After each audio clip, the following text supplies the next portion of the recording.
Mingri, can you for now unshare? Then I will tell you when to start sharing. Yeah, thank you.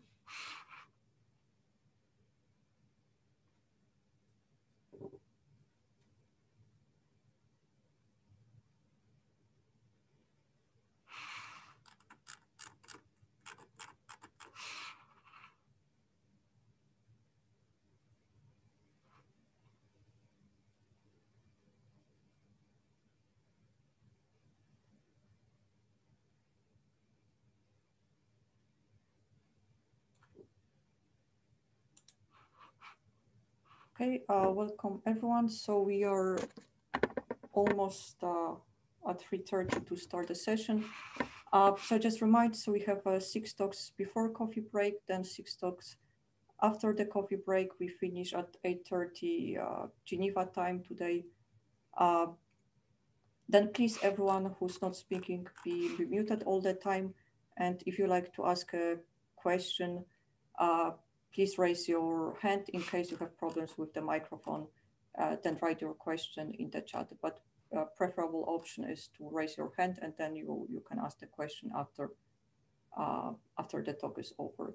So the talks are 24 minutes, 20 minutes for the talk, and then we have 4 minutes for the questions. And then also during the coffee break, you can discuss with speakers of all the session. Also after the whole session is over, we can have a few minutes for short discussion as well. And what is a nice option for the discussion is to use the Mattermost channel. You got link to the channels, and then you can find their happy ion sessions. So all the participants and all the speakers are welcome to join the chat and discuss further after the session is over. Okay, 3:30. I think we can slowly start the session. So we start. So today's session is focused mostly on electroweak bosons and on the jet productions in experiment, but as well we have many theory talks on the jet production. So we start from Minghui Zhao. Minghui. Hi, can I share the slide? Yes, you can share the slides. So the talk will be on the measurements of electroweak boson production in PLED and LED collisions with ALICE at the LHC. Please start. Hi. Hi everyone. I'm glad to give the talk on the electroweak production in proton LED and LED collision at the LHC with ALICE. My name is Minrui from China Institute of Atomic Energy on behalf of the ALICE collaboration to do the presentation.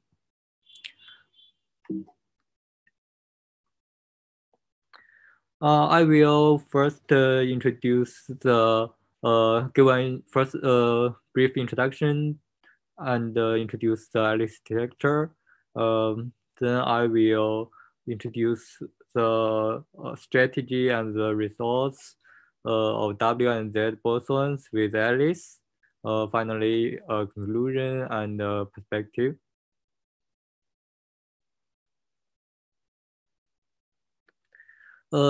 This is the physics motivation for studying W and Z bosons in LED and proton LED collisions.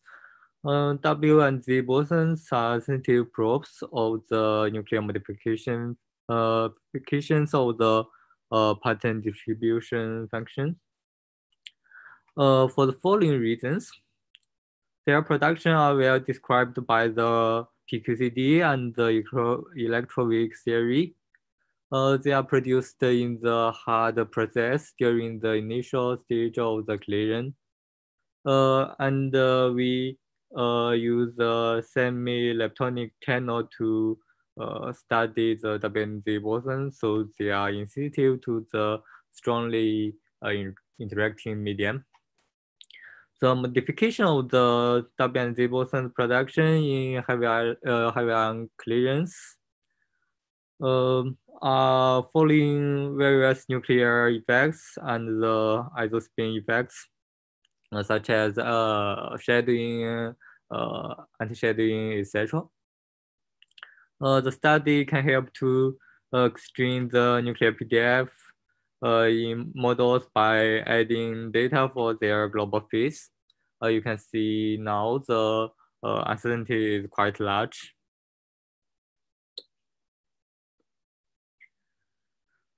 The production of W bosons following the QCD factorization theorem and the nuclear modification factors are defined here. They have to investigate to the suppression or enhancement of the production due to nuclear effects with respect to the PP clearance. Here the TA is the nuclear overlap function from the global model. The W charge symmetry defined here is sensitive to show the up-down ratio and to the flavor in the nucleus.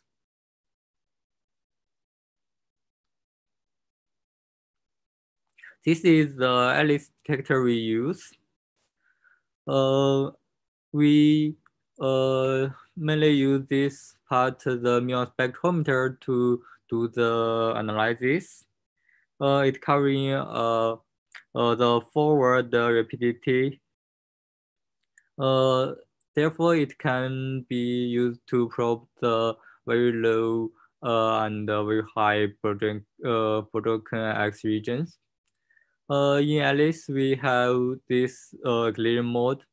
First is lead, and since this muon spectrometer is a symmetry to the beam, we had this proton lead clear mode and the lead proton clear mode called P-going or lead going side, covering the different center of mass eta or y region.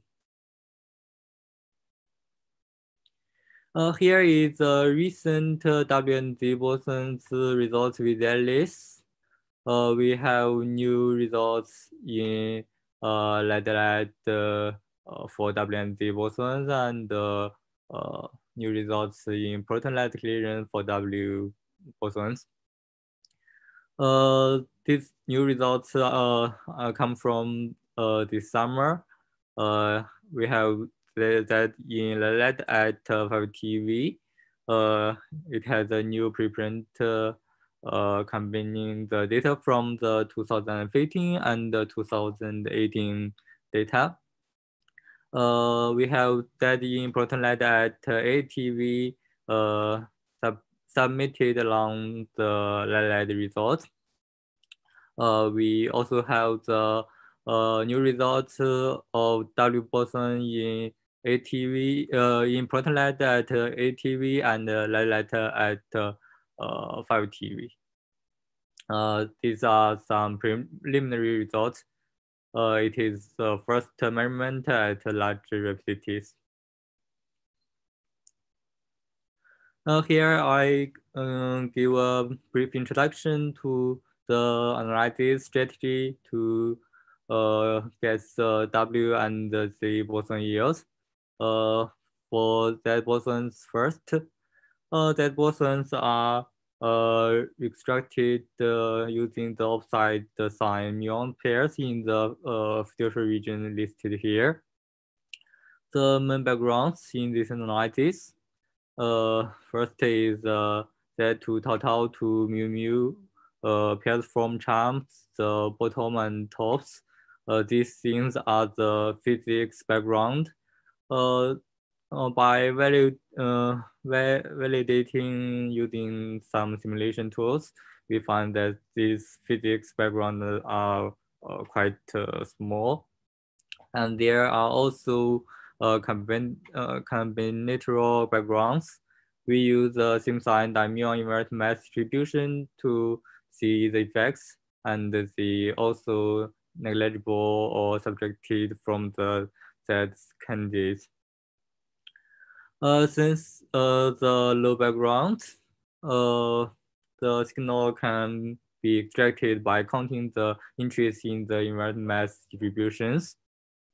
and the raw yield are corrected for the acceptance coefficient for the detector. For that bosons, we use the single muon spectrum to extract the W signal. We fit the single muon spectrum using the template using these functions. The analysis is done in this fiducial region. After getting the W spectrum, we use the same treatment or acceptance cross efficiency as for that.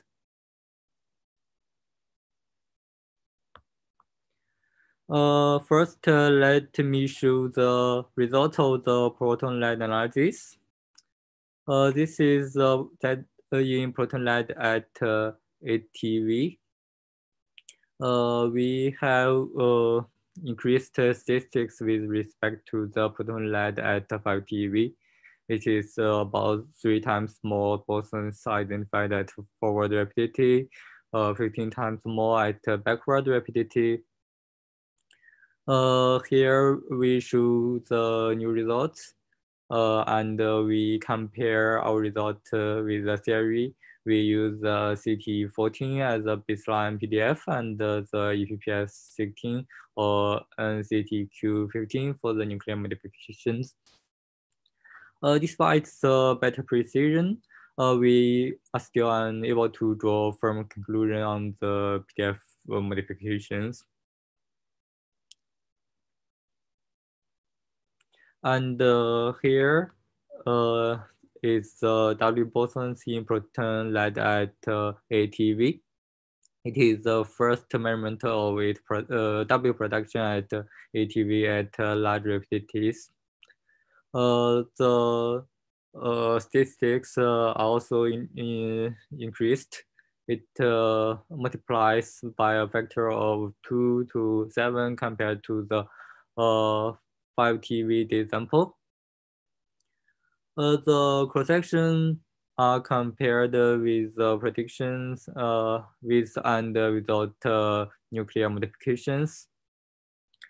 The deviation from the free PDF predictions is about 2.7 sigma for the W plus as the forward rapidity region. This is the result of the lepton charge asymmetry in the W in proton light at 8 TeV. They are also compared with the theoretical predictions.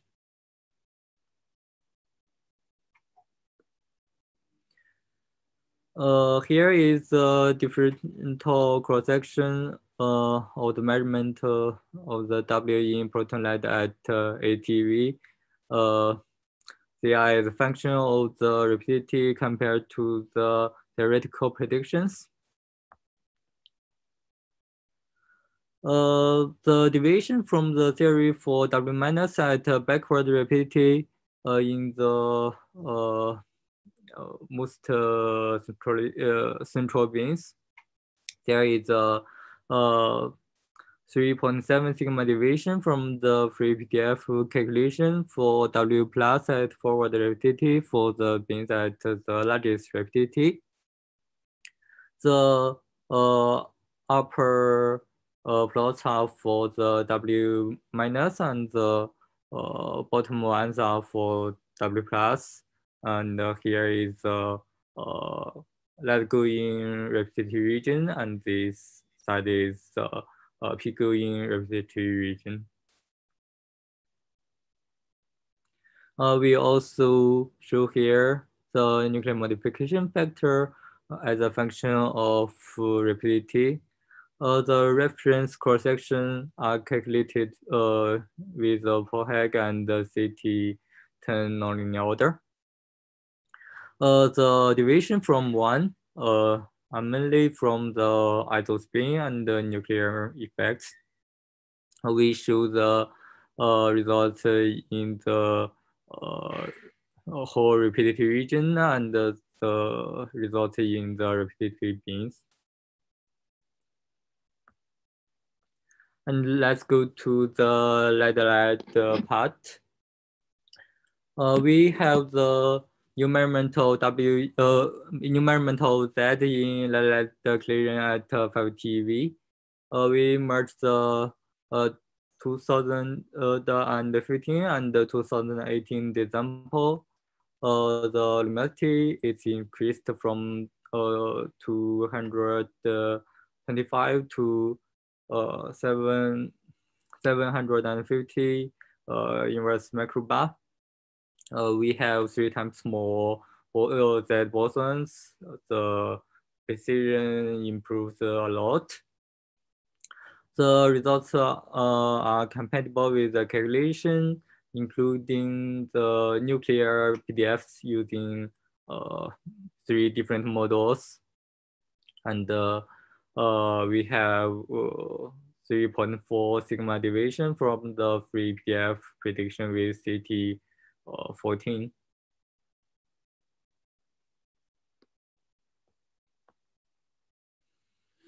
In this slide, we show the different study with more bins than the previous published results. Here is IA as a function of the repetitives and invariant yields as a function of centrality and the repetitives. Here is the one plot and the other things here. The results has better agreement when including the nuclear modifications and in the most central event bins, the deviation is larger. And finally, I will show the W measurement in at 5 TeV. It is the first measurement of W bosons in LED at large rapidities. We show the cross-section as a function of centrality. It decrease of the production for more peripheral event.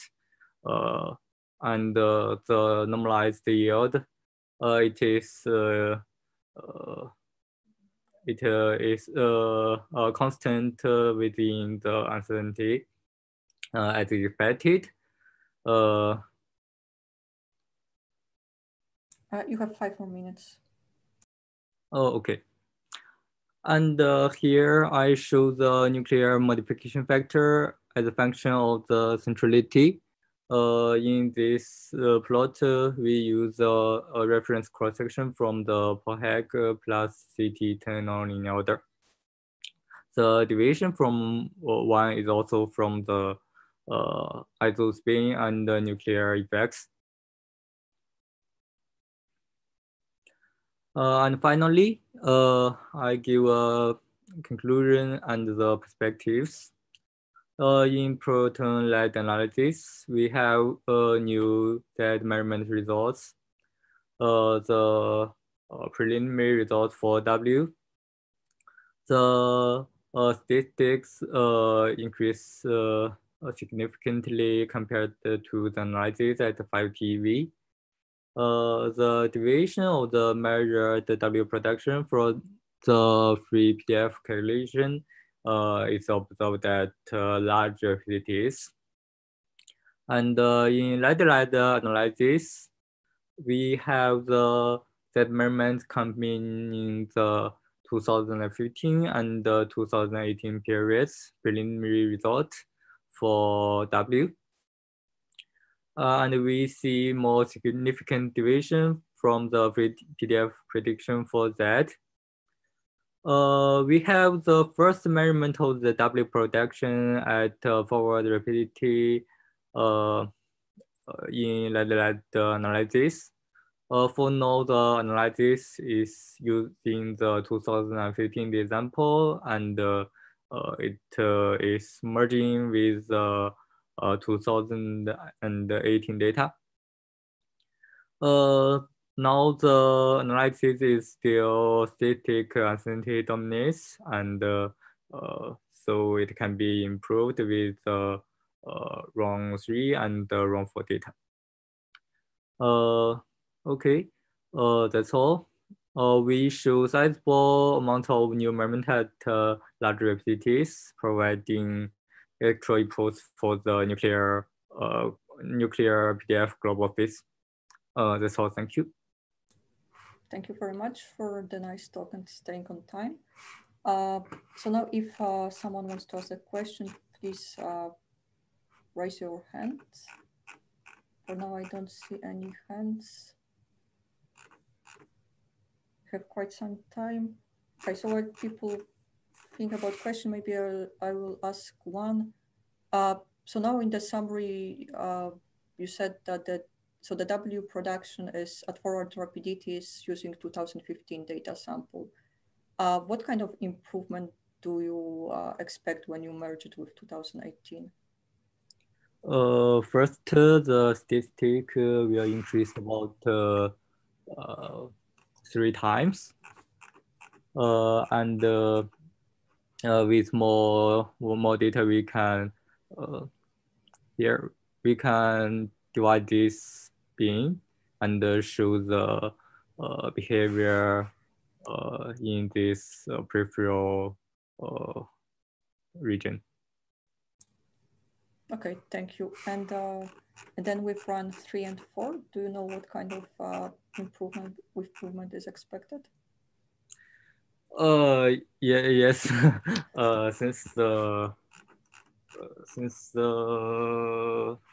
Since in round 3 and round 4 we have a sizable improvement of statistics, the measurement can be can get better for, I think can be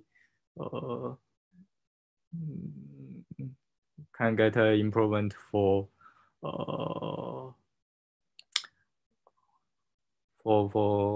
about 10 times better, I think. Okay, thank you very much. Let me check again.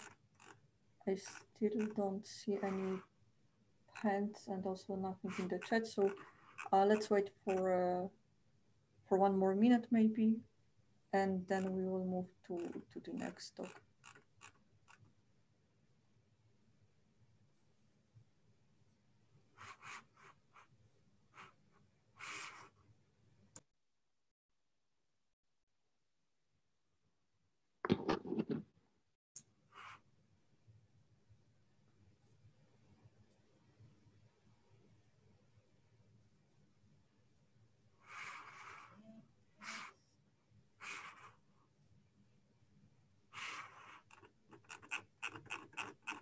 Okay, no hands still. So thanks a lot, Mingui, again for a very nice talk.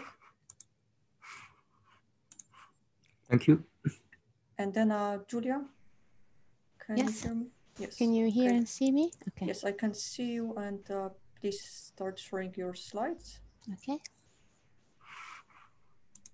So Julia will speak about quark-Konya photoproduction and Z production in heavy ion collisions with LHCb. Yep. Okay, all okay? Yes, all is fine. Okay, great. So thank you. Hi, everybody. As Barbara said, I will speak about quark-Konya photoproduction and Z production in heavy ion collisions at LHCb, and I'm Julia Mangan speaking about for the LHCb collaboration. The outline of my talk, I will first go through the LHCb detector and the LHC, then I will discuss the selected results in proton lead and lead, Z production and JEP production, then I will go through conclusions and outlook. So the LHCb detector, the one that we use to collect the data of the analysis that I will present, is a single arm spectrometer in the forward direction. Its geometry is very peculiar. It reminds often of a fixed target experiment, it covers a very large, very forward rapidity of between 2 and 5. The subdetectors are stuck in only one direction from the interaction point, which is right here where the vertex detector is located. Then we have tracking systems before and after the magnet, reach detectors, the calorimeters, and the muon system.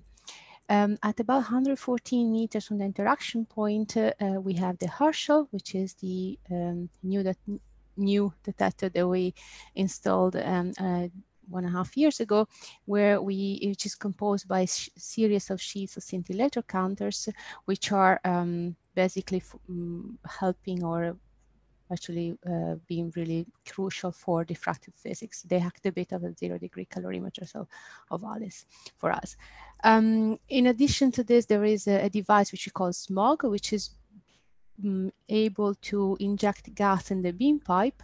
This device was originally meant to be for measuring the luminosity, and now we also use it for forward fixed target physics, meaning that we collect data of proton and lead beam with a gas injected by smog, and then we record events producing these collisions and analyze them. Each of these detectors is very high precision that you can see here, and it's very they perform excellently so far. Of course, this is only the detector that I will that I describe is the one that we use to collect the data that I will present to you. But in 2022, when the LSE will restart, we'll have a brand new detector, which we upgraded and installed during the long-term shutdown. And this is basically obsolete now in a way. Okay, so thanks to the LSEB or this particular forward coverage, we can make a very interesting, valuable contribution in the study of heavy ion and nucleus-nucleus and proton-nucleus collisions. Here, in the plot on the left, you can see the regions of rapidity, which we indicate as y star as a function of square root of s that we cover in all the different configurations that we have. The proton-proton is the, let's say, baseline, which covers, as I said, between 2 and 5. With proton-lead, we stay in more the same region. While with lead proton, we also cover the negative regions, and then with proton smog, we can also cover more central regions of rapidity. The configuration that we can study in LSEB for heavy ions are colliding beam mode, when we study on top of proton-proton, of course, proton-lead and lead-lead. And the square root of s for now, but also we can study as a self-fixed target, and so we have beams of proton or lead interacting with the gas in the beam pipe. With the first, with proton lead and proton gas, we can study mostly called nuclear matter effects, as the most credited theories do not expect quark-gluon plasma to form in proton lead or proton APA collisions, while with lead we can also study quark-gluon plasma. In this table, we can see the range of square root of s that we collected in all the different configurations. In green, what we already have, and in blue, what we expect to have. As I said, the LSEB is a PP collider. Is located in one of the 4 points of the LSC, point 8. You can see it here. In PP, we took data in all possible configurations, collecting up to about 10 inverse femtobarns. In 2013 and 2016, we also collect proton-lead data, 5 and 8 eV, collecting about 1.6 up to 34, and then 34 inverse nanobarns. Since 2015, we also collected data in lead-lead collisions, both in 2015 and 2018, increasing 20 times the statistics in the second time, so collecting about 220 inverse microbarns. We also have data in xenon-xenon, which we didn't analyze yet, and also all the different data in fixed target and smog. These are the periods of the year where we run in heavy ion runs, and this is the amount of luminosity that we collected in all these different scenarios. You can see the most abundant one is proton-lead and lead-proton, or the lead-lead before, and these are all the different species that we have with smog and the amount of luminosity. I will not discuss the smog in my talk today. Okay, so the first subject of my talk is the production of Z boson in proton-lead collisions. Now we just slide to explain how we take data in proton lead at LSEB. We had this, we differentiate between what we call forward production and backward production. In the first case, the lead beam traverses the detector and the proton beam is coming from the other side. This is what we call forward. The shifting rapidity is about 0.5 in the lab. So the coverage we have in Y is between 1.5 and 4.5. In this configuration in 2016, we took about 14 inverse nanobars of data. Then we have the backward configuration, which is the opposite. So now the proton is traversing the detector and the lead is coming from the other side. The shift is now negative, so it's minus 0.5. And then we have, so the rapidity coverage between minus 5.5 and minus 2.5. And in this configuration, we took about 21 inverse nanobars. The common range for these two measurements is obviously 2.5 to 4.5, which we indicate as a Y star, which is exactly the rapidity corrected for this shift here. Okay, so Z boson production. The electroweak bosons are excellent probes of the cold nuclear matter, since they when they decay electronically, they're not affected by the strongly interacting QCD medium. So they're excellent benchmark, and they can very well constrain the nuclear PDFs. In LSEB, we can cover the region of Bjorken X between 10 to the minus 4 and 1. You can see here in this plot. For Q square of about 10,000 Jeff square. This is different from what had been done in the global fits to now, where the coverage was up to about 10 to the minus 2, and in the region of Q square less than 10 Jeff square. So for this reason, as I said, they're excellent probes of the core nuclear matter effects, and they're also for us calibration sample for studying other process and the nuclear modification factor of that. So what did we do with the Z boson? We measured the cross section, and the Z boson, as I said, is constructed through the mu decay channel. The cross section is ready for the branching ratios, the number of events times the purity divided the luminosity and the total efficiency. The cross section is measured in the fiducial range of the invariant mass of the two mu's between 60 and 120 Jeff of C square, and the rapidity of the mu's between 2 and 4.5 for transverse momentum larger than 20 GeV. The plots on the top is the signal, so the invariant mass of the two muons in the region of interest for the forward sample on the top and for the backward sample on the bottom. You can see we have about 500 events in total, and the purity of the sample is very high, about 99%, is measured using same sign data events, and the total efficiency, which includes acceptance, trigger, reconstruction, and selection, is measured using a combination of simulation and data. The luminosity of this used for this analysis are the ones here for backward and forward. Check of the distribution of the data, just to make sure everything is all right, and especially to check, and also to check how well our simulation reproduced the data. You can see in on the left forward, on the right backward, the transverse momentum of the Z. Data are in black, and the Monte Carlo, which is PTA 8, is in red, and the rapidity distribution on the bottom. You can see the agreement between data and Monte Carlo is remarkable, especially for transverse momentum of the Z, where you can see usually can be been problematic in the past. Okay, so these are the results, the cross-section results and the fiducial volume that I mentioned. In the forward region, in nanobars, we measure about 28.5. And in the backward, we measure 13.4 with these uncertainties, statistical systematics, and luminosity. The results are illustrated in this plot. On the left for the forward and on the right for the backward. The data are in black, and the different theoretical prediction that we obtain and we compare to are these boxes. And you can see the measurement is consistent with the forward exclusive W and Z production, which is this light brown box on the extreme left in both cases, which doesn't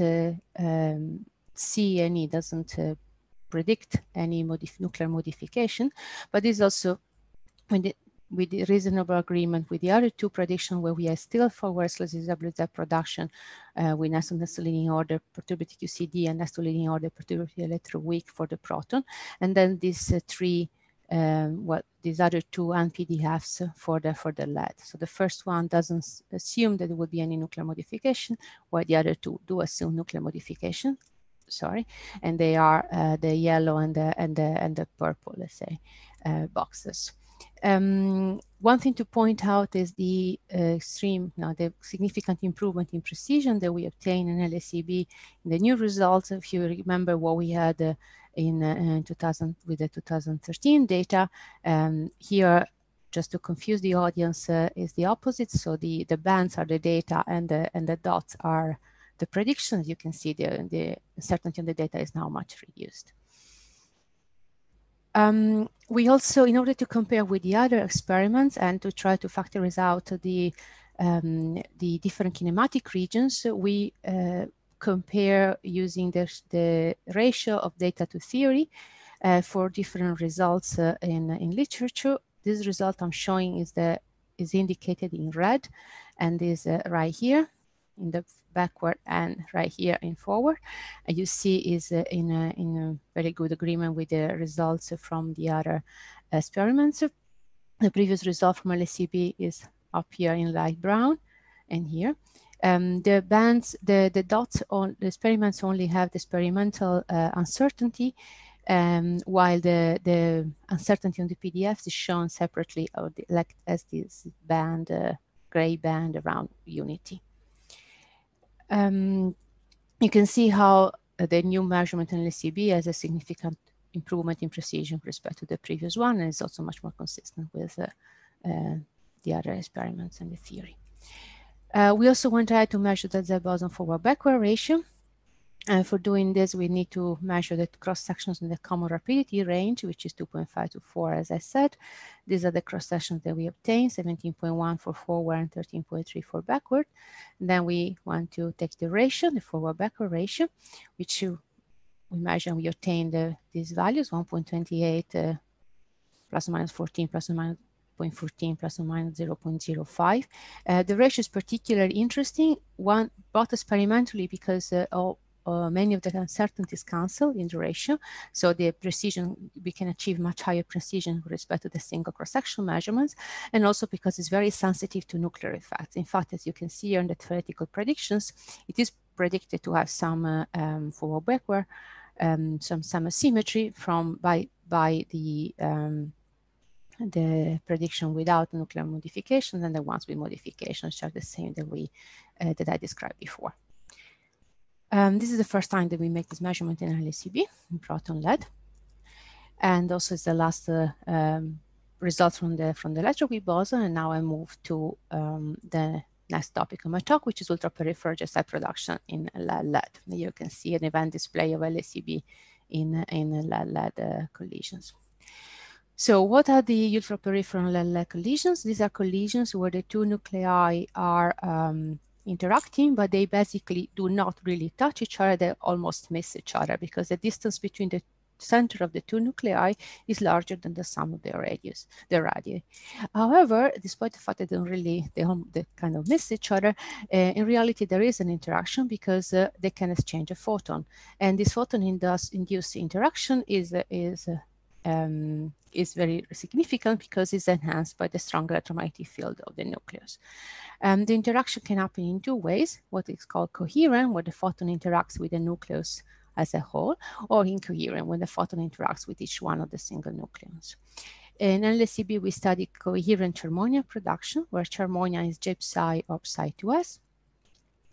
And the interaction happens with the photon that interacts with this couple of gluons, an object which is called refers often as a pomeron, and then the CC bar pairs are formed, and they formed, and they go ahead with being like forming either J psi or psi 2s. Studies of these states is really important. It constrains the gluon PDFs, and the ratio of the two states can give indications on the correct vector maze wave function to use in the post-scattering models that we will compare to in a few slides. 5 more minutes. Okay, thanks. Okay, so what do we measure? We measure the coherent cross-section, as I said, in the beams of rapidity as a function of rapidity, measure the number of coherent thermonium state, and correct for the efficiency, branching ratio, luminosity, and in the beam of rapidity we consider. The signal is very simple. It's essentially just 2 long tracks and nothing else in the detector. And for ensuring that there will be the reduce the background as much as possible, we do use Herschel in this analysis, as described in this paper. The number of signal events is extracted from the fit on the diamine and barrier mass that you can see in this plot, where you can clearly identify the jet side peak and the side to S peak in this kinematic range of acceptance. For this analysis that I'm presenting now is the 2015 lead sample, which is used for a luminosity of about 10 inverse microbarns. These 2 peaks in these 2 signals that we have on the plot, both coherent and incoherent components are mixed. And so in order to separate them, we use the logarithm of the PT square distributions. And in this case, you can see very clear separation between the coherent component in the regions between -10 and -5, and the coherent and the incoherent in the regions of log closer to 0. The data are in black, and the different components are colored, and the templates for all these components are made using starlight. So after this separation, we can measure the coherent jet side cross-section. We do this measurement today is only for the jet side to us in the pipeline. Integrated over Y, we obtain a result of 5.3 millibars. And you can see that already this measurement, despite the low statistics, is already systematically limited. And when we present the result as a function of rapidity, compared to all the different theory, you can see how important it is to have a high precision in the region of high rapidity, where it's more difficult to differentiate between the different models. Our measurement at the moment is in agreement with the models, all the models that we investigated, both for with only perturbative QCD calculations, which is a red line here, the ones which apply color dipole models, Gonsalves, Cepila, and Mantiasari, which are the other lines, blue, green, and purple. This analysis is currently being refined. The conf note is here, with higher statistics on the way also.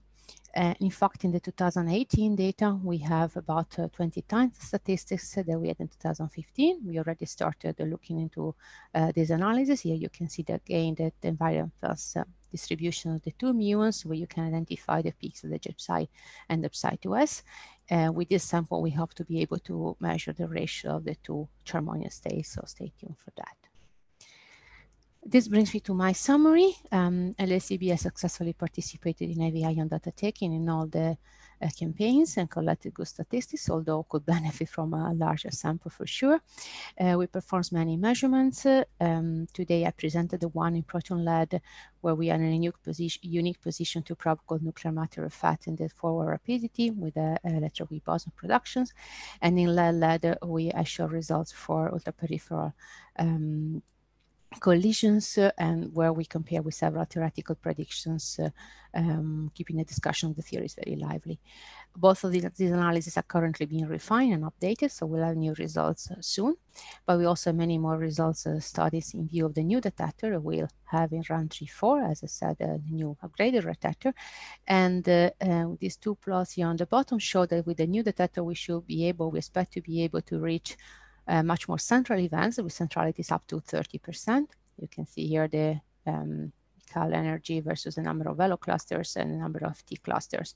But you can have it clearly reconstruct up to centralities about 30%. So there's much more coming up from LSEB in the future, also in the quark plasma regime. And I think within time. Yes, thank you, Julia, and thanks for really perfect timing. So now we have a few minutes for the discussion. So if someone has a question for Julia, please raise your hand. Trying to check. I don't see anything in the chat neither. It's a quiet session today. Yeah, people just starting. So maybe one question on these results on a JSI in a ultra-peripheral collision. So you show comparison to model, yeah, then this one. But do you think that with the 2018 you will be able to discriminate between some of those models? Right. So in 2018, we have a much lower, obviously, statistical and systematic uncertainty. We're able to study the efficiency with larger sample, and for this reason, these two uncertainties are lower. But the luminosity uncertainty at the moment is a big unknown. So if, as you see, is the largest uncertainty already for 2015.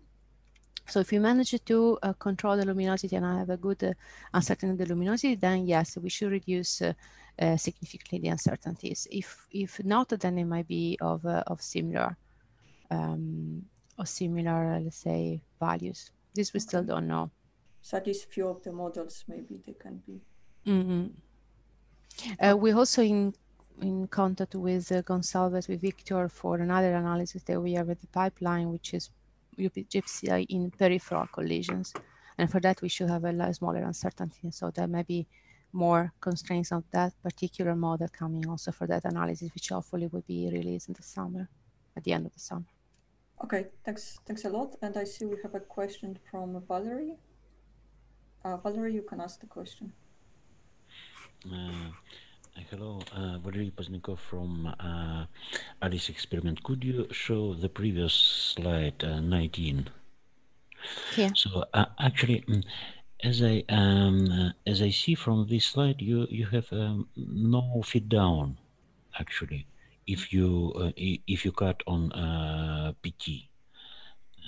So I see that you calculate coherent, incoherent, and nothing fit down. Where is it? I mean, Right. Okay. So yes, I didn't mention this in the talk because I thought I would have quite a question about that. Okay. So the incoherent, the fit down and overlaid, like if you see, is basically here is the sum of the two, and you're correct that we can basically eliminate the feed down if you put a cut about here, and the feed down at the moment we don't have a template for that, so it doesn't appear, it's not you cannot get it from Starlight. So the way that we evaluated was to using a data-driven technique. So we let GEPSI the feed down. Sorry, I didn't mention that feed down is GEPSI to S going to GEPSI. Okay, GEPSI PyPy. And right, so these we select some of the events which look like that way. We try to reconstruct them as a GEPSI, and then we saw how many of these we were having in our sample. And so that way we estimated this the component, the feed down. The feed down composition, the feed down, let's say, background. And that is probably a bit overestimated, it's a bit conservative way, but at the moment that was the best that we could do. In fact, there's an uncertainty on the method of about between 5 and 8%, I think. But that's the way that is evaluated at the moment. Does that answer your question? Yeah, thank you. And one more for non-resonant, you have a template for two-photon production. Mm-hmm. You With made Starlight. Yeah, in Starlight. Okay, yes. Thank you very much. Yeah. The non-resonant background we get it from the Variamass. Yeah, I see. Okay. Okay, thank you. And we have one more question from Johanna Stachel. Please go ahead with your question. Yeah, Julia, I wasn't sure whether I understood properly. So did you reconstruct the JPSI PyPy from the Psi2S, or you only estimated how much that contributes to your JPSI? No, we estimated, and then we took about, and then we see. But probably for ultra peripheral events which have very low multiplicity, I don't know kinematically how much you would if you took to reconstruct it. I couldn't hear you, Joanna. Barbara, could you hear? No.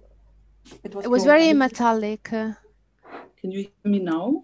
Yes. Okay. Can you repeat it? So let me. The question was, I think with ultra peripheral events having very low multiplicity, probably you should be able to reconstruct the JPSI PyPy. Right. We reconstructed the JPSI PyPy, and then we saw how many of these events we were seeing in the JSI peak, and then we took about half of them to say that would be a good estimate of what we thought could be the background, the contamination. And you think the chi is negligible? Unfortunately, yes. Okay.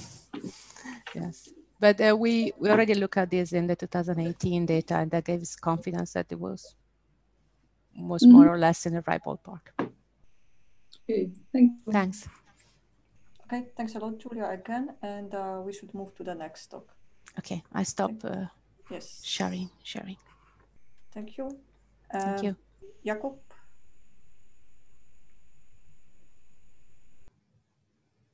Yes, just let me share. Okay, so we have next talk from Jakub Kremer, who's going to talk about electroweak probes in heavy ion collisions with ATLAS experiment. Please go ahead. Sorry. Okay, so now, yeah. So thank you. I will be presenting indeed the latest, the most recent results on electroweak probes of heavy ion collisions from the ATLAS experiment. So, as you well know, the measurements of electroweak boson production in proton-proton collisions are used as sort of benchmark tests for predictions of the standard model. However, in the context of heavy ion analysis, they are more important to set a reference for measurements in proton-nucleus and nucleus-nucleus collisions. So if we go from proton-proton to proton-nucleus collisions, the electroweak boson measurements start being sensitive to cold nuclear matter effects, things like nuclear modifications of PDFs or the energy loss of partons in the initial state. And if we then go one step further, then we know that nucleus-nucleus collisions at LHC energies create a strongly interacting quark-gluon plasma. But we do not expect the electroweak bosons or the leptonic decay products to be sensitive to the plasma. And this makes the electroweak bosons unique probes to study in detail the collision centrality and geometry. So today I will be presenting results from the 4 papers listed here below. So if you want more details on these measurements, please have a look there. Now, I'm sure many of you are familiar with this picture of the ATLAS detector, but I just wanted to stress that we exercise in our measurements all major systems of the ATLAS detector, starting from the inner detector, which provides charged particle tracking, then going through a system of calorimeters, which we use not only to identify signal objects such as electrons or photons, but also to determine the centrality of heavy ion collisions by looking at the forward calorimeters. And finally, we make use of the precise muon reconstruction, which is provided by the muon spectrometer and the inner detector in combination. On the right-hand side, you can see a summary of the data sets that are used in these measurements. And let me just note that the measurements for PP and lead-lead collisions, they use only 2015 data, so not the full run-through data yet. Okay, so let's go to the measurements themselves, and starting with the WNZ boson measurement in PP collisions at 5 TeV. So here we follow basically a typical measurement strategy for WNZ boson production at hadron colliders. We are looking for events with isolated leptons with a relatively large PT, at least 20 or 25 GeV. So to select W boson candidates, we look at events with single isolated leptons. And in addition, we require there to be a large missing transverse energy and transverse mass to account for the presence of a neutrino in the event. For Z boson candidates, we look for lepton pairs of opposite charge and the same flavor within this invariant mass range. On the left, you can see 2 examples of control plots, which basically show that we have quite good control over what kind of events we select. And so the measurements of WNZ boson cross sections are first done separately in electron and muon decay channels. And after we make sure that they agree with each other, we combine them with the blue method, which allows us to account for uncertain correlations. And so below I listed the uncertainties for the integrated fiducial cross sections, which are quite similar for WNZ bosons, but basically what they show is that these measurements are quite precise. Now, in addition to the integrated cross-sections, we also measure differential cross-sections. And so the top two plots show the doubly boson cross-sections as a function of the lepton pseudo-rapidity. And the plot on the bottom shows the Z boson cross-sections measured as a function of the dilepton rapidity. Now here we compare the data to a set of N in the low theory predictions, which use different PDF sets as inputs. So what we observe is that in all three cases, the data are best described by predictions using the NNPDF 3.1 PDF set, followed closely by the HERA PDFs.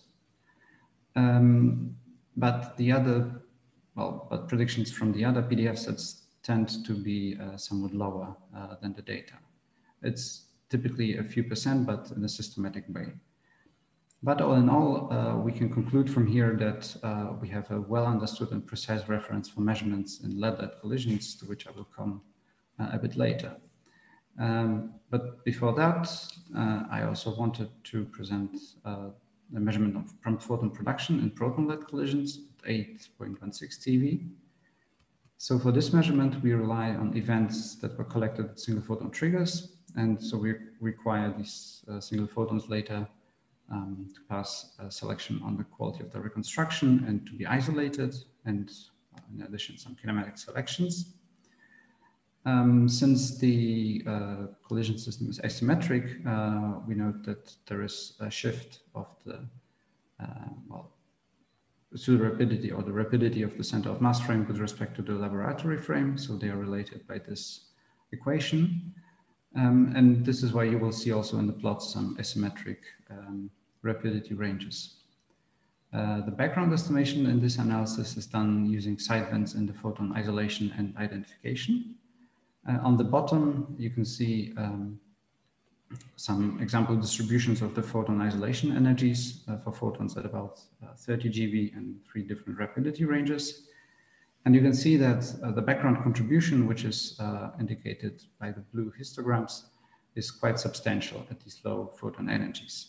So here we arrive at a purity of about 45 or 50%. But then if we go to higher photon energies, the purity increases and it reaches up to 99%. A major result from this measurement is the measurement of the nuclear modification factor. To calculate it, we take the cross-section measured in proton-lead collisions and divide it by the PP cross-section scale by the lead nucleus mass number.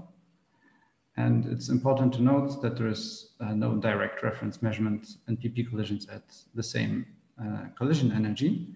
And therefore, we had to construct basically a reference by taking results from a measurement at 8 TeV and extrapolating them to 8.16 TeV using calculations from Pythia and JetFox. So the RP-lead is measured as a function of the photon ET in 3 different rapidity ranges. At forward and central rapidities, which is shown in the first 2 plots, the RP-lead values are basically consistent with unity, which means that we observe no significant nuclear modifications. But if we go to backward rapidities, we start seeing a small decrease of the RP-lead for the highest photon energies. But this is actually something that is predicted by the isospin effect, so which means by the different composition of the proton and lead nucleus in terms of up and down quarks. The data are also compared to predictions from a model which incorporates the energy loss of partons in the initial state. So these purple and red lines show the predictions using 2 sets of model parameters. And for comparison, we also have the blue line, which shows predictions without any energy loss. And we observe that the data actually disfavor any large energy loss of these partons in the initial state. Now, in order to be able to exploit the data better, we also look at ratios of the RP-lead measured at forward and backward rapidities. And this allows us to achieve a reduction of systematic uncertainties. And here we compare these forward-backward ratios to calculations from the JetFox Monte Carlo. The blue line again corresponds to no nuclear modifications. It is calculated using the free nucleon CT14 PDFs, while the two other colors represent predictions using two NPDF sets, so EPPS16 on the left and CTEC15 on the right. Here again, we conclude that the data best described by the prediction using free nucleon PDFs. However, the data are also compatible with the modest nuclear modifications introduced by the NPDF sets. Okay, so now we'll be finally moving to the lead-lead system and to measurement of W and Z boson production at 5 TeV there. So the general strategy of this measurement is very similar to the PP case. However, there are some small differences. So for example, when you go to peripheral collisions, we have to deal with significant backgrounds from electromagnetic or photonuclear processes. But fortunately, we can use the 0-degree calorimeters to reject or suppress this kind of background. In addition, we can use the ZDC to also reject pileup events. In the W boson measurement, we cannot rely on the calorimeter information to reconstruct the missing transverse energy. Instead of that, we use only information from the charged black hole tracks.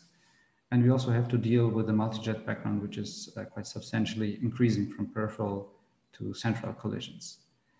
For the Z boson measurement, we go to more peripheral collisions than to even more peripheral collisions than in the W boson case. And so here we have to handle, again, an increased electromagnetic and photonuclear background, but we are able to suppress it using, by looking at rapidity gaps in the events. The fiducial phase space volumes in which we measure the W and Z boson yields are basically the same as for the PP cross sections, which enables direct comparison. And this comparison is quantified using the nuclear modification factor, which is defined as follows. So we take the W or Z boson yield measured per inelastic lead-lead collision, divided by the PP cross section, and scale this further by the inverse of the mean nuclear thickness function for a given centrality class. Of course, it has to be noted that the TAA and the centrality classification itself depend on the details of the global modeling, which is used. Yeah, so similarly to the PP case, we measure the yields first differentially in rapidity. So here we compare the data to predictions at NLO calculated using the MCFM code and with 3 different PDF sets. So the red points correspond to the free nucleon CT14 PDFs, and the 2 other sets correspond to NPDFs, so EPPS16 in blue and CTEC15 in green. What we see here is that the CT14 PDF prediction actually describes the data best after accounting for the isospin effect, while the NPDF sets, so these predictions, they get the shape of the distributions right. However, we see differences in the normalization of about 10 to 20%. Yeah, in addition to that, we measure the yields of W and Z bosons also differentially in centrality of the collisions. So the centrality is represented in these plots by the average number of participants in a given centrality class. And we expect that these yields should be approximately constant with the centrality. And this is also something that we observe. So the yields are more or less constant, except for maybe a slight increase of the W boson yields in the most peripheral collisions. But I should note that if one considers all measurement uncertainties, this excess is not really significant.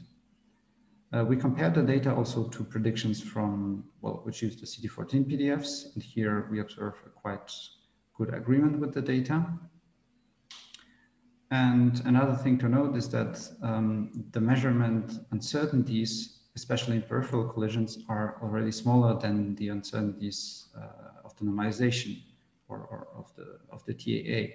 And this leads us to the idea that maybe in future we will be able to replace the RAA for other hard probes by this kind of double ratio taken with respect to the Z bosons. Okay, for the W boson measurement, we also looked at whether we would be sensitive to the neutron skin effect. So here in these two plots, we have the yields measured for W plus and W minus bosons using two sets of geometric parameters coming from two different versions of the Monte Carlo Glauber code. One of the main differences between the version 2.4 and version 3.2 is that the newer version includes separate radial profiles for protons and neutrons, which basically corresponds to a neutron skin in the lit nuclei. So the effect of this change on the measured yields is very modest. In all centrality classes, the difference is smaller than the measurement uncertainties. However, we observe that the basically trend with centrality becomes flatter. Now, using this Monte Carlo Glauber version 3.2, we are also able to include the neutron skin effect in our CT14 predictions, represented here by the gray line. But as you note, we don't really have the sensitivity to be, well, or to distinguish whether this neutron skin effect really is observable, at least not with the current uncertainties. 5 minutes. Thank you.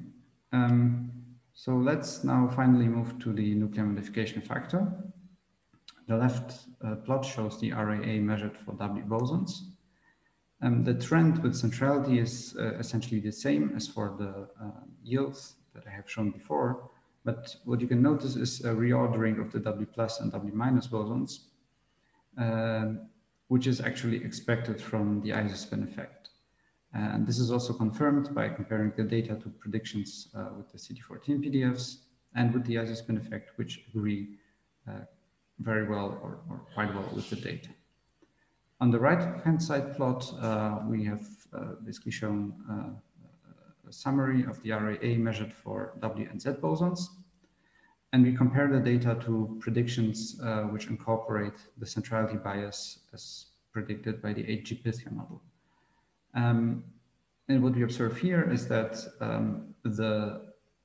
this prediction does not really describe our data, especially in peripheral collisions where the HG Pythia model predicts a decrease of the RAA, while we see a constant trend or even this slight increase. So what can we actually take from these W and Z boson measurements and in order to improve our understanding of the collision centrality and geometry? So remember, ATLAS and other experiments use the MC Glauber model to estimate geometric parameters of lead-lead collisions, such as the TAA. But this procedure comes with some assumptions. One of these assumptions is that the inelastic nuclear-nucleon cross-section is unmodified from the PP case.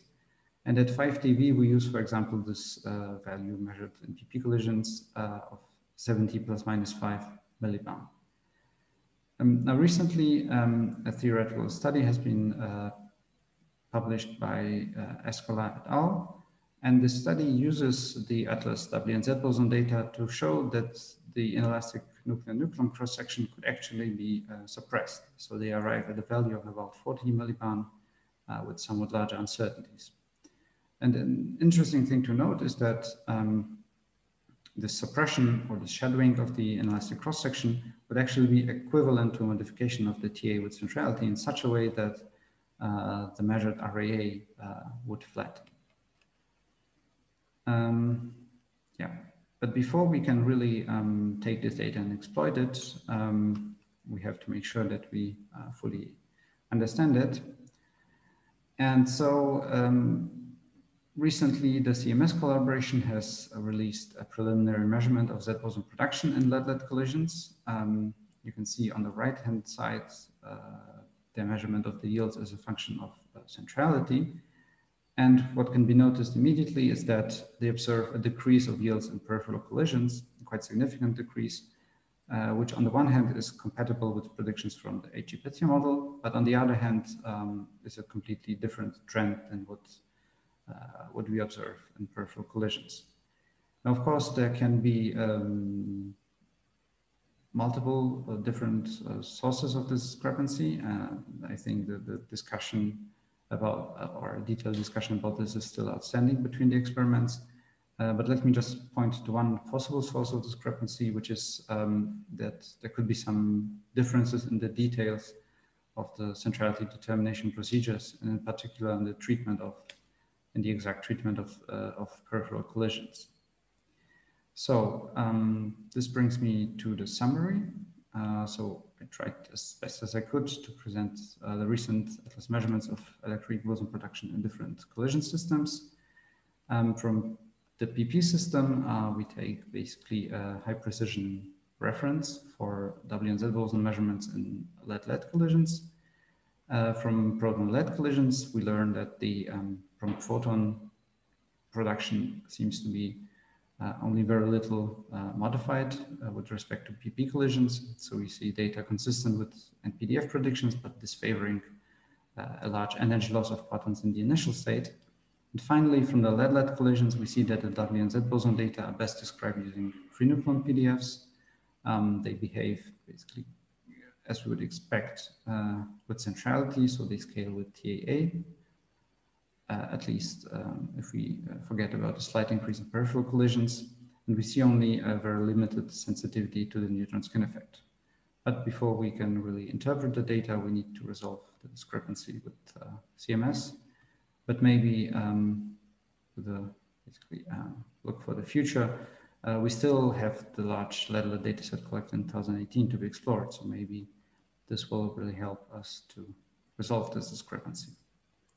Okay, thank you for your attention. Thank you, Jakub, for a very interesting talk. So we have a couple of minutes for discussion.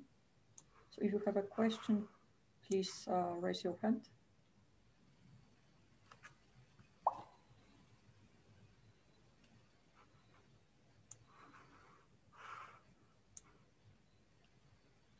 Okay, it looks your talk was very clear. But let's wait a few more seconds.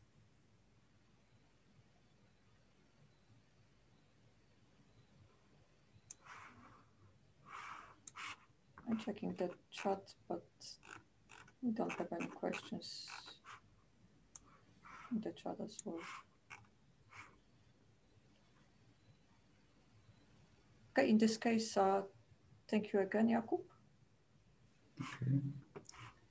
And in case we also have a few minutes for a discussion at the coffee breaks, in case someone would like to still ask a question. Yep, thanks. And now we should move to the next talk. Next talk is given by Mihai Petrovici. Do you hear me? Can you open your mic? Do you hear me? Yes. Okay, let me.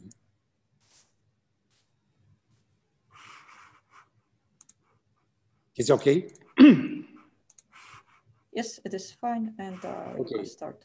So in my talk today, I'll present some considerations on the suppression of charged particles in high-energy heavy ion collisions. I'm pleased to mention that this work was done in collaboration with Amelia Linder and Amalia Pop. The outline of the talk is presented here. I will make a short introduction with a couple of slides just to set the stage. And then I will show the dependence of the suppression and charged particle density per unit of rapidity and unit of overlapping area as a function of the average number of participating nucleons and charged particle density for copper-copper and gold-gold at the top peak energy, and lead and xenon at the LHC energies.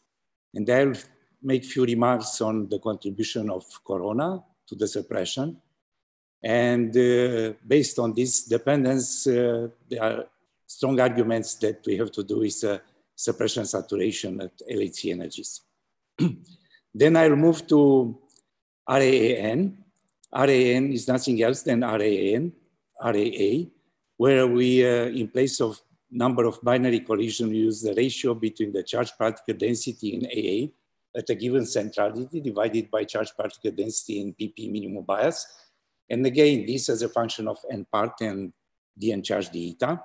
And based on this, I will make some consideration why we did not observe up to now suppression in, even for the highest charge particle multiplicity in PP collision at 7 PV. Then I will say a few words about the RCP and RCPN as a function of n part.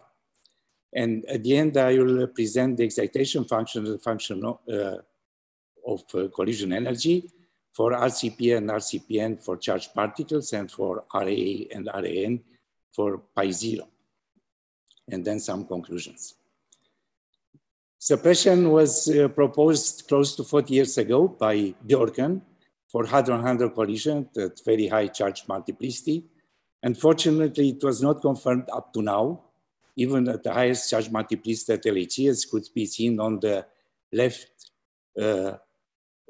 column, where we present the ratio between the PT spectra for a given multiplicity relative to the PT spectra for minimum bias, each of them normalized to charge particle density. Moving to AA collision, this was confirmed, and for different avion combinations and different collision energies. And of course, in parallel, they have been interpreted and estimated by many theoretical models. And here I just flashed one of the main latest results in terms of Q hat versus T cube as a function of T, where it is seen that we have a kind of maximum around the top energies. And this, I think, I will try to convince you that is observed based only on experimental data. However, I have to mention that a proper description of the parton energy loss in non-equilibrium expanding deconfined matter for the intermediate P range remains a challenging task. Now, as I said, I will present a few slides in favor of why we are going to use n part than other observables for our studies. And on the left side is presented n part as a function of centrality. On the right side, the charge particle multiplicity as a function of n part. As could be seen for different centralities, there is a huge difference in n part depending on the collision system and collision energy. And more or less the same behavior is in charge particle density as a function of n part. Now, which is the advantage of using n part could be seen here on the left side.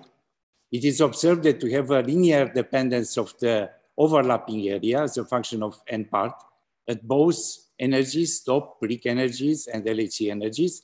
And we don't have a size dependent as it was observed.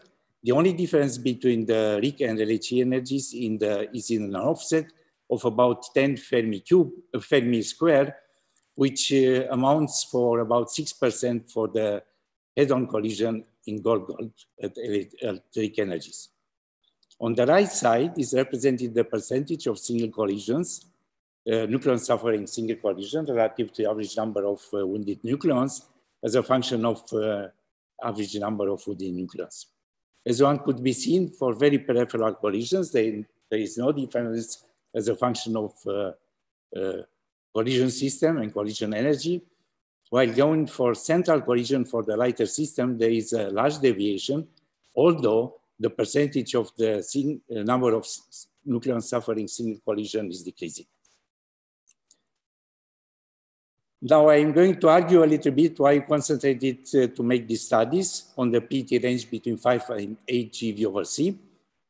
As could be seen on the left side using the RAAN, which is written on top of the left column side, one could see that the maximum suppression at different energies remains more or less in the same region of the PT. And on the right side is represented the RAA and RCPN for the lead at 2.76 TeV for different centralities. And we could see this maximum suppression is also independent on the centrality. So this is the main reason why we concentrated on this PT range. Now on this plot, based on the experimental data published by different collaborations mentioned on the bottom side of this plot, we could see which is the suppression as a function of n part. One observes that we observe a very nice RAE scaling as a function of n part for the two top RIC energies and LHC energies. And at LHC energies, we observe the same suppression, although the difference in the collision energies up to a factor of 2. Now, if we take into account the corona on the left side, is represented the RAE for the core. One observes that for the peripheral collisions, we observe an increase in the suppression relative to RAE by about 20%, while the difference in IRA relative to RAE is decreasing toward central collisions. And we could observe also that for a very central copper-copper and xenon-xenon collision, for core contribution, we start to have more or less the same value for the RAE core as for the corresponding n part for gold and leaded collision. Now we make the same representation in terms of the charge particle density. It seems that we have much better scaling for all systems and all collision energies. The scaling for the core contribution on the right side is a little bit less than for the RAE. And I would like to make some remarks why we prefer to have this representation as a function of n part. On the top row are presented more or less the same plots as in the previous two slides. On top of them, you could see the qualitative representation of the overlapping zone. And we could see that in RAE as a function of n part, the size and the shape of the overlapping zone for a given n part is more or less the same for different systems, with the exception of copper-copper high central collision at the top RIC energy. And on the bottom, you see the same representation of the overlapping zone as a function of n part, as we discussed a couple of slides ago. Now, if we go to the dn charge d eta representation, we could see that for a given dn charge d eta, we have different size of the overlapping zone, and on top of them, we have different shapes. And besides that, on the bottom side, plot is represented the particle density per unit of rapidity and unit of overlapping area as a function of the average value of charge particle density. And we could see that there is a difference between RIC and LHC energies, which is increasing as a function of dn charge d eta.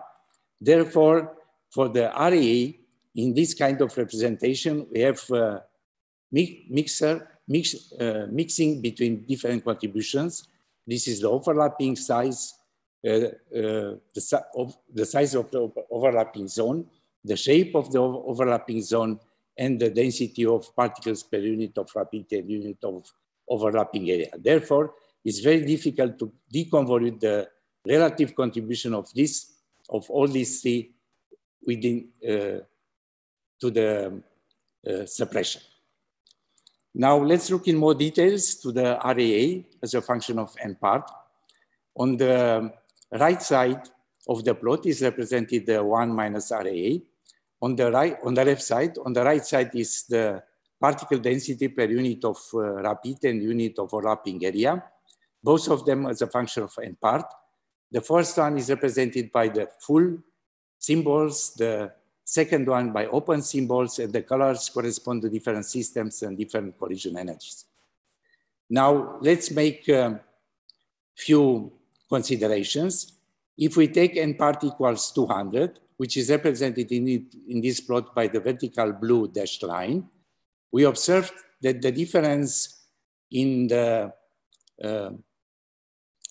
density, particle density on the unit of rapidity and unit of overlapping area between different energies relative to 200 GeV gold is between 5 and 8 particles per Fermi square, while the difference in the suppression is at the level is constant and is a level of 0.1. This is a strong indication that we have to do is suppression saturation at LHC energies. Now, if we move to very central gold-gold collisions, which corresponds to the average n part equals 350, the difference in charge particle density per unit of rapidity and unit of overlapping area between leaded at 2.76 TeV and gold-gold at 200 GeV is about 7 particles per Fermi square, while the difference in the suppression is less than 0.1. Now, if we consider that we have a relation between the suppression and parton energy loss, which is written here on this box, where we have a proportionality with the path length at square and with the temperature at cube, one could estimate the difference between the K, the jet medium coupling constant at 276 TeV and the one which corresponds to 100 GeV. And we could see that at 2.76 TeV K, it's about 1/2 of the K value at 200 GeV. And this was more or less discussed in many theoretical approaches and papers. Now, what about the RAN?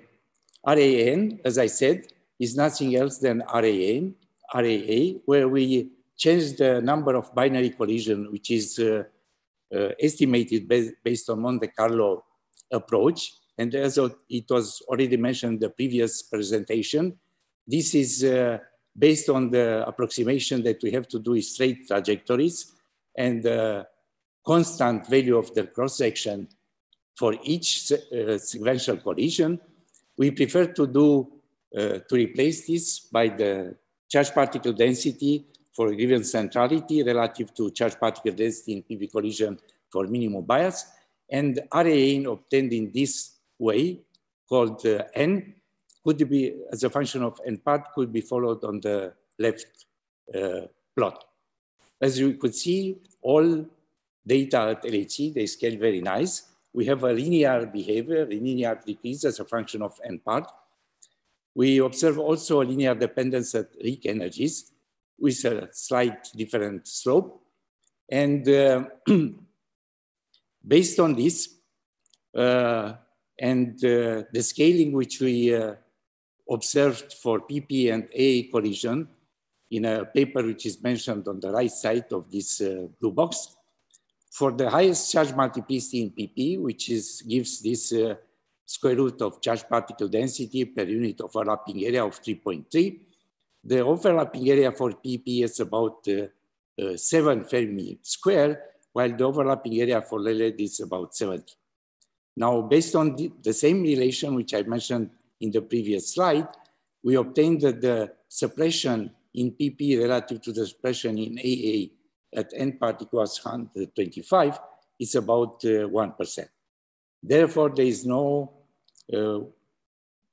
doubt that even for the highest charge particle multiplicity at PP at LHC energies, the suppression was not yet observed, although there are many similarities between PP and LED concerning other observables. Now let's look to the ratio of the suppression relative to charge particle density per unit of rapidity, and as a function of cube square of charge particle density per unit of rapidity and unit of overlapping area. On the left side is for RAA, and we could see that there is an exponential dependence, which somehow is similar with the KT dependence used in order to reproduce the nuclear modification factor at LHC and LHC energies in the paper which is mentioned below. Now, if we take RAN, we observe that this is a constant, so no dependence as a function of particle density per unit of rapidity and unit of overlapping area. And this is similar with the impact parameter independence of jet quenching parameter, which was advanced in the papers mentioned below. Now let's move to RCP and RCPN dependence as a function of the same observable, the average number of N part. On the left side, RCP was taken relative to the n part equals 30 in order to have a meaningful comparison between different systems and different collision energies. We could see that we have an approximative scaling for LHC energies and gold, and a little bit less better scaling for the lighter system, copper and xenon. If we look now to the RCP-N, we observe that all heavy systems, they scale very nice, and we have a linear dependence as a function of n part, which is nothing else than the consequence of the linear dependence of the RCP as a function of n part. Now let's see how this suppression behaves as a function of collision energy. For this, we used the data published by STAR collaboration using the beam energy scan experiments at RIC, starting from 7.7 GeV. On the left side are their plots. On the right side is the same plot where we use the RCP-N. And we observed that we had to change a little bit the PT range where we have done the previous studies in order to go down as much as possible with the collision energy because the PT range at beam energy scan was quite limited. And by the bluish boxes is represented the range of the PT in which we are doing the study as a function of collision energy.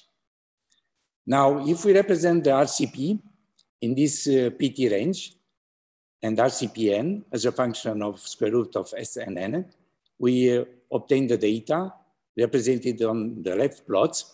And here is clearly seen that the suppression is increasing up to the top peak energies, followed by a leveling off or a suppression at LHC energies. And on the right side is explained a little bit what we have done in order to obtain RAA for pi 0, which was measured by Phoenix collaboration for larger PT range, in order to obtain also 130 GeV and 2 more low collision energies. So we fit the RCP with the function which is mentioned below. We observed that the fit is very good. Then we left the parameters free and we fit the RAA for pi 0 as a function of collision energy. Now the experimental data, the interpolated and extrapolated data for RAA pi 0 could be followed on the left plot as a function of collision energy. And again, we could observe that we have, as in the case of RCP, for charged particles, saturation from top peak energies up to LHC energies. You have 1 minute. Sorry? You have 1 minute. 1 minute. Now, if we take the ratio between the suppression and the charge particle density for on unit of rapidity and unit of overlapping area, we obtain the plot on the right side. And here we see that a nice maximum is observed at the top peak energies, followed by a decrease towards LHC energies. Now, this was predicted by different models. And the question is if this is a signature for a new state of deconfined matter produced at LHC energies. And there was a supposition based on theoretical work, which is mentioned on the left side, that at temperature around TC, magnetic plasma of right monopoles plays the main role, while going to LHC energies, quarks and gluons dominate the deconfined matter. Now, this is the outlook. I presented the charged particle RAA, RAN, and RCP and RCP-N for gold, and copper at RIC energies and LHC energies for the PT range between 5 and 8 GeV as a function of n part and charged particle density. Consideration based on RAA and as a function of particle density per unit of rapidity and the unit of overlapping area as a function of n part we obtained that there is a clear saturation of the separation going at LHC energies. The jet medium coupling constant is about 1/2 at LHC relative to RIC energy. And the separation for PP is clear that is very, very low, 1% relative to 1 in AA at the corresponding end part of 125. N-charge NCP, RCPN scale very nice to end part for all the heavy system and not collision energies. We observed exponential dependence of the separation divided by particle density on the unit of rapidity as a function of cubic square of charge particle density per unit of overlapping area, while for RAAN, there is no dependence as a function of this variable above 2.1 particles per Fermi at 2/3.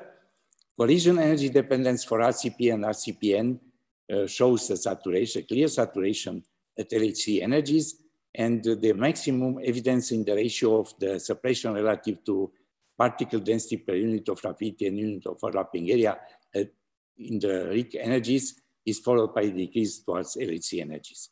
And the question remains in which extent this is a signature for a new state of deconfined matter produced at LHC energies. Thank you. Thank you very much. So we have 2 minutes for questions. Please raise your hand if you have one. If not, I see a question on the Mattermost chat, so I remind everyone that the questions can be asked there, but since there are no other ones, Yuri, do you want to ask your question in voice? Yes, I can in principle. Go ahead. So, I mean, I wrote on the Mattermost that, so from your slides, can I also use the same argument to prove that not a QGP, but simply a super dense hadronic matter is created at RIC or LHC energies? Or basically, more generally, what I can learn from the scaling properties which you were showing? So everything what I shown is based on experiment. And the ratio which I made on this slide, on the right plots, is based only on the experimental values. And it's clear that we observe this maximum around top RIC energies followed by a decrease. Now, the only thing which I found in the literature, sorry if you published and I did not see your paper, is this assumption of Liao and Shuriak that around TC we have to do is a magnetic plasma of light monopoles, which is dominated. And the other paper by Liao and Gyulashi, they claim that quartz gluons start to dominate the deconfined matter at LHC energies. Now, if you have another explanation, sorry, I will look and please can you send me your paper? Okay, thank you. It's basically time to move. I was just checking if there's some other question. If not, thanks again, Michał, for the nice talk. And I remind that one can also discuss on the Mattermost. Then we move. Thank you. Yes, thank you. Actually, we move to Yuri. So, Yuri? Yeah, you're there. Okay, yes, so here, let's your video. You can share your slides. Yeah, I'll simply share my slides. So the next talk is by Yuri Karpienko on jet and medium evolution in lead-lead collisions at the LHC energies from the EPOS initial state. I still don't have your slides. Sorry, I'll be ready in a minute. Just a sec. So I think you should see it. Okay. Yes, go ahead. Okay, so I suppose everyone hears me well. So I'll be talking about jet and jet energy loss in heavy ion collisions and jet reconstruction. So that's a result of collaborative work by me and those gentlemen which are shown on this on the row authors. So basically the talk will consist of two loosely connected parts. So the first part which I will discuss is the developments of the jet energy loss in the medium, particularly our model of the jet energy loss. And the other part is jet reconstruction and related jet overlap effect in heavy ion collisions. So to say a little bit more about the overall goal of our project. So in principle, we want to repeat what JetScape collaboration is doing in the US. So our aim is to create the integrated approach where we take initial state from one model. EPOS model seems to be a good candidate. And this initial state would provide us both hard partons and soft partons. And hard partons would be the seeds of the future jets. So they are processed with the time-like parton shower. They experience jet energy loss. Then they're hadronized, as you see on this diagram. And at the end, they're fed into the jet finding algorithm. Different from that, the soft partons, they're supposed to be melted. I mean, there's the usual assumption in the field that the soft parton melt into the hydrodynamic medium. Then the subsequent evolution of the soft partons can be described by hydrodynamics, as you can see here.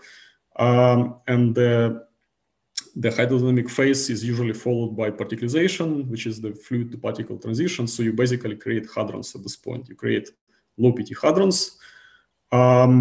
And the medium evolution would basically would influence would provide the background for the jet energy loss.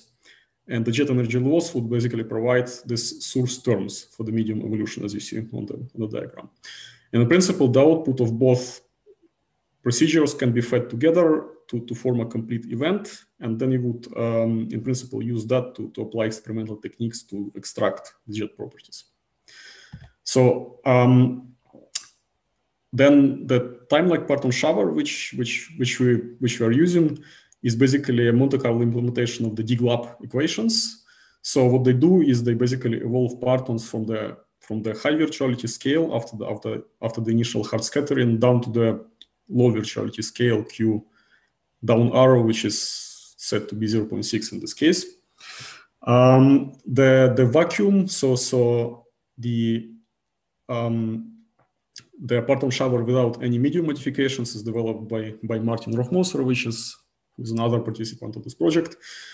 So basically what happens during the DGLAP is what you can see on this sketch. So you start with one energetic parton with high virtuality, and this parton basically splits into gluons and quarks, and at the end you end up with a bunch of jet partons which are collimated in the momentum space, and they are after the hadronization, they are basically what is observed as jet in experiment. So on top of that, since we consider the jet energy loss in medium, basically we have to apply we have to superimpose the geometric picture on top of that. So we have to assume that there is basically time evolution of the system, and because hydrodynamic medium evolves in the time steps, numerically we also cut the evolution of the jet shower into the time steps. Then we also assume that between each splitting process, which you see on the sketch, the jet parton has certain lifetime, which is taken to be delta T equal energy over virtuality scale. And then the two last bullet points basically show that we also apply the elastic scattering picture for the medium part, for the jet partons, and also medium induced radiation. So those two are basically the jet energy loss mechanisms in the medium. So this brings me to the first part of my talk. So jet energy loss. So the basic idea for the radiative energy loss was formulated by Gugnon and Birch in 1992. So the idea is that the energetic parton, which comes from the left on the sketch, it basically suffers scattering with the medium parton, which is Q small. And then as a result of the scattering, it tips off and it emits gluon with the frequency or energy omega. So this way it loses energy. Now, this basic idea by Guion Birch was basically formulated for the massless quarks and gluons.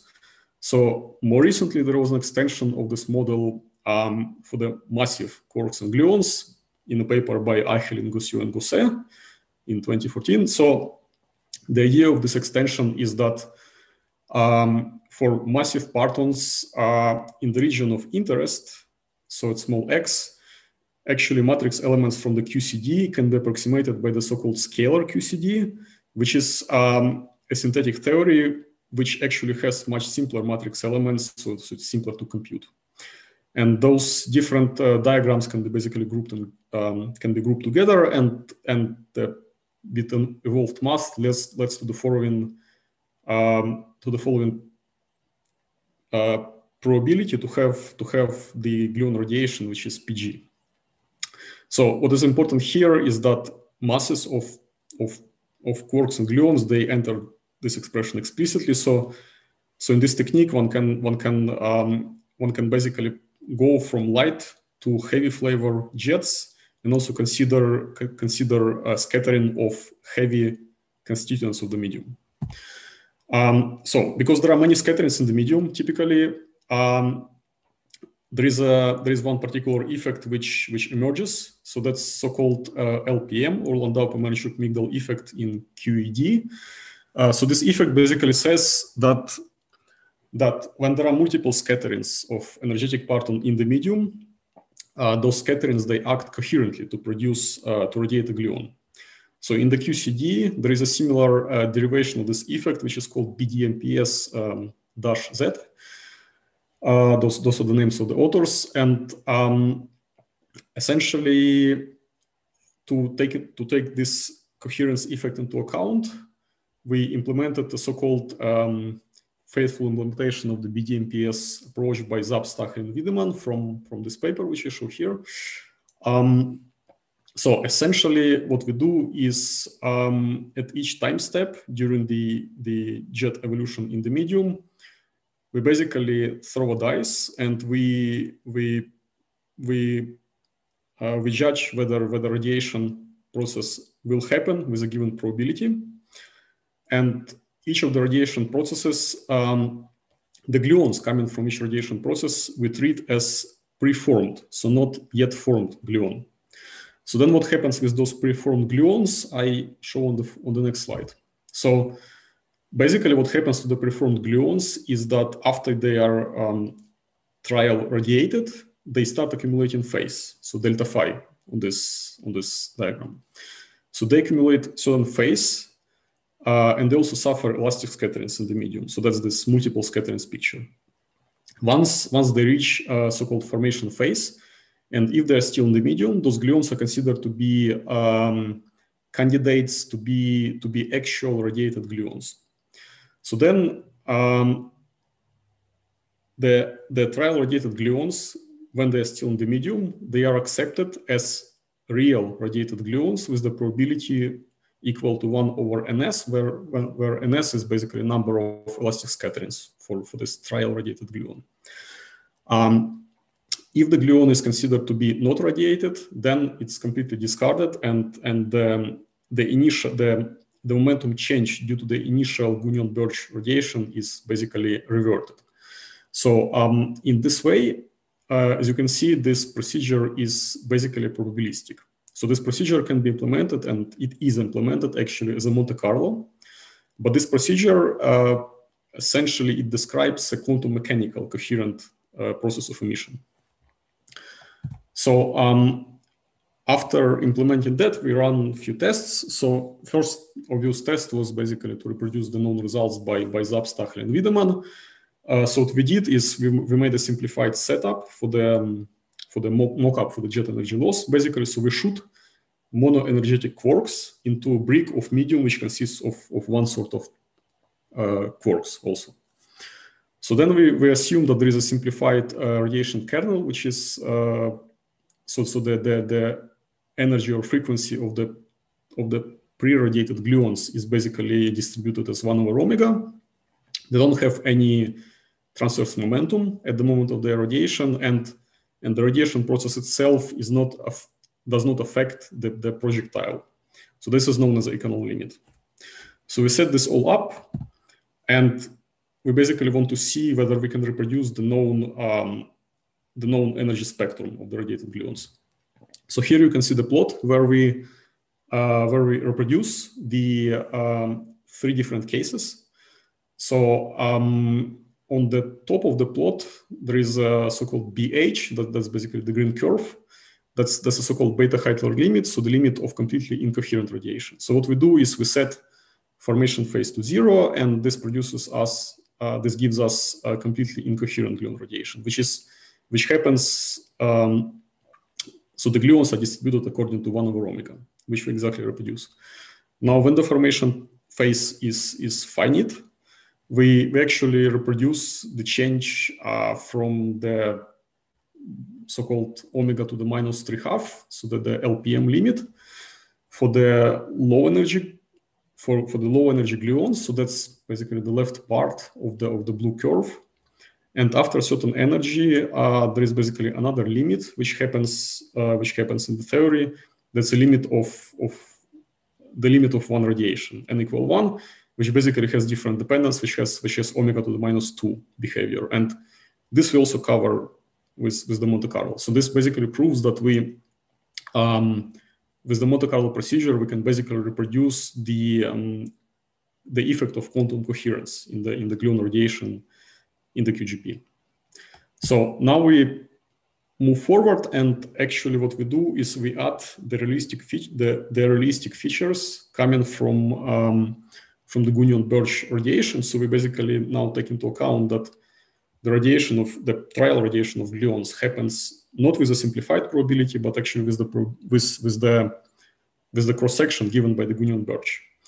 And essentially what you can take out from this slide and from basically the following slide is that once the realistic radiation kernel is implemented, you essentially stop seeing any ideal omega to the minus 3/2 or omega to the minus 2 case. So those ideal dependencies, they are basically completely distorted by the realistic radiation kernel.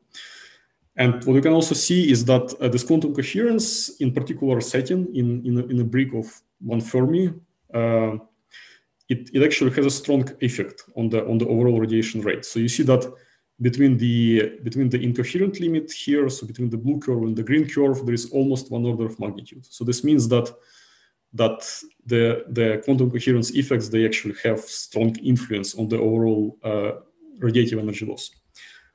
So now we basically move forward, and in a more realistic calculation, we plug in all of the features. So we basically restore the full QGP box at 350 MeV of temperature with the following masses of quarks and gluons, and we shoot the monoenergetic quark again on this brick of medium, which has a size of 4 Fermi. That's basically typical size, it's the ballpark of what can be observed at the RIC energies or LHC.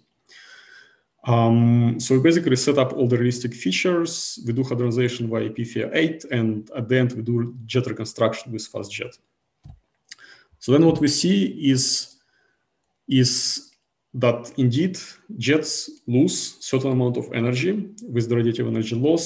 So the blue histogram basically shows you what happens to the final state reconstructed jets coming from the initial monoenergetic hard parton.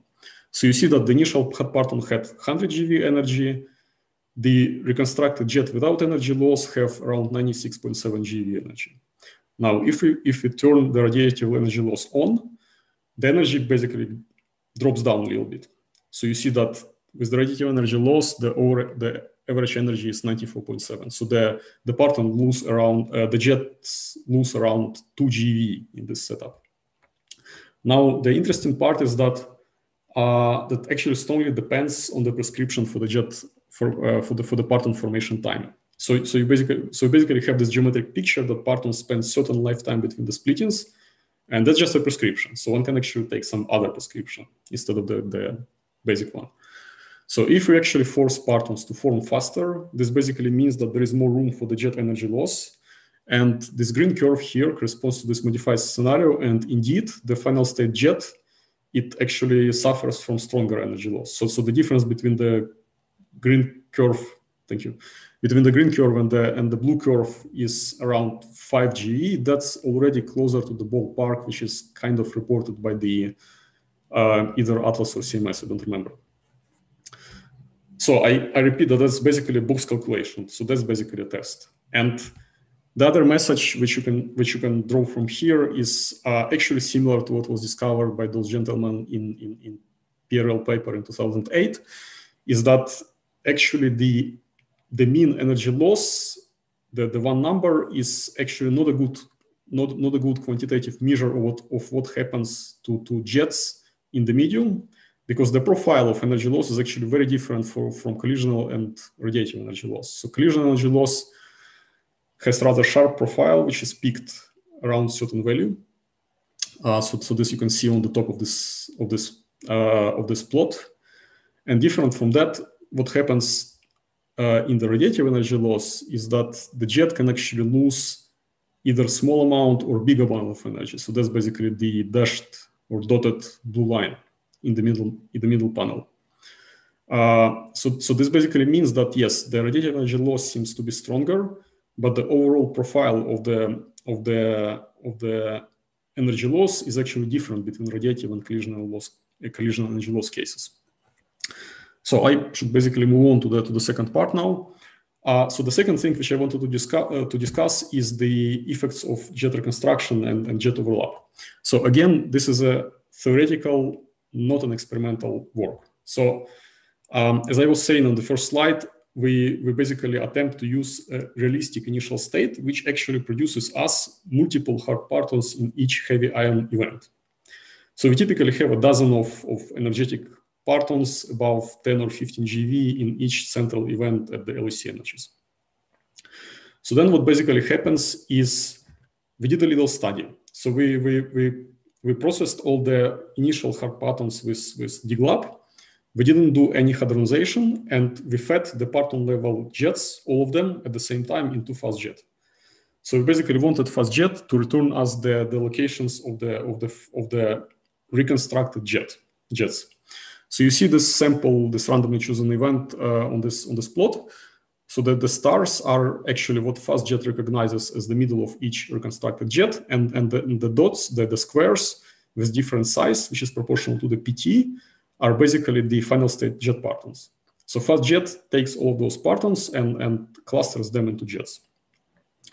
And there can be two things happening basically. One thing is that if you count between the PT of the reconstructed jet and PT of the parton of the generator level jet, the reconstructed jet typically have smaller PT. That's on this histogram. That's basically the positive region.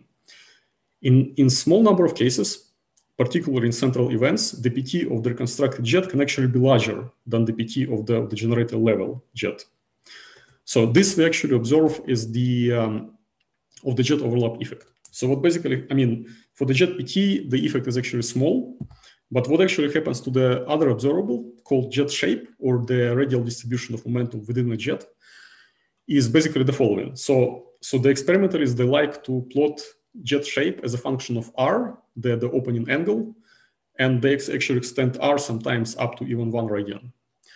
So what actually happens is that you reconstruct the full shape of the jet, which is the red curve on this plot, and this full shape has a contribution from the, let's say, dominant generator level jet, which is the blue dashed curve, but also has other contribution from the neighboring jets, which FastJet picks up by chance during the reconstruction procedure, and that's basically this dashed green curve. So you see that actually for the jet corona, this contribution starts to be quite large. So essentially, the ratio of the neighboring jets to the primary generator level jet is plotted on the right plot. So now I basically move forward to almost the last result. So essentially, what we found is that if you follow this naive jet reconstruction with FastJet, what you typically have is that certain amount of energy of the generator level jet is lost during the reconstruction. This is known. But what actually also happens is that sometimes FastJet clusters together partons from different generator level jet and calls them one jet. That's basically what we call gain on this plot. And this gain term, it actually increases towards larger R capital, so towards larger jet cone in the FastJet. So what basically happens is that you want to recover more of the energy of the original jet during the jet reconstruction, so you increase the opening angle, and then you basically start to pick up more contributions from the neighboring jets. So this basically brings me to the last slide. So essentially, what experimentalists, how experimentalists deal with that issue. So it turns out that experimentalists actually they do sophisticated subtraction techniques to take this into account. So CMS performs background subtraction based on basically statistical procedure, and Alice uses actually PIHE as a proxy for the vacuum jets. So this is actually very involved, but the point is that those techniques, they differ, they has to be done on the observable by observable basis. And since I run out of time, I basically throw the summary slide here, and well, basically here you can read the summary of my talk, and I thank you for your attention. Okay, thank you. We still have time for questions. So please raise your hand if you have any. You can also write in the chat in case you have problems with your microphone.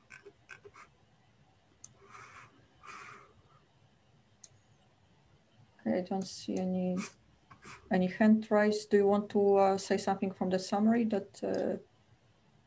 Well, I can basically summarize that in 2 words or 2 sentences, let's say. So, yeah. So essentially, there are basically two different things in the development of the overall integrated jet medium picture, which I'm reporting. So the first thing is that we basically did we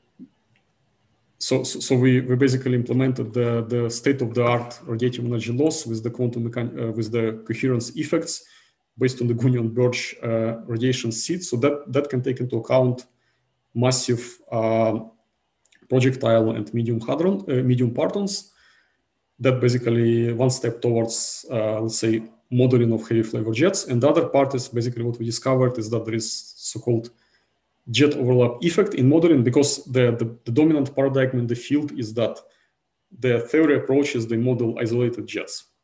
And basically what happens if you don't model isolated jets, but if you attempt to model all of the jets or multiple jets in the same collision event, you basically end up having those overlap effects, which I was discussing on the second part of my talk. And those effects seems to be very important for intricate observables such as jet shape.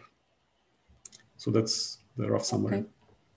Thanks. Let's see if there are maybe some questions to this part. Seems not. So I remind again that one can ask questions later in the Mattermost chat as well.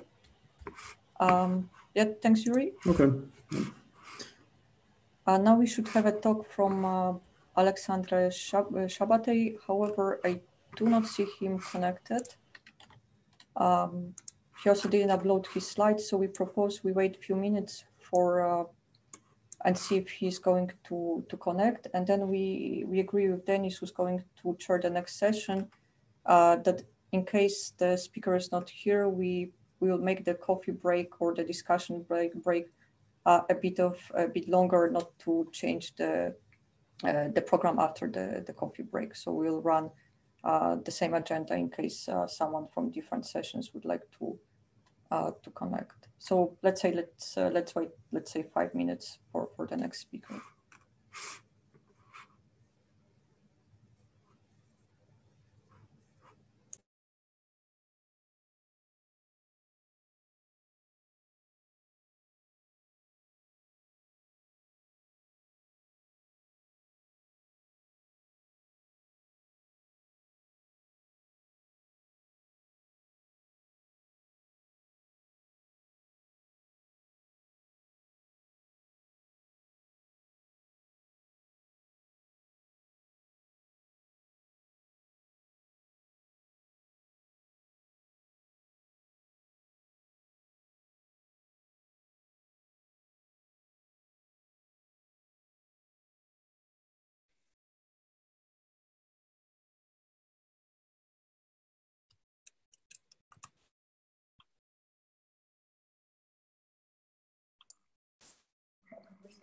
Barbara, we don't hear you anymore.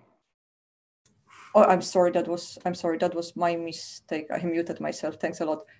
So I just wanted, while we're waiting, I just wanted to remind participants that if you would like to ask a question to speaker, please raise your hand, and then we'll allow you to ask a question. In case you have a problem with audio, just write it in the Zoom chat or write it in the Mattermost chat. And then we have now 45, and before we had even more than 50 people connected to Heavy Iron session. So it's I would say it's quite nice. Okay, I'm just checking, but still we do not have slides from the next speaker, and we do not see. Barbara, here is Jana. Yes, Jana? Yes, so we just try to contact Alexandre via organization office, still no response. So I suggest probably yes. That you make a coffee break now. Yes, so we make a break, and as I said, for coffee, tea, depends what time zone people are. And then, of course, if there are still speakers connected from the previous session, then if anyone has some question, I think we can also use it for a discussion. Thanks, Jana, for checking on this.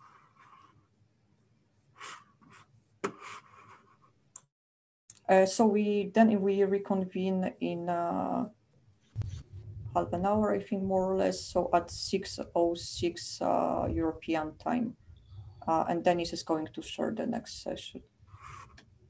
Thanks a lot to everyone, and thank you for all the speakers for really nice talks, and thanks for being on time. Thank you, Barbara. Bye. Bye-bye. Thanks.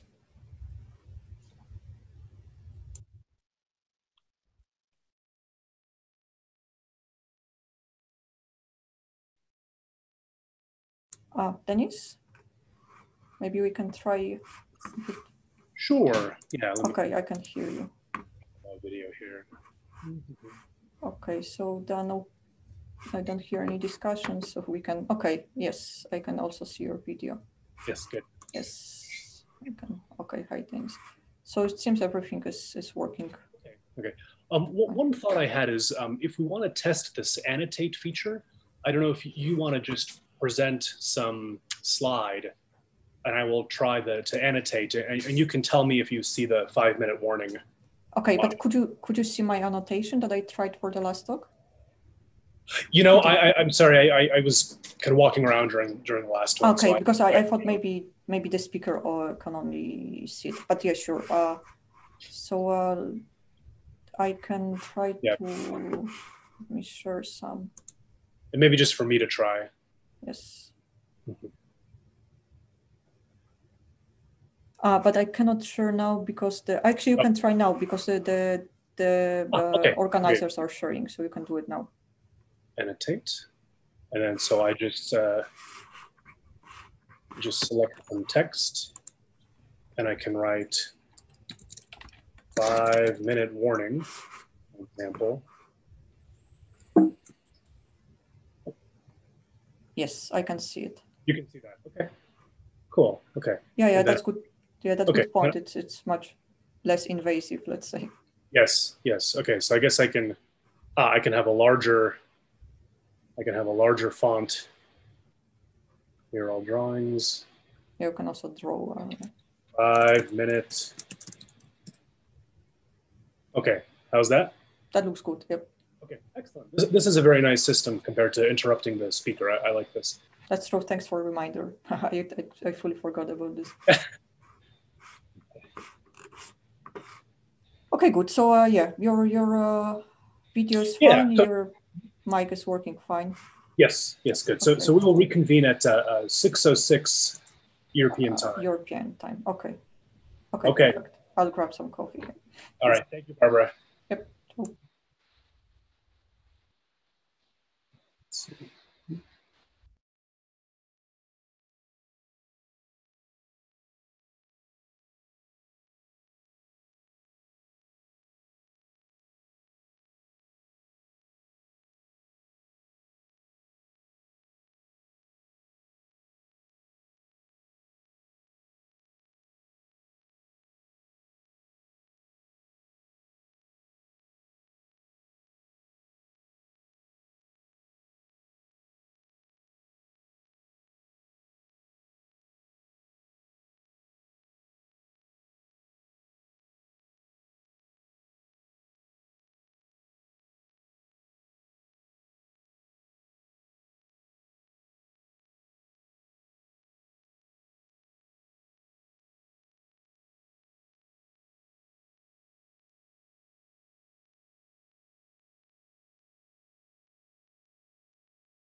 Okay, hello.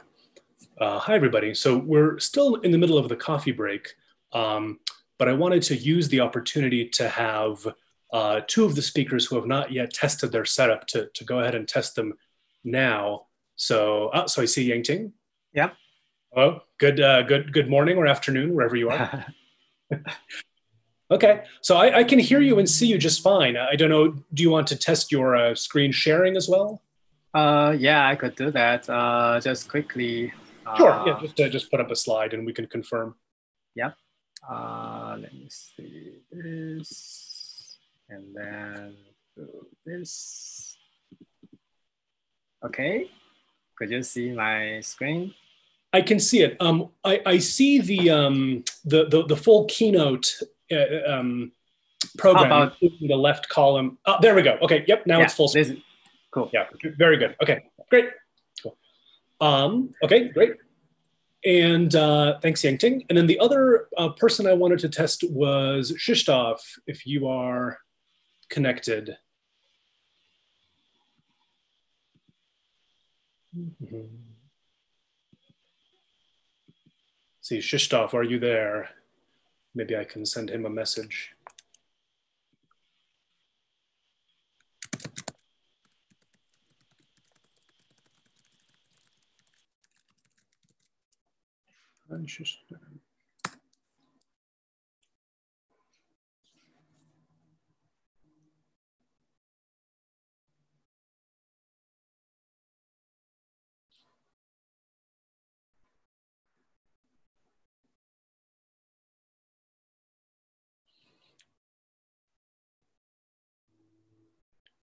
Okay, well, we can continue to wait a few minutes. I'll see if I can get a hold of Krzysztof.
Okay, let me also check with the first speaker of the session, who I believe is Helena. So Helena, you'll be ready to go in about 5 minutes when we start? Yes, I am. Okay, great, no problem.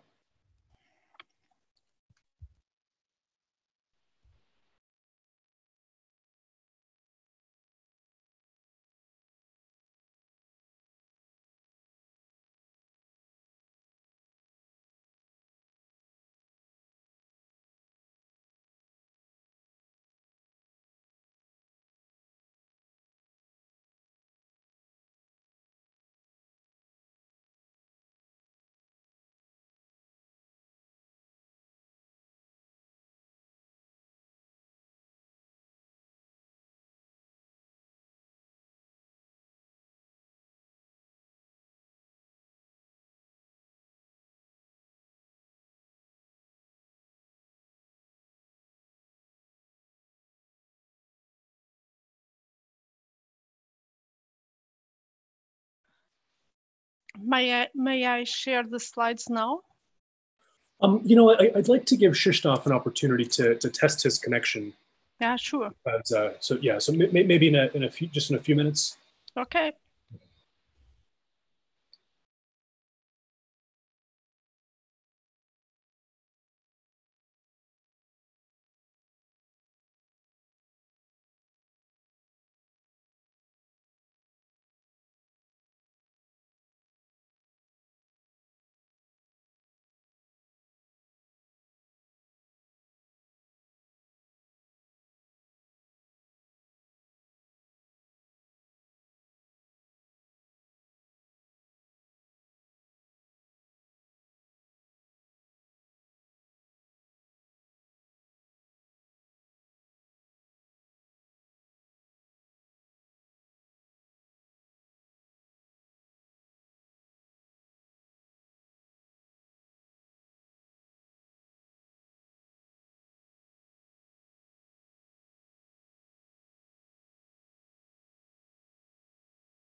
Okay, we have just about a minute left in the coffee hour, so let's go ahead and get started.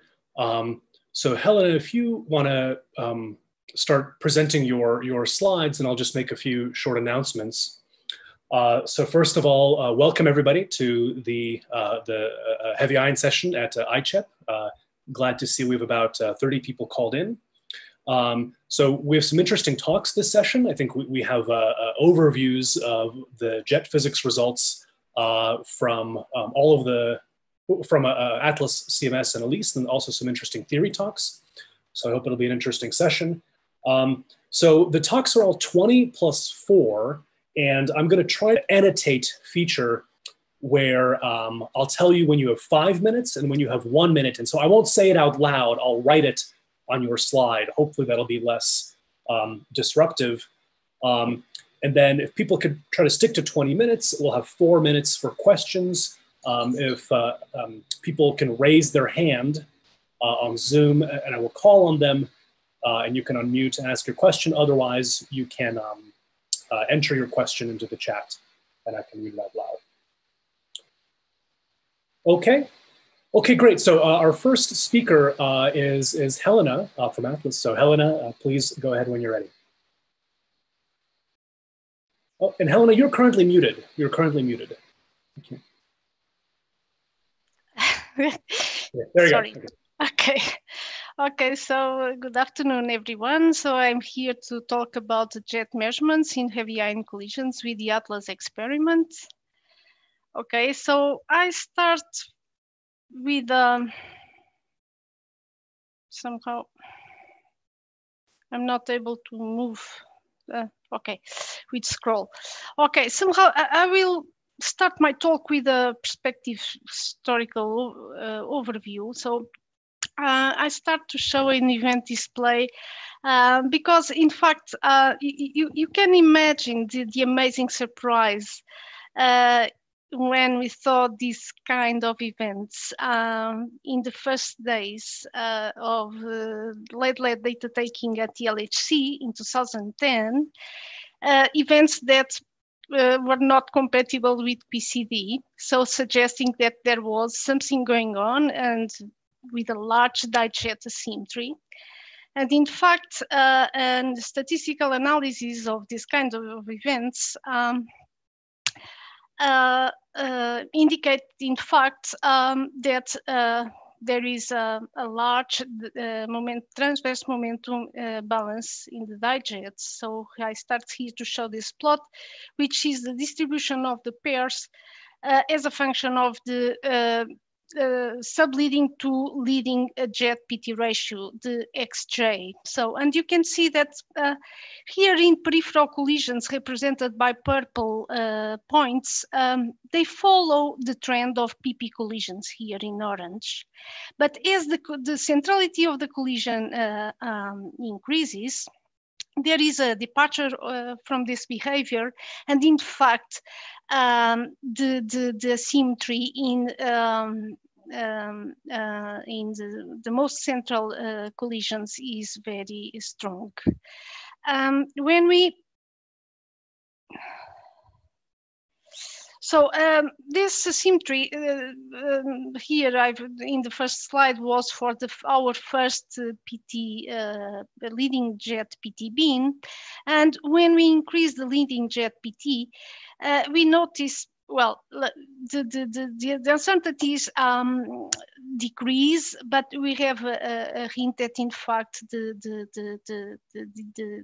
imbalance gets weaker, and in fact for large PT of the leading jet, the asymmetry, the pattern gets very different from when the leading jet has low PT, with exception for the most symmetric XJ beam.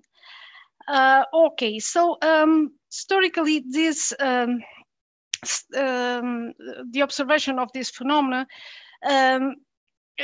was followed by the study of the inclusive jet production in lead-lead collisions. And here the best variable is the so-called RAA, which is the ratio between the yields in lead-lead collisions and the yields in proton-proton collisions. When the denominator is scaled by TAA, which is a proxy for the nuclear overlap, the denominator turns out to be the number of expected jets per event. So in absence of QGP effects, this ratio should be 1. Any deviation from unity indicates suppression or enhancement of the yields. And here, this is somehow an old result, but it is just for completeness. So the RAA as a function of jet PT is in fact for central collisions, we see that at a given PT, the jets are suppressed by a factor of 2. And when with a clear jet PT dependence. Okay, so to further understand the suppression mechanisms, we need to explore new observables, and the first is the azimuthal dependence of the jet yields. Here, the anisotropic distribution of jets is described by a Fourier expansion in which Vn and Pcn are the magnitude and the phase of the n-ordered anisotropy. And the plots of this distribution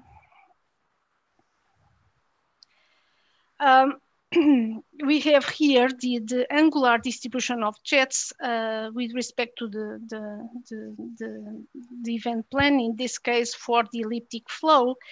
The results as a function of the delta phi, which is the angle that the jet makes with the event plane,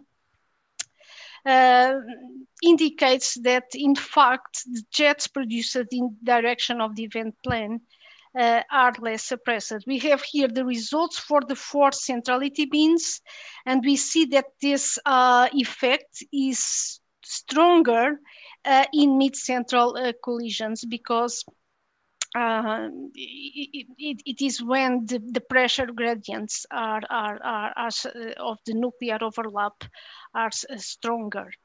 So you can see this is a clear effect. So the jets are anisotropic produced in central lead-lead collisions. And the effect in n equals 3 is much smaller.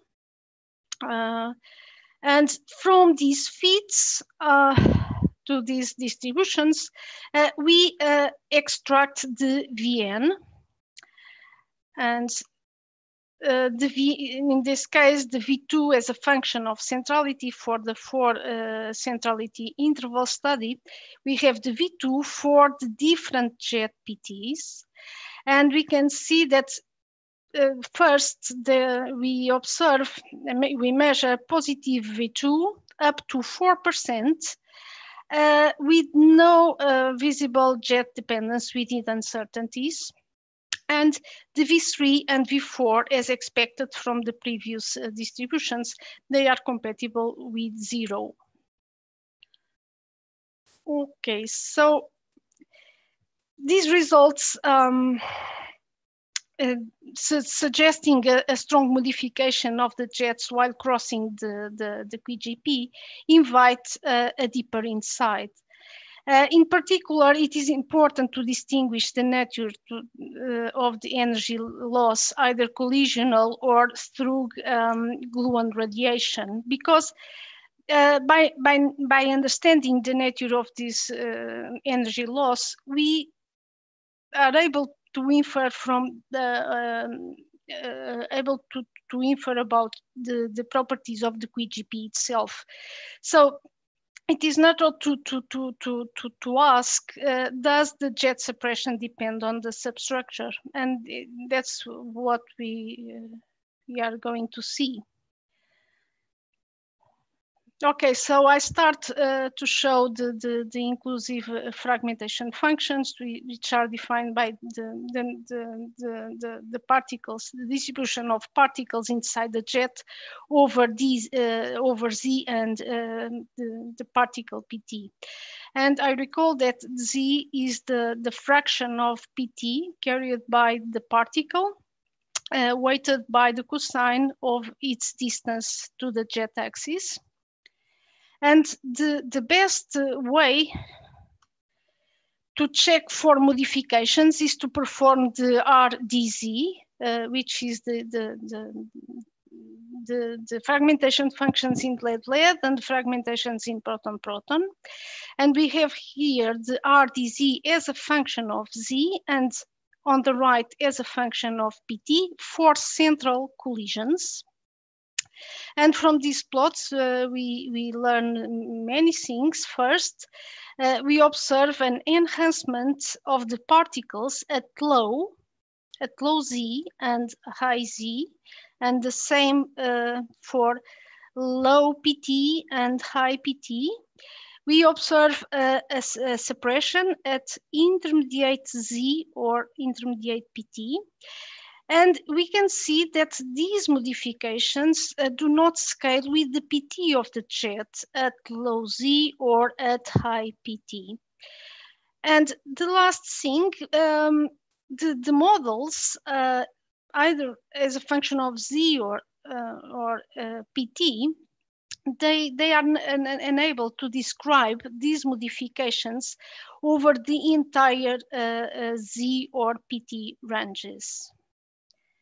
Okay, so keeping these results in mind, it is natural to ask, how do the particles redistribute within the jets in order to accommodate these modifications of the fragmentation functions? And one good way is to study the fragmentation functions also as a function of R, the distance that the particle makes with the jet axis. And so by looking at the modifications of these fragmentation functions as a function of R,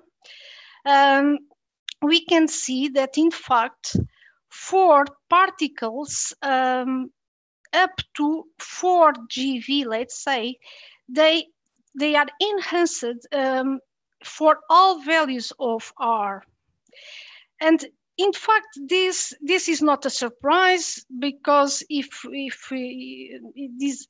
this result is completely consistent with what we have seen before for RDPT as a function of particle PT for the same jet range.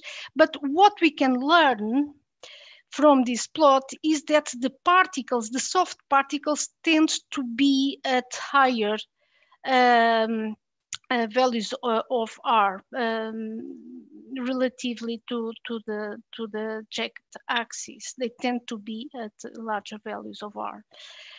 And one thing very interesting is that the core of the jet remains unmodified. And also, well, the statistical and the systematic uncertainties are very, very, very high here, but we have hints that in fact they start to drop down as we go to R equals 0.8 or so. Okay, so I think that now I will show the results with the large jets. I think it is the natural way to follow, because we have hints that the particles redistribute beyond the jet with a typical size of 0.4. So let's look at fat jets and see what is going on with these observables. So in Atlas, the approach is to use, in fact, the fat jets, but we look inside the fat jet for looking for smaller jets of R equals 0.2 and remove the soft contributions. And the goal for doing so is to look for the resolution scale of the quark gluon plasma. We do this by using the KT splitting scale, which is the mean PT of the first hard splitting times the angular distance between them. Okay, so these reclustered jets in this slide, I showed RAA as a function of PT for these reclustered R equal 1.0 jets. And as we have seen before, for the standard jets of 0.4, there is an increasing suppression with the collision centrality, reaching a factor of 2. And interesting is to compare the suppression of these two kind of jets. So for in black for R equal 1.0 and for red for the R equal 0.4. In fact, these jets, reclustered jets, are even more suppressed. I recall that the fat jets without this reclustering, they are expected to be less suppressed because we expect that the out of cone particles, the energy related to the out of cone particles can be recovered. But here we are looking at fat jets, but a very particular cases. So we remove the soft contributions, so there is no room for recover the energy.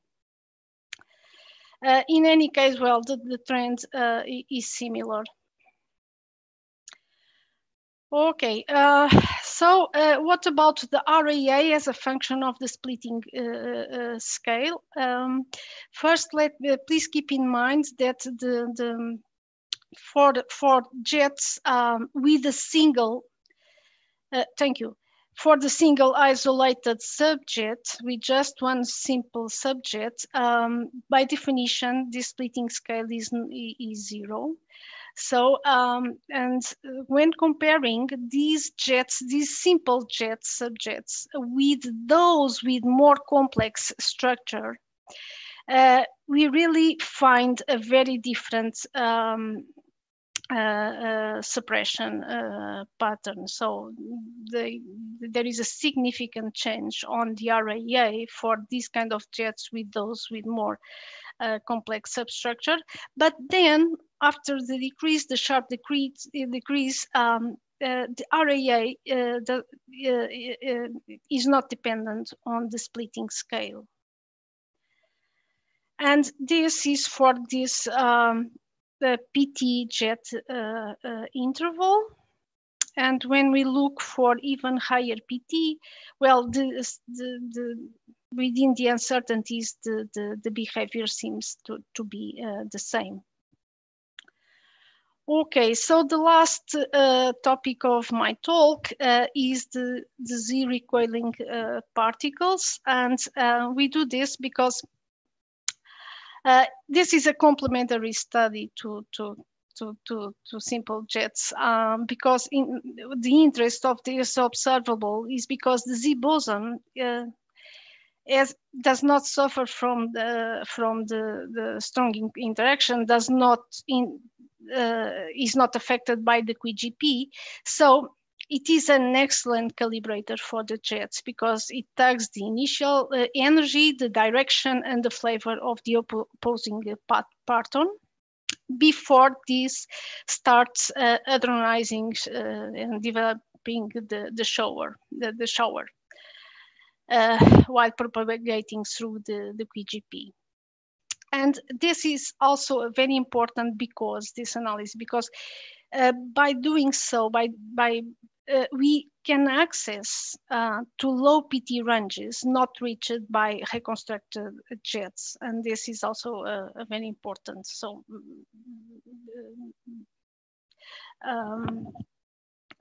analysis, because it will be important for the understanding of the mechanisms of the pattern energy loss. So the first result that I show, so the charged particles, the phase space of the charged particles is this one.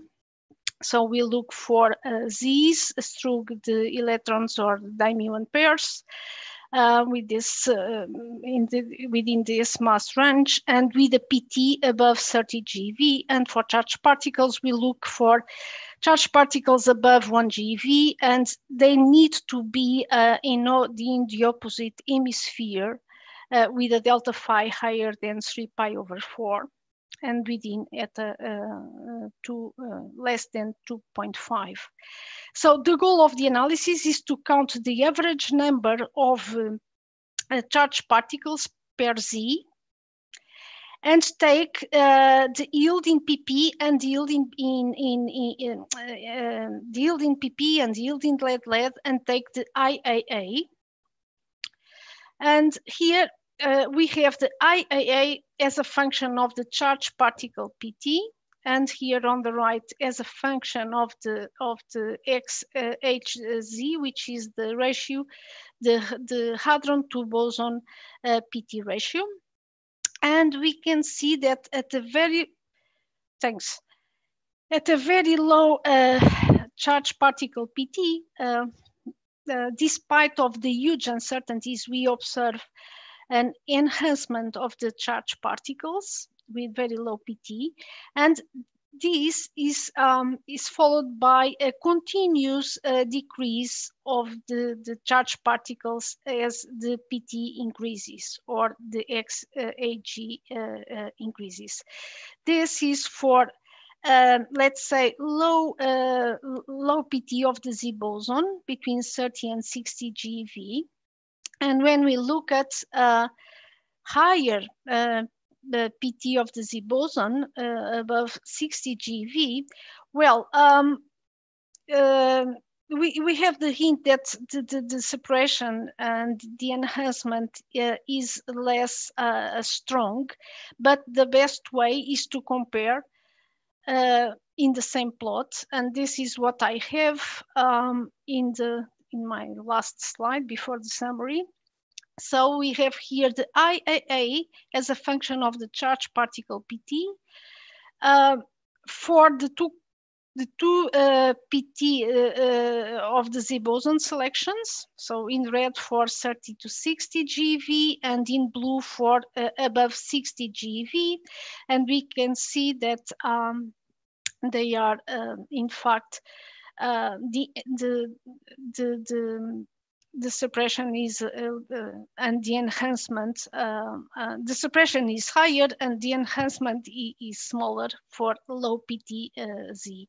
And very interesting is that these results agree quite well with the predictions of the hybrid model. So this model captures both the enhancement and the suppression and also the sensitivity to the Z boson PT. Okay, so I come to my highlights. Well, I think I have time to summarize. So the inclusive jets in lead are suppressed relatively to PP by a factor of 2 in central collisions. There is evidence of path length dependence of jet energy loss. The jet substructure is strongly modified in lead-lead collisions with an onset at 4 GeV. And the reclustered R equal 1.0 jets with single subjets are less quenched than those with more complex substructure. And the suppression of high PT hadrons in Z-target hadron yields. There is an enhancement at low PT and the suppression at high PT. So thank you very much for your attention. Okay, thank you, Helena, for that very comprehensive overview of these ATLAS results. We have just a minute or two for questions, so let me see. I don't see any hands up here or questions in the chat. There was a question posed by Yuri on the Mattermost discussion panel. So Yuri, I don't know if you want to unmute and ask it here. Yeah, I can if you allow me. So that was rather questions/comments. So I was basically wondering about this triangular, the V3 versus V2 of the jets in central events, in central outlet, I think. So what looks a bit puzzling is that there is a non-zero V2 of the jets, but the V3 seems to be consistent with zero, as you're saying. So the thing is, from soft physics, I mean, from hydrodynamic observables, we know that V3 is actually as strong as V2 in central events, which means that the triangularity of the initial state is probably in the most central events, you mean, or in the centrality class where the effect is stronger? I mean, most central, 0 to 5 or 0 to 10%, or whichever centrality class you choose to call central events. Okay, so we should compare this, the bottom left right plot with the one in the next slide. And in fact, they are quite close. Huh?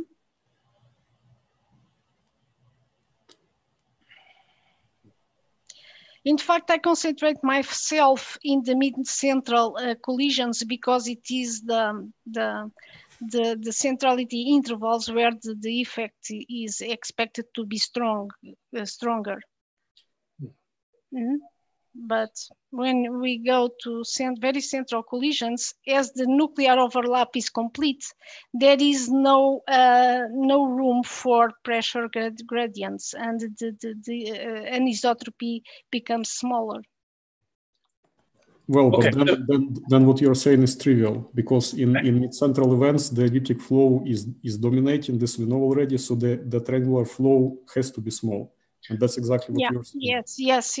But the effects of triangular flow should be the strongest in central events, actually. So unfortunately, I have to cut the discussion off to keep to the schedule. I'm sorry. So I invite people to continue chatting on the Uttermost channel. Okay. Yeah. Thank you very much again to Helena. Okay. Thanks. Good. The next speaker is Suvik, if you are ready. Yeah, I am ready. Great. I'm sharing the screen.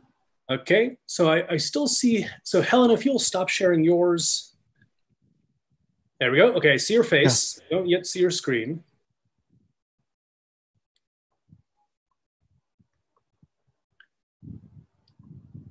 Can you see the screen now? Yes. Okay. Yes. Yeah. Is it fine? Okay. Please go ahead. Yeah. Thanks. So thank you for giving me an opportunity to speak in this conference. So today I'm going to speak about the universal features of the medium index gluon cascade and the jet quenching in the expanding media. So I am myself Shovik from Charles University Prague, and this work has done in collaboration with Carlos Salgado, Martin Spauster, and Konrad Tanovic. So moving on. Oops. Sorry.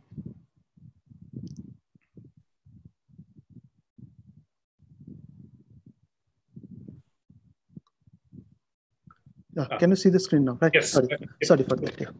So the outline of the talk is basically revolves on the starting point of the calculations presented here is in the formalism for the propagation and the radiation in dense plasma within the BDMPSZ formalism.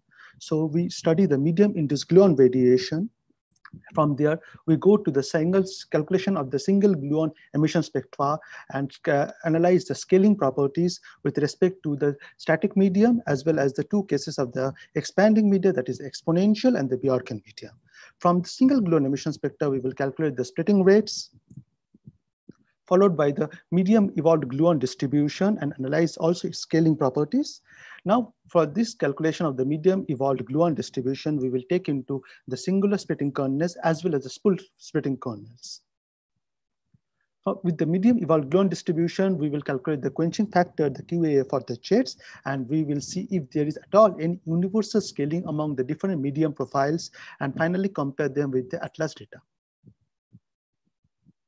So the starting point of our calculation is the quenching parameter for the media, which basically or essentially characterizes the different kinds of media. So for the static case, the quenching parameter is Q0, followed by for the exponential and the Bjorken case. For the Bjorken case, there is also the starting time for the Bjorken expansion, that is the T0. Now, in this multiple soft scattering approximation in the harmonic oscillator, we have this differential equation from where we see the complex frequency, which is a function of the quenching parameter. For our calculations, we only consider the gluon splitting. We would also like to define the average quenching parameter for the static and the Bjorken media given in the left of the inset, left formula of the inset, whereas in the right hand side, we see the average parameter for the exponential case. Please note the limit of integration for the exponential is from 0 to infinite. Also, we say that the maximum gluon energy in the medium is a function of the quenching parameter and the finite length of the medium. So we recollect the single gluon emission spectra inside the media for the static soft case. The static soft case refers to the particular case in which the momentum fraction is very low. And for the full static case, the exponential case and the Bjorken cases also are presented in the left-hand formulas in the slide. So we define the effective parameter, the omega effective for the static media and the exponentially expanding media and the Bjorken expansion through these formulas in the inset. And we see that for this effective parameter for the singular case, the static, exponential, and the Bjorken are quite close to each other. Therefore, the singular spectra can be rescaled. In the first figure on the left-hand side, we see that when we rescale the single gluon emission spectra with respect to the omega effective, we see a very nice scaling in the soft part of the spectra. However, when we use the average value of the omega C and see the scaling, we see the corresponding nice scaling in the hard part of the spectra. So there is no universal way of rescaling over the total omega range or the total kinematical range. So for the soft part of the spectra, we see the effective scaling works very fine. And for the hard part of the spectra, we see that the average scaling works better. So from this single gluon emission spectra, we could in principle calculate the splitting rates inside the media, which is basically a differential over the splitting rates. So differential over the single gluon emission spectra. So for the different cases of the static and the expanding media, we present the results in the left-hand side figure. We see that for the BDMP soft case, the splitting rate is a constant in value because it is independent of the length of the media. Whereas for the BDMP soft case, as well as for all the profiles, we see that they quite closely matches with each other in the soft part of the spectra or the length of the media, which is basically given by this tau or the evolution parameter of the media. However, in the case of the Bjorken, the presence of the prefactor, there is a prefactor in the splitting race, which is a function of tau 0 and tau. This leads to basically the dumping of the splitting race for values tau greater than tau 0. Now, when we invoke in the same scaling, that is the effective scaling for the splitting race, we see that these scalings holds quite true for between the different kinds of media. Also, the splitting race could be plotted as a function of the energy fraction for some particular value of tau, the evolution parameter. We see that for the high values of the Z, the race of the different profiles differ significantly. However, the low Z values, they have quite got a universal slope because of the presence of the PZ kappa Z. That's PZ is the alternative participating function, and kappa Z is also a function of the moment energy fractions. So this basically the prefactor makes there is a universal slope for the case of the low Z. However, we could, when we invoke in the effective scaling, we see a very nice scaling in the soft part of the spectra as previously explained and introduced. With this single gluon emission spectra and the splitting race, we could in principle put them into the kinematic evolution equation, which basically resums the multiple gluon emissions with taking care into account the gain and the loss terms for the development of the pattern cascade. Now we introduce only the static soft analytical result, which could be derived analytically from this formula by introducing the static soft part of the single gluon emission spectra. However, for the total spectra, the full kernels for the static as well as the exponential one, this needs to be solved numerically. And here we present the numerical results for the full kernels for different values of the evolution parameter tau. Now the numerical values of the BDMP's case agrees well with this analytical result, which could be seen in the black and the black dotted curve, which basically tells that our numerical routines are quite fine. Now at low Z, we also see the 1/√x behavior of all the profiles. This is recovered from the similar type of gluon splittings at low X for the splitting rates.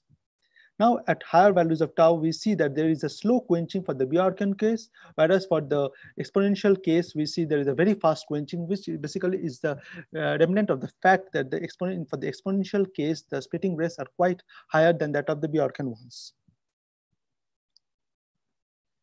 So now we could also play around with the singular kernels into the medium modified gluon spectra. So introducing the singular kernels into the spectra, we see that there is a very nice scaling with respect to the T effective for the case of the medium evolved gluon spectra. However, when we introduce the full waves, there is no such scaling in the T effective. So there is a sizable difference between each profiles. So this tells that for the full kernels, the effective scaling doesn't work fine. But however, for the singular kernels, they are quite perfect. So next, with the medium evolved gluon spectra, we calculate the moments of the distribution and the quenching parameter. So the yield in principle can be used to derive the quenching parameter or the jet suppression factor. Now we would like to point out that since we have included only one species, that is the gluons, into our calculations, therefore the QA presented over here is our proxy for the RAA calculated from the experiments. We simplify the underlying PP distribution, PP quenching from the PP distribution by the power law also. And for the analytical insight, we start with the singular kernels and the scaling to arrive at the ratio of the quenching parameter for the exponential with that of the static for the singular profiles. Also, we do it for the Bjorken ones. So the difference between two of them is that for the ratio of the exponential with the static one, we could easily rescale for the medium parameters so that we could make them quite similar to each other. However, for the Bjorken, with respect to the static one, there is an additional dependency of the ratio of T0 over L. If I tell us again, the T0 is the starting time for the Bjorken expansion for the media. So for this presence of this factor inside this first brackets, so we can tell that there is no universal way of rescaling the parameters to arrive at the results for the static media for the case of Bjorken media. Now we introduce the full splitting kernels to arrive at the quenching parameters for a particular value of omega c for all the profiles. We see that the exponential case is the most suppressed one. However, for the Bjorken one is the least suppressed one. So for the full splitting kernels, this is the order as well as for the soft splitting kernels. And the uncertainty band that we presented over here is done by varying the value of the alpha s by 10%. And we see that the numerical value of the BDMP static agrees well with the analytical results. So that's fine for our numerical routines. And a large difference can be seen for the different profiles. So the relevant question is that to ask if these quenching parameters also respect any scaling properties amongst themselves or not. So for the QA for the rescale profiles, we see that when we take into account the soft kernels into our calculations and define the soft scaling, that is the omega effective scalings, we see that for the cases of the static soft and the expanding media, the exponential and the Bjorken, there is quite nice matching and they fall on top of each other, which basically says that the scaling is quite nice for the effective parameters. However, when we introduce the same effective scaling for the case of the full kernels and plot them with respect to this scaling, we see there is not such nice scaling as expected. Therefore, we could say that the full kernels do not respect this scaling laws as we derived from the single gluon emission spectra or the splitting rates. As a final extension of the work, we replace this omega c that we derived for the effective values with that of a phenomenologically motivated model. So we do a chi-square fit and see how the scaling works. We see a good but not a very nice scaling or a perfect scaling which is achieved through this minimization. And for this, we would also like to say that for the scaling for the exponential media, the average scalings holds much better than that of the effective scaling.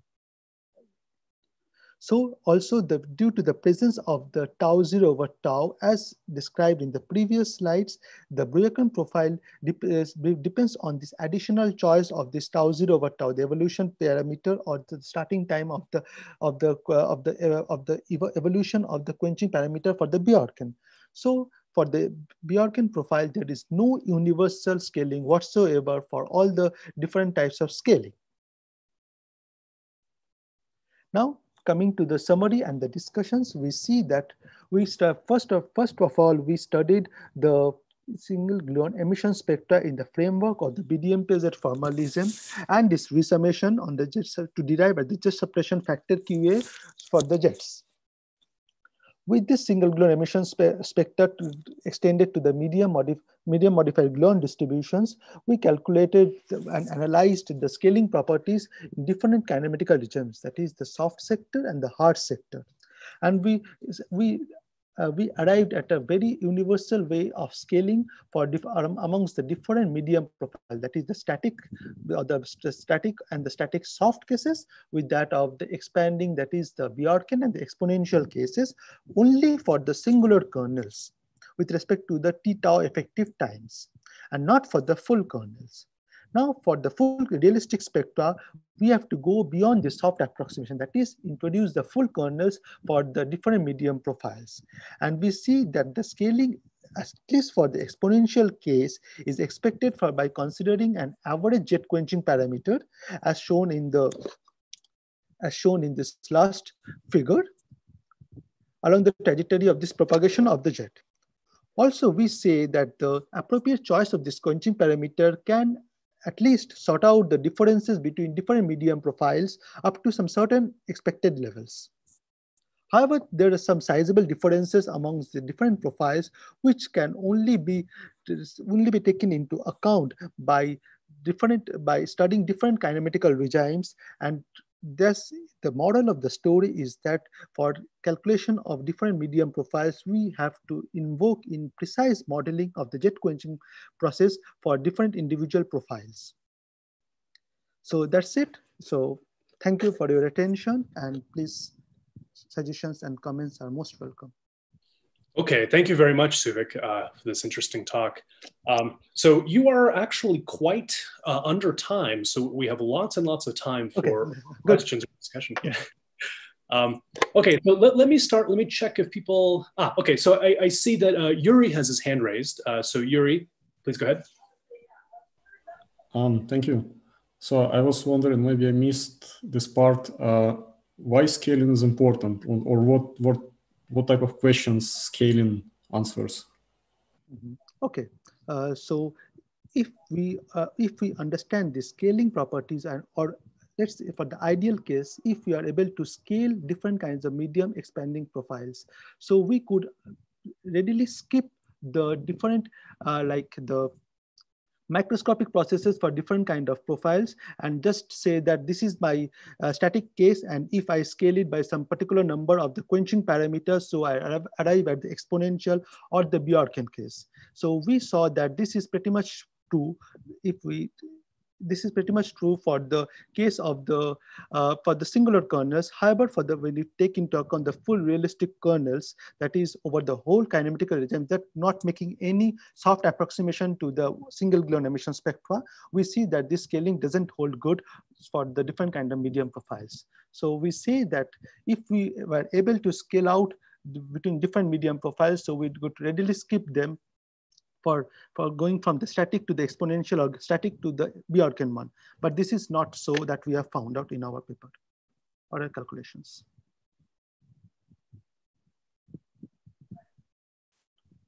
Okay, good. Other questions for Suvik? So let me check the chat, and let me also check our Mattermost channel, because sometimes people put something there. Okay, well, I'm a bit out of my depth, but I can try to ask a question maybe as an experimentalist. Sure. So yeah, so let's see. So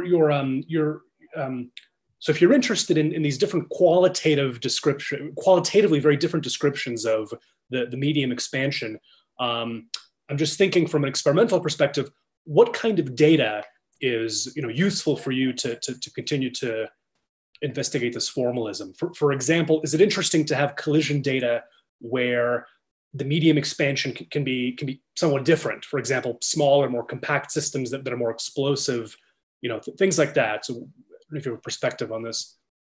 Okay, so the next thing I would like to answer it by saying what are the next thing or the scope of this present work for calculations, for more realistic calculations. Because in this work, what we have done, we have taken only the gluon splittings into our calculations.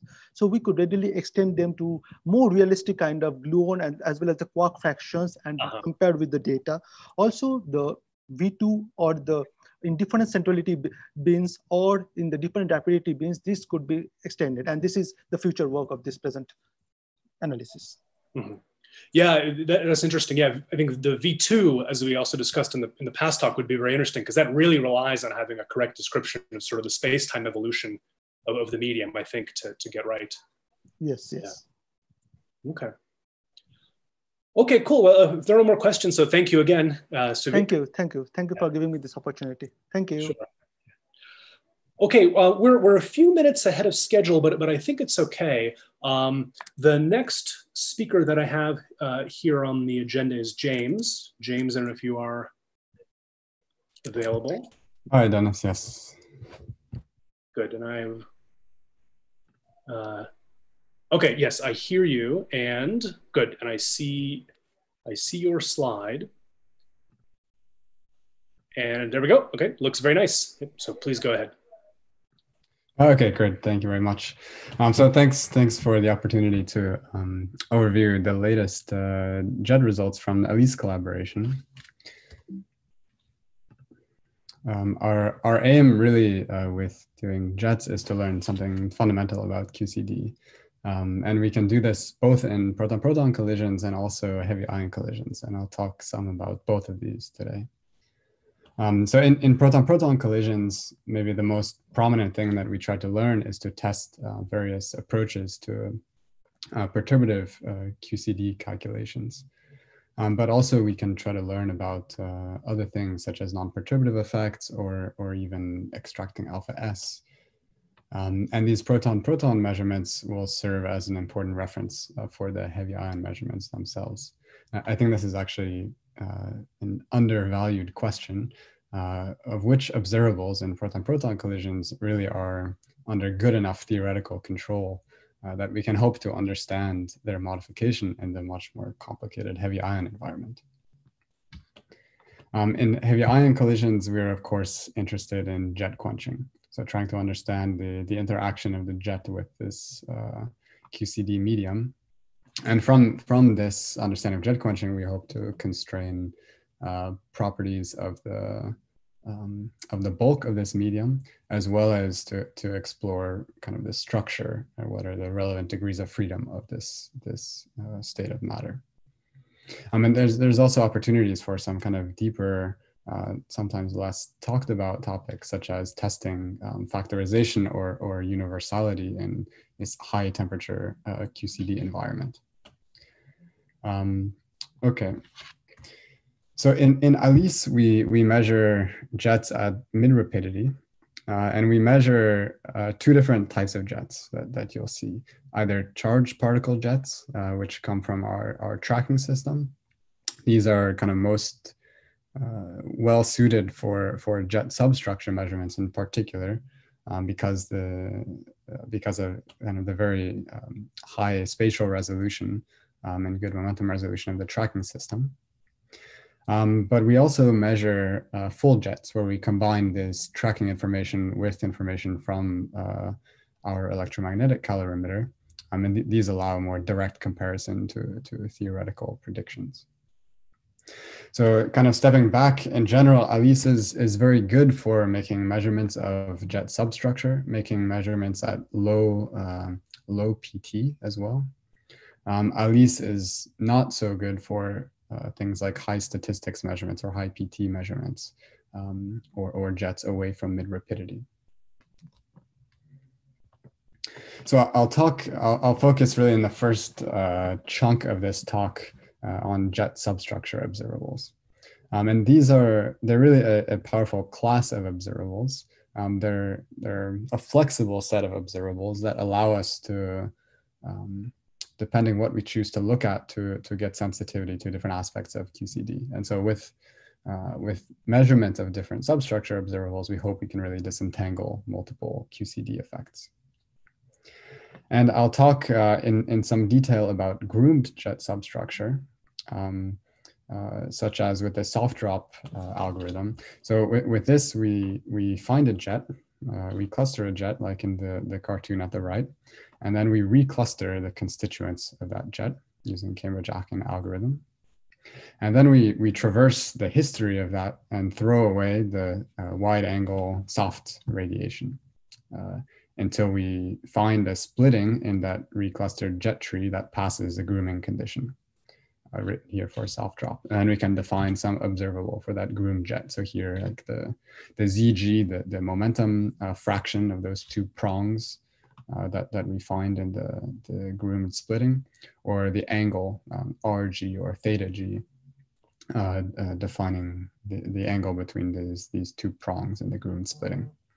And so these observables, they offer good theoretical control by really isolating a highly perturbative observable in general, and by throwing away by minimizing the magnitude of non-perturbative effects.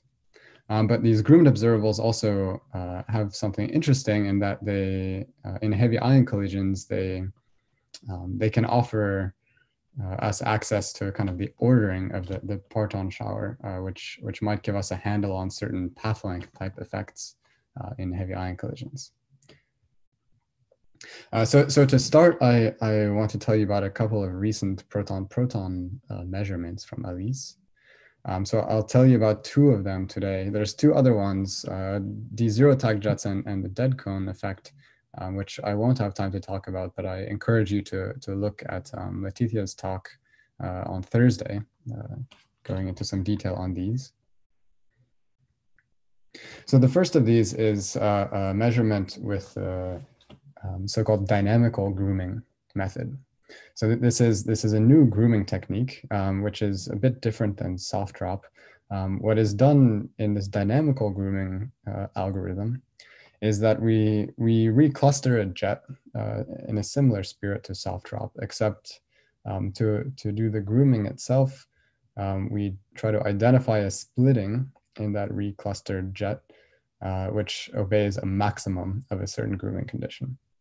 So instead of finding the first splitting that satisfies a condition like in soft drop, we traverse the entire primary tree of this jet and find a maximum according to this condition. And there is one free parameter, this parameter A here, on the exponent on the angle term, which weights how much preference the angle as opposed to the momentum of the splitting will prioritize the selection of that splitting. So what we measured in ALICE is the angular distribution of this groomed jet splitting, so theta G. Or on the right-hand side, we measured also the momentum fraction of that splitting, the ZG. We also measured the KT distributions, which I don't show here.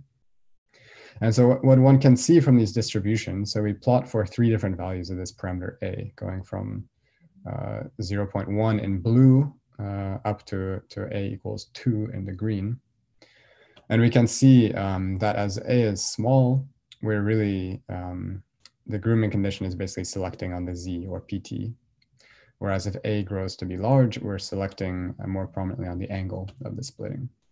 And so you can accordingly see as A is small here, in blue, there's the angle is not particularly preferred, whereas I dial up this parameter A and the distributions start to skew towards large angles in the green. And similarly, you can see in the right-hand plot for the momentum distribution, ZG, that as I go from a large value of A in green, down to a small value of A in the blue, we see that the smaller value of A selects strictly the Z of the splitting.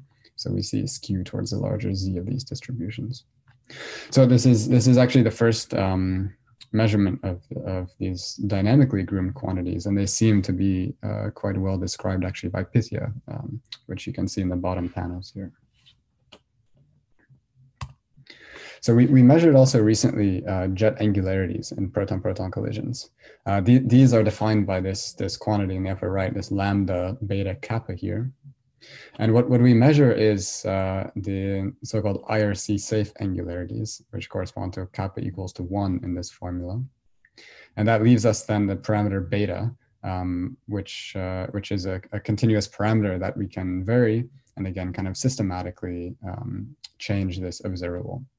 So what we try to do in our measurements is make measurements for multiple jet radii and also multiple values of this beta parameter to really test analytical predictions, perturbative predictions, and also some non-perturbative behavior. So on the left-hand side, I show these angularity distributions for jet radius r of 0.2, and on the right-hand side is for jet radius r of 0.4. And we make these measurements for 4 different values of the parameter beta, spanning from beta of 1 in black to beta of 3 in green. You can see as we dial up the beta parameter, these distributions start getting narrower, so more skewed towards 0. And we can that you can kind of understand because this angular term delta r over r is always less than 1. Similarly, if I compare the left and the right plots, so comparing smaller jet radius to a larger jet radius, we said the larger jet radius also has a more narrow angularity distribution, which is kind of intuitively expected from the jet fragmentation. And these distributions are also reasonably well described by Pythia, although there are some potential deviations. And we're actually in progress to compare these to analytical predictions, which we're looking forward to. Okay, so I want to move now to some lead-lead collisions. And in particular, sticking to the topic of groomed jets, I want to show measurements of the self-drop groomed ZG and theta G distributions. So to give kind of some physics background for why specifically we want to look at these observables, first, this groomed jet momentum fraction, ZG, is predicted to be sensitive to a collection of different jet quenching effects. The most prominent is probably whether the splitting function is modified in the heavy ion environment. But there's a list of other things, such as whether the energy loss is coherent, meaning that a jet essentially loses energy as a single colored object, or whether the energy loss is incoherent, meaning that the individual prongs of the jet are resolved by the medium. So this ZG distributions have been measured first by CMS and then by ALICE in heavy ion collisions, and these measurements indicate a slight suppression in the ZG in heavy ion collisions relative to PP. However, these distributions have not been unfolded for the detector effects or background fluctuations. And I'll have more to say about that in a moment. So then we can look also at the angular distribution of this groomed jet splitting. So together, this momentum fraction ZG and this angle theta G or RG really define kind of the full kinematics of this groomed jet splitting. And so this groomed jet radius is actually very interesting. It is sensitive to quite a collection of jet quenching effects itself. One illustration of this that I like is this figure in the upper right-hand plot. One effect is that compared to a proton-proton baseline in blue, the jet can be broadened. So there can be medium-induced gluon radiation that can broaden this angular distribution, giving you something like the green curve. Or on the other hand, various energy loss effects can essentially suppress the wide jets more than the narrow jets. And so what you will measure in heavy ion collisions will be a narrowing of that angular distribution relative to the proton-proton baseline. So we want to basically disentangle these effects and start getting at some specific physics mechanisms. And this hasn't previously been measured in heavy ion collisions. There is, however, a challenge in making these Grumjet measurements in heavy ion collisions. And that challenge is how to properly identify the Grumjet splittings in the presence of a large background. And so one can investigate this effect, this really experimental effect or complication of these measurements by doing some embedding studies. So by embedding a Pythia jet into a heavy ion background and seeing how well one can actually correctly identify the structure of the splitting, or whether that structure is kind of destroyed by the heavy ion background. So as an illustration of this, in the upper left diagram here, I show a Pythia jet, where this dot, this circle here, denotes the splitting that is identified by self-drop on that Pythia jet. Now, if I take that exact same Pythia jet and I put it into a heavy ion background, you can see in the bottom left here, self-drop actually will identify a completely wrong splitting. And it will, what will happen is basically the background fluctuations, which tend to occur at a large angle, will fluctuate into a big enough structure that it will pass the grooming condition. And so instead of identifying the correct self-drop splitting, you identify this completely misidentified large angle splitting, which is not good.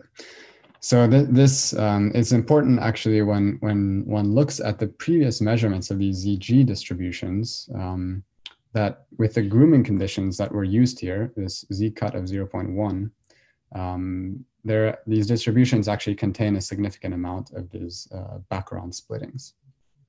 So one needs to take some care in interpreting those distributions. But we now have one way forward with this, which is to use stronger grooming conditions. So by raising actually the Z cut value in this grooming condition to demand a higher Z splitting, we can remove basically entirely these fake large angle splittings. And this gives us the benefit that that actually these distributions can then be unfolded. Okay, so we measured the ZG and theta G distributions, and before I show you the data, I want to quickly show you the theoretical predictions that we compared to.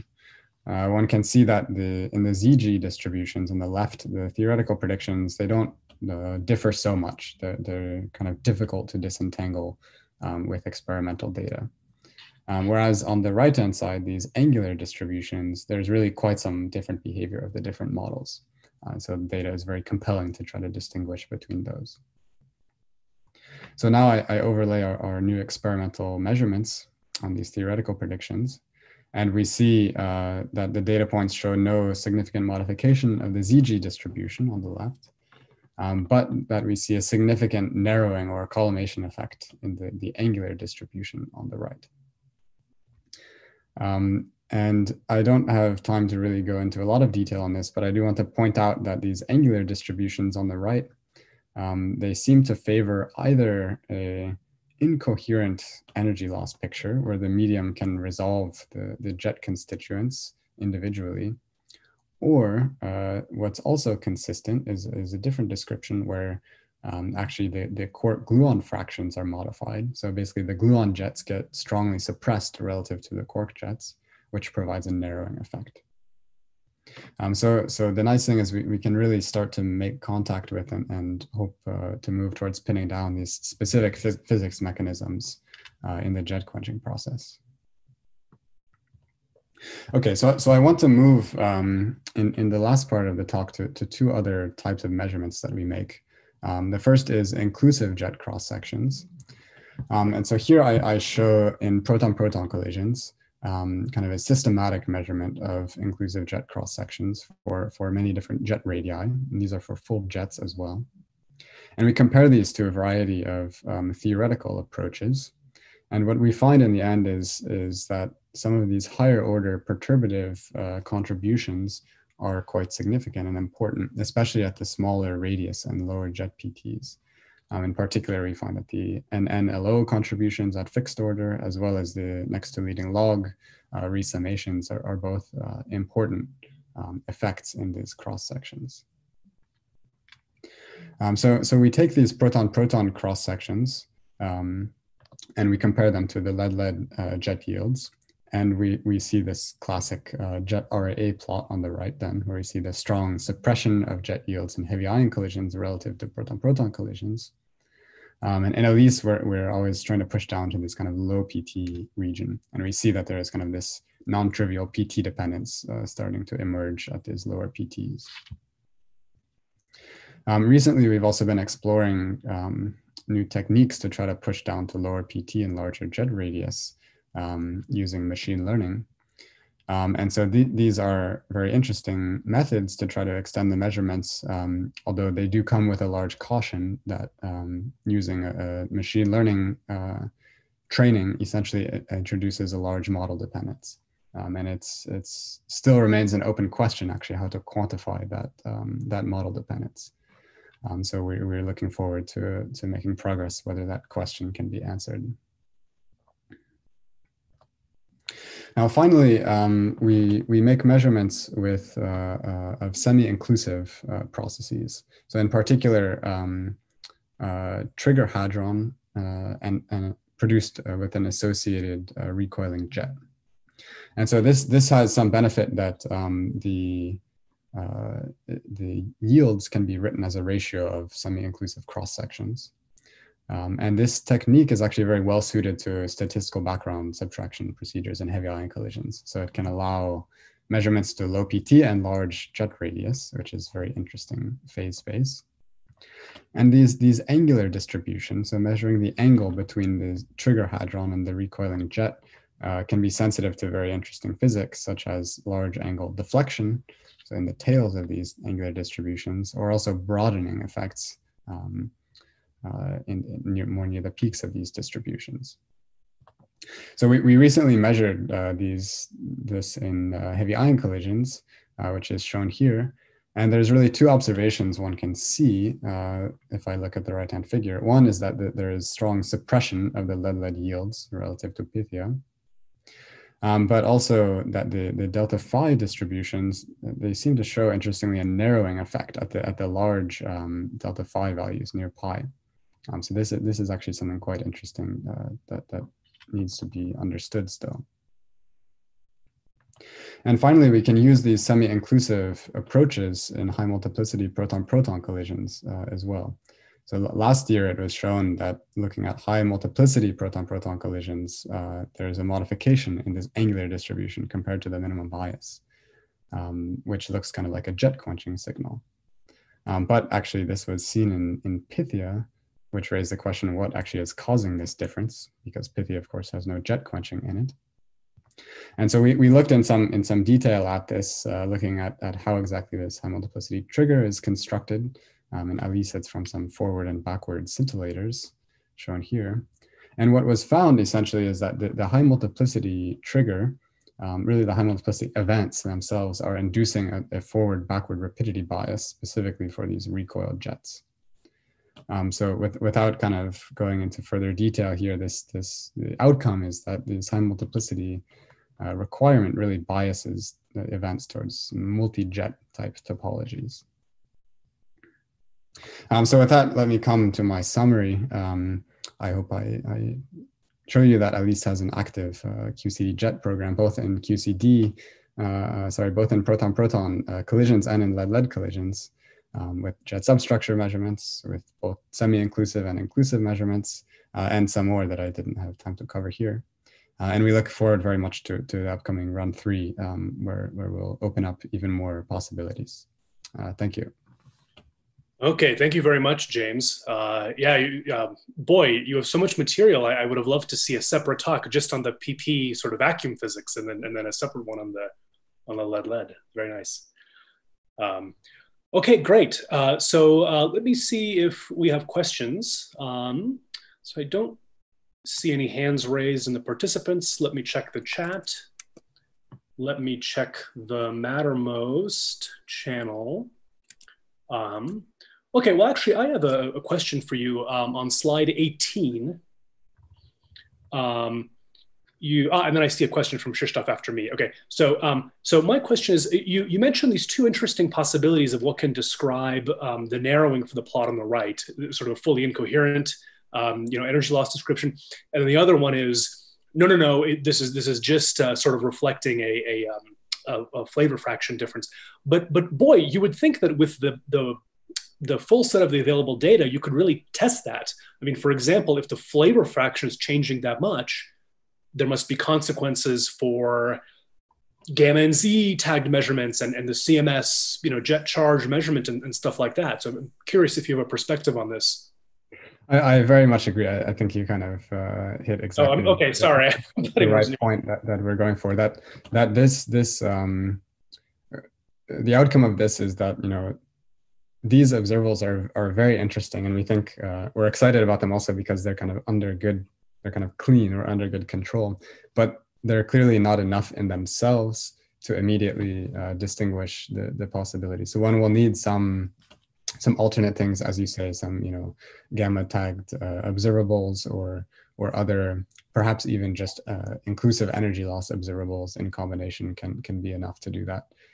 So I think we maybe come back to some things we've been talking about for a while in heavy ions, doing some type of global analysis or combining together even a small number of observables. I think we really will have a chance soon to pin down more precisely these mechanisms. Okay, I saw a hand briefly raised by Krzysztof. I don't know if you... Yeah, I just wanted to ask the question about this narrowing, but it seems that it's still not understood, right? Why it's happening. So I think my question is not yeah. I'm fine. Okay, no problem. Okay, I see a hand up by Yangting. Hey James, very nice talk. And then I just want to ask a question also regarding these slides. For the measurement of theta G, actually, how precise can you push it to make it to around the Sudakov peak? Like, do you use track information, all that, and then we actually have very good angular resolution, or what's the details of this angle measurement? Right. So we have the angular resolution of the detector is very good for this. So we have kind of, for all purposes, no cuts. I mean, one can push down to very small angles. What's limiting this really at the moment is the background effects. And hopefully the method can be further improved. So we had kind of one advancement in allowing us to make these measurements, and we hope to push this further to bring down the uncertainty bands even further. So we'll have to see how much progress can be made, or whether there are slightly different observables or slightly different grooming techniques or something that can be more robust to those background effects. Thanks, great. So I think there's hope, but it remains to be seen. Okay. Well, we're still running a minute or two ahead of the schedule, which is good. So maybe I'll use my prerogative as chair. So you show this interesting study by yourself and Mateusz, I think, on the Pythia versus Pythia plus thermal.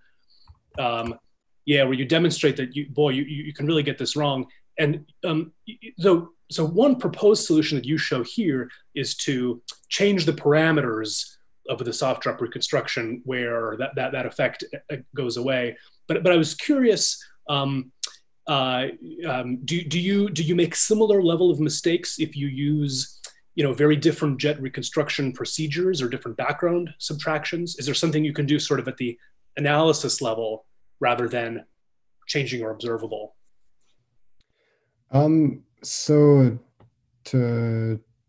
Well, I think in the end, you always have to change the observable to some extent. So even if, for example, one thing one can try is to use kind of a more aggressive background subtraction to try to remove more of these soft particles.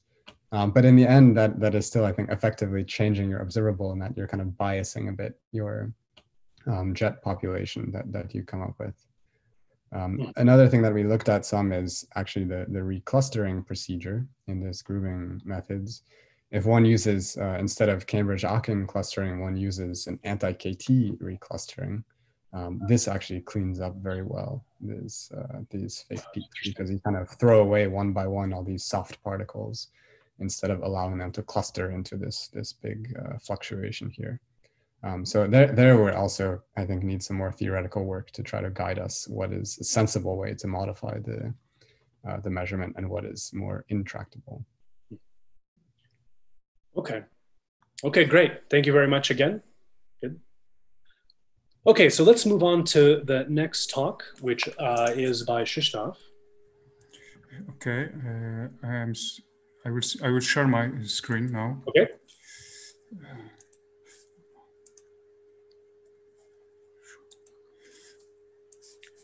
Yep, I can see it just fine. Okay.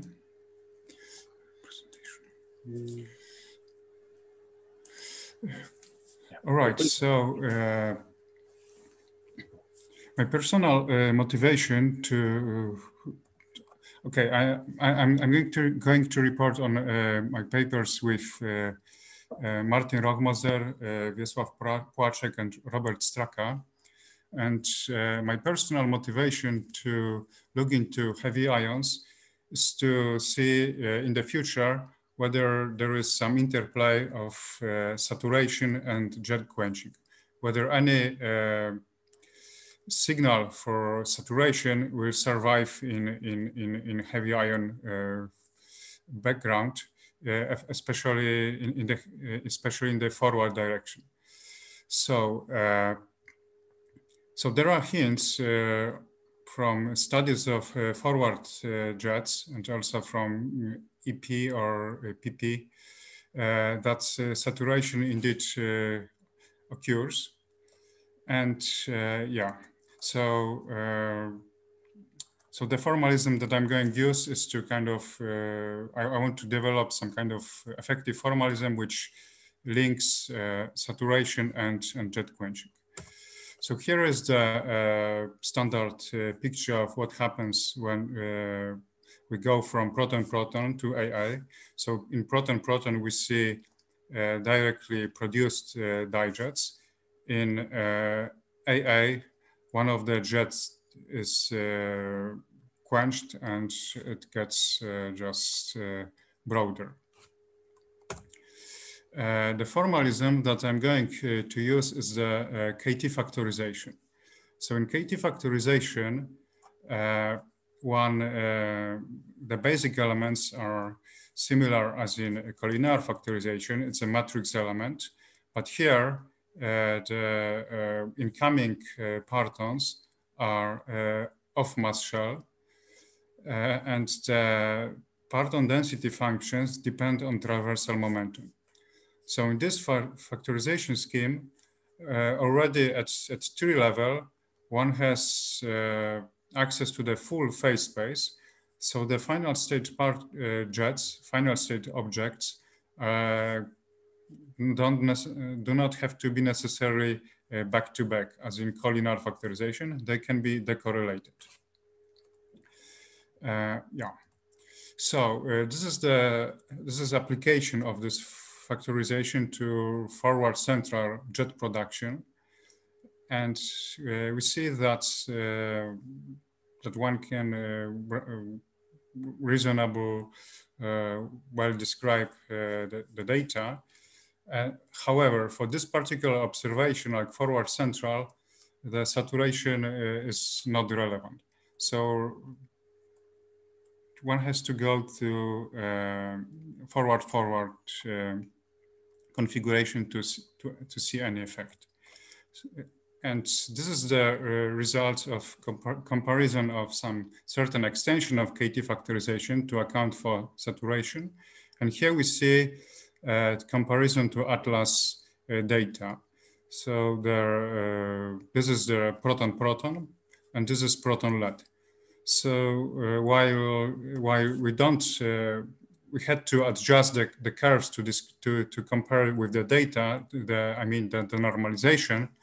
The shapes are pretty well described, I would say, and the signal is clear. Yes. Okay, now about jet quenching. in the previous talks, this BDMPS formalism that I'm going to use, or its extensions, was already introduced. But basically, I want to say that there are certain limits of this formalism. Why it is usually and widely used is a harmonic oscillator approximation. And then there is another approximation, which is GLV, where there is roughly one scattering with a hard scattering of jet on the medium. So then there are relevant scales like maximum energy that can be taken by a single gluon, and then and this is the kind of basics of BDMPS. So there are many soft interactions of a jet with medium. However, in this formalism, in this original BDMPS Z, one doesn't look at the, let's say, daughter softer jets. There was then the idea that one should to study more the jet structure, and so one would like to follow this, let's say, development of this cascade, and look into the shape in also besides just in energy, also in the transversal momentum. So this led to new equation derived by Blazot, Dominguez, Janko, Metartani, and this equation takes into account the induced radiation. This is this part. So the jet goes to the medium, and then it branches. And then there is also scattering. It is, I mean, it is called scattering or broadening. So this contributes to this broadening, this part. It's kind of elastic scattering of a jet on medium. So as compared to equations studied in one of the previous talks, we have KT dependence and longitudinal momentum dependence. And after integrating over transversal momentum, the equation collapses just to this part. Of course, one then doesn't have KT dependence, and this scattering part just drops because of momentum conservation. The same amount of particles is deflected in one direction, in the other. So overall contribution on integrated level drops. Yeah. So if one solves this equation, one gets the information about longitudinal momentum and also transversal momentum. The direct solution of this equation was rather difficult. However, we managed to reformulate it in terms of a Sudakov form factor, and so we solved it using Monte Carlo methods. So the problem was that there is a part with this, the virtual part, which means no branching probability. There is a minus sign, which makes it difficult for the Monte Carlo simulation because of negative probabilities. But after formulating it as an integral differential equation with a Sudakov form factor, which is just this one or this, we can solve this equation using Monte Carlo. And here are the solutions. So if you start with jet entering the medium at time t equals 0, and then you progress it's in time, you see that eventually due to branchings and medium interaction, it gets just a bit broader. And yeah, so here is what we call this non-Gaussianity. So typically before our exact solution of the equation was solved in some approximated method with a Gaussian ansatz. So this was the Gaussian conjecture for the solution, while the exact solution looks like this. So in principle, there are more harder jets at larger KT, but then there are also more softer jets at KT equal to 0. Okay, then one can define something which is called which we call quenching line. So if one goes to smaller and smaller values of x, one sees that actually the average KT gets smaller, and furthermore, one also sees that the thermalized medium. Okay, thermalized. It means that this medium develops also this Debye mass. It quenches the jet more effectively because these lines are just shifted to smaller values.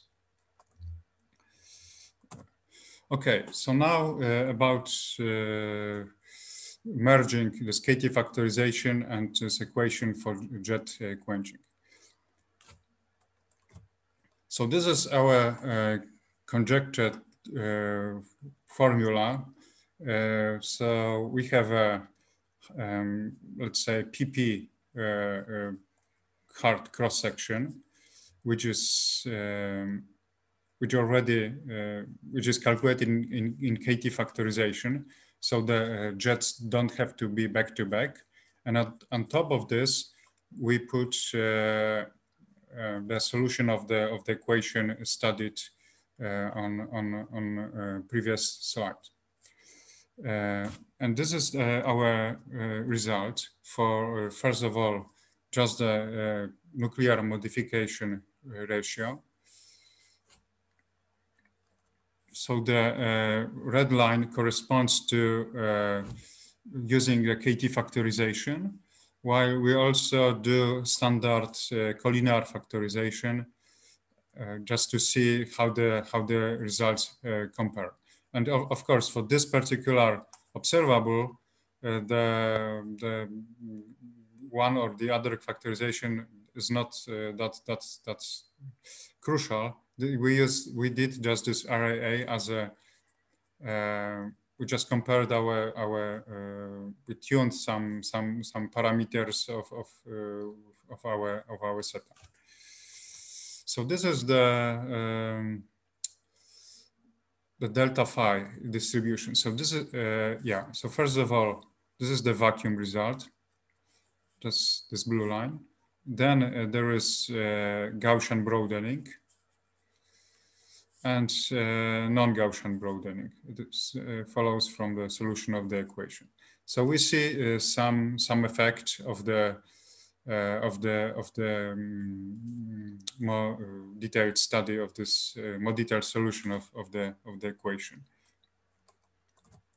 Okay, so then there is some more recent result which is still unpublished. So usually when people discuss this broadening and even the equation for which I introduced, this one, then people neglect the momentum transfer during induced radiation. However, there is more general equation than this one, and we solved also that equation. And so we were able to estimate what is the contribution to broadening coming from the momentum transfer during branching. And we see that this even makes the distribution, this makes the distribution broader. So so here it's just a 3D plot, while this is just a projection. So you see that the curve shifts towards larger momenta. Yeah. So basically,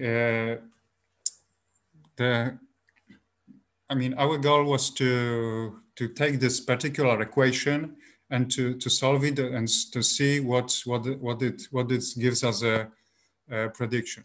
Of course, this is simple. Not the full picture, since very recently other people addressed. Generalize the framework in a sense that they added vacuum-like emissions in medium, and also just vacuum emissions. Furthermore, there is also observation by Zakharov that interferences of emission in medium and outside of medium give a negative contribution to broadening, which in principle it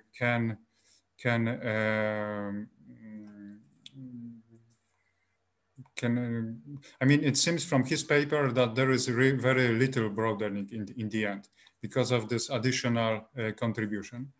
Then there is also recent developments where this harmonic approximation was relaxed, but it is limited only to low X. This formalism is limited only to low X.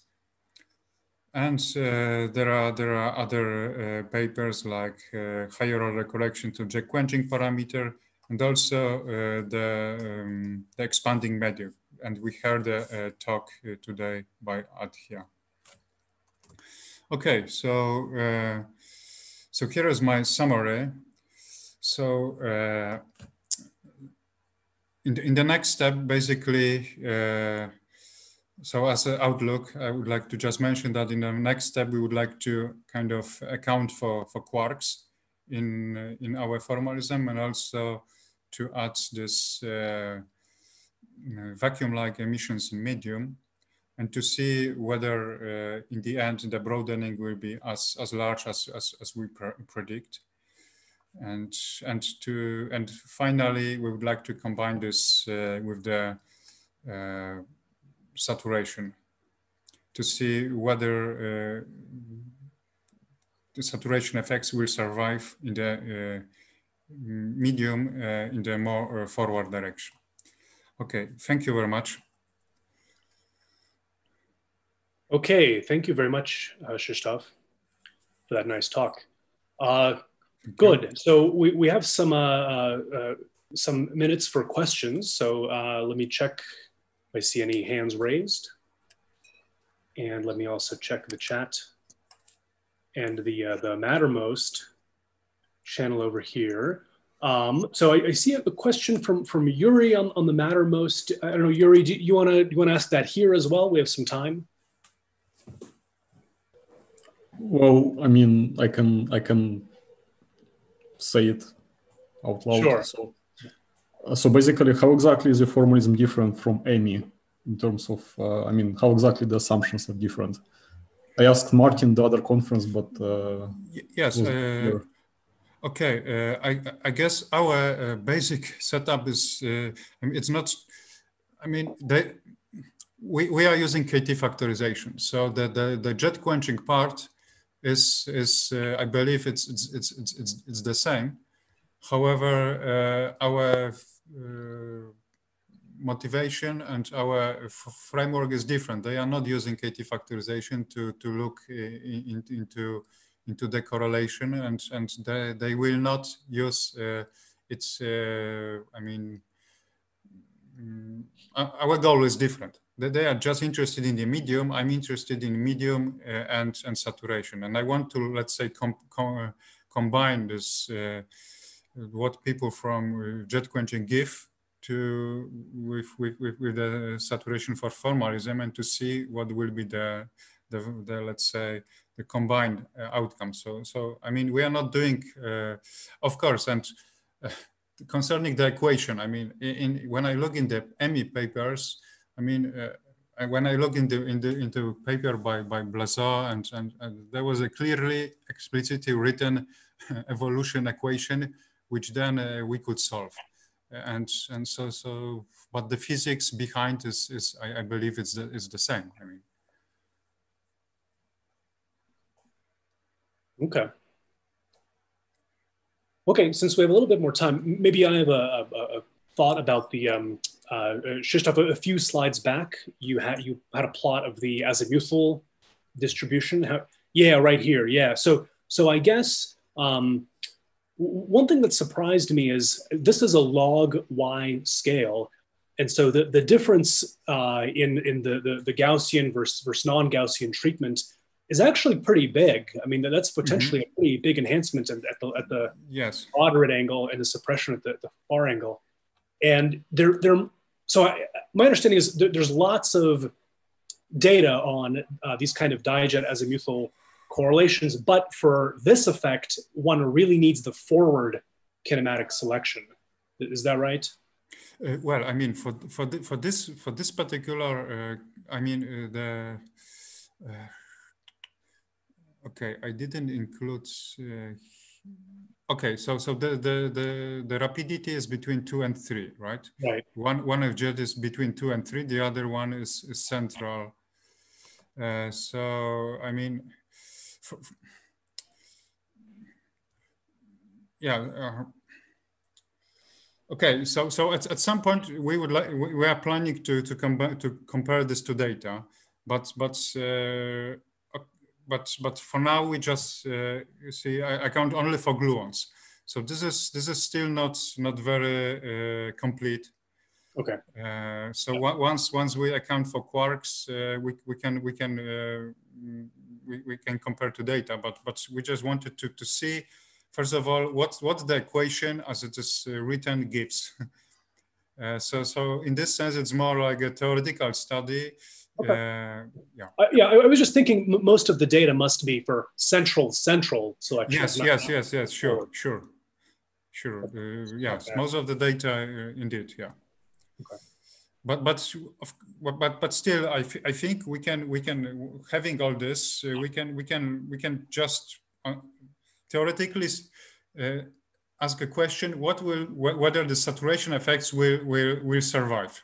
And then maybe I mean, do you think that there is actually a chance to have data in more forward direction?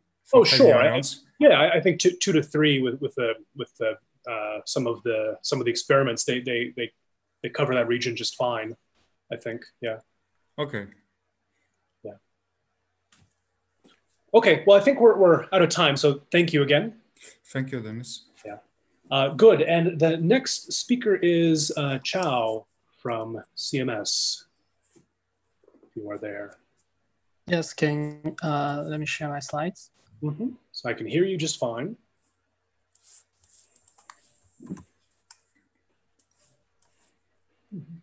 Can you see my slides now? Yes, now, yeah, and I see them full screen. Yep, looks good. Great, thanks.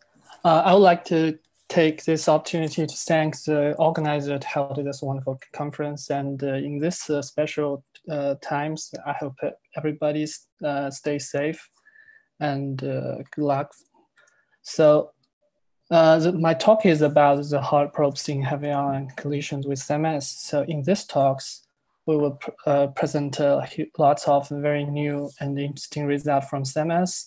And it's focused on the hard probe studies on the QCD matters. And these results can be classified into 2 parts. One is probing the initial states by using the weak particles like photon or Z bosons. Another part we will talk about the photon medium interactions and study with how the jet modified when the medium present. Unfortunately, there are lots of information, new experience that I can't go to detail for everyone, so that I have to skip a few of them. But I would like to keep them in the slides, so in case the people would interested in them. So let's get started for this exciting new results. For initial states, two fundamental inputs are needed to understanding this relativistic heavy ion collision, especially for the lead collisions or other AA collisions. The first one is the initial geometry, collision geometry, which is generally well described by the global model, and another is the nuclear effects, majorly come from the nuclear PDF. And in this plots, I just briefly show that how the initial geometry means in the picture of the global model, which means that if we consider the nucleus are collide with each other, but only the overlapped region, only the nuclei inside the overlapped region will participate in the actual collisions. Rest of them will just spect this collision. So from this geometry, we will need to pull out two very important numbers. One is the number of participants, and this is closely related to the size of QGP formed later. However, another important number is the number of hard binary collisions, and this number is very crucial to understand in the following step to understand the harder scattering in the heavy ion collisions. And also, we will also need to understand what's the potential difference of the nuclear PDF from the proton PDF or neutron PDF.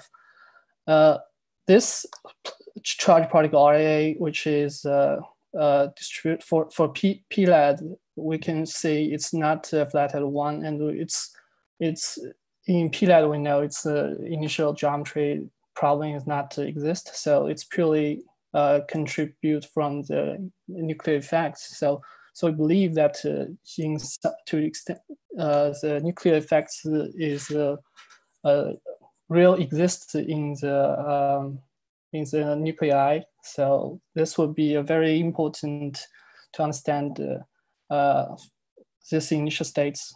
Like we first need to probe if the global model really do its job well, and another is that really the nuclear PDF is different from the proton PDF. So we presented this new photon RAA measurements and improved this precision. And by looking at this RAA, it's generally flat at one, although it's at one consistent with the systematic uncertainties. And these photons, because it's Collins particles, so it is Collins neutral. It won't participate in the QCD scattering, so it shouldn't significantly modified by the QGP. So it is an ideal probe to test if the global model is doing its job or any other initial states. So in this result, we can say generally global model seems works very well, and the binary collision number is well described by this model. However, if we look at this result from Alice, this observed a downtrend in the peripheral events. This downtrend is captured by the HGPCL, which contains a few selection bias. And to study if that's really come from the initial geometry or if it's anything to do with any quark matters, we measured a very new Z boson yield in the function of centrality beams, and you can see this in the plots in the right side. We also observed the downtrend for the Z boson yield, and this downtrend is also consistent with the HGP predictions. Surely something it will prove our understanding for this type of selection bias. On the another side, to probe the possible difference between the nuclear PDF and the proton PDF, we basically would try to focus on if we can really observe shattering or anti-shattering in the different set process. For instance, for the right plots, if we have the shattering, comparing with the proton PDF, we will see suppression in the forward region. This is, by the way, this is a dilepton yield from drill-ion process in p-light collision. So it will not involve any selection bias yet. So look at this shattering and anti-shattering regions. We are able to use the drill-ion process or any other weak particles to probe the nuclear PDFs.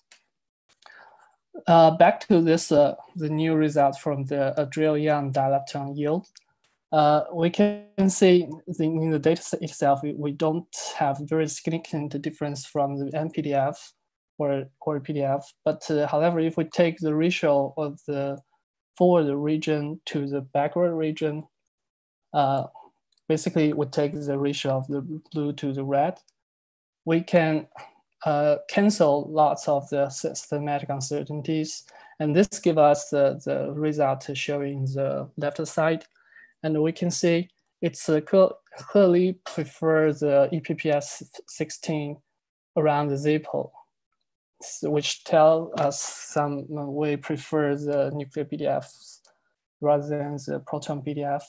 And furthermore, we have a W boson cross-section measurements in the dilepton channel.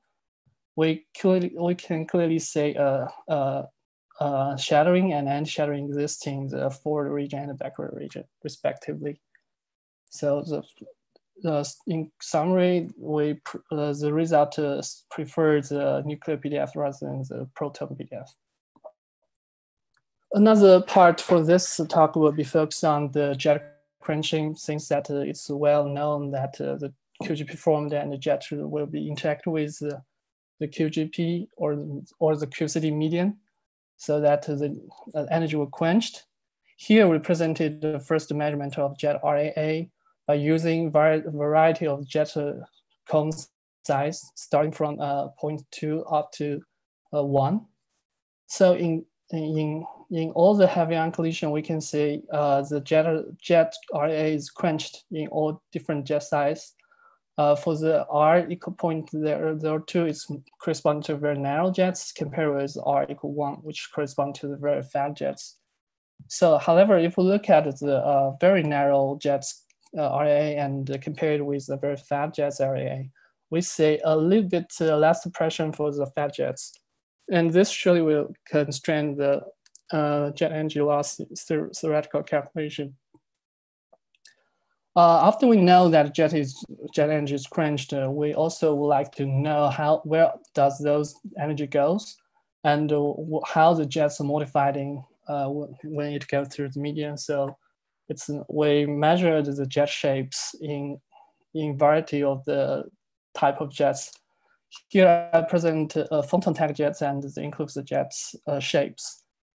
For photon tag jets, it's basically select a jet with photon on the V side.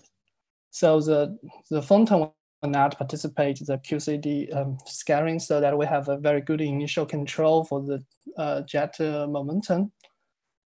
And also the photon jet is quark dominant, like 60% of the jets are, more than 60% of jets are initiated by quarks.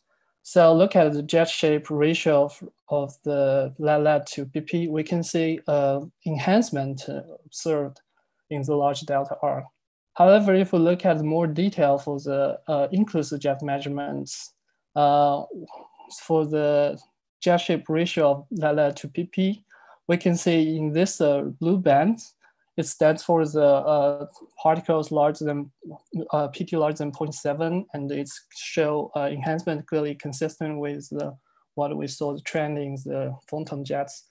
However, if we look at the high PT particles, the jet shape ratio show depletion, which give us some idea that jet energy is redistributed, and energy is shifted from the hard particle to softer particle sector, and the enhancement of this jet particle yield in the larger delta, which we said that jet is broadening. I would like to just mention that we also measure the photon-tagged jet fragmentation functions, but I will not go to detail here.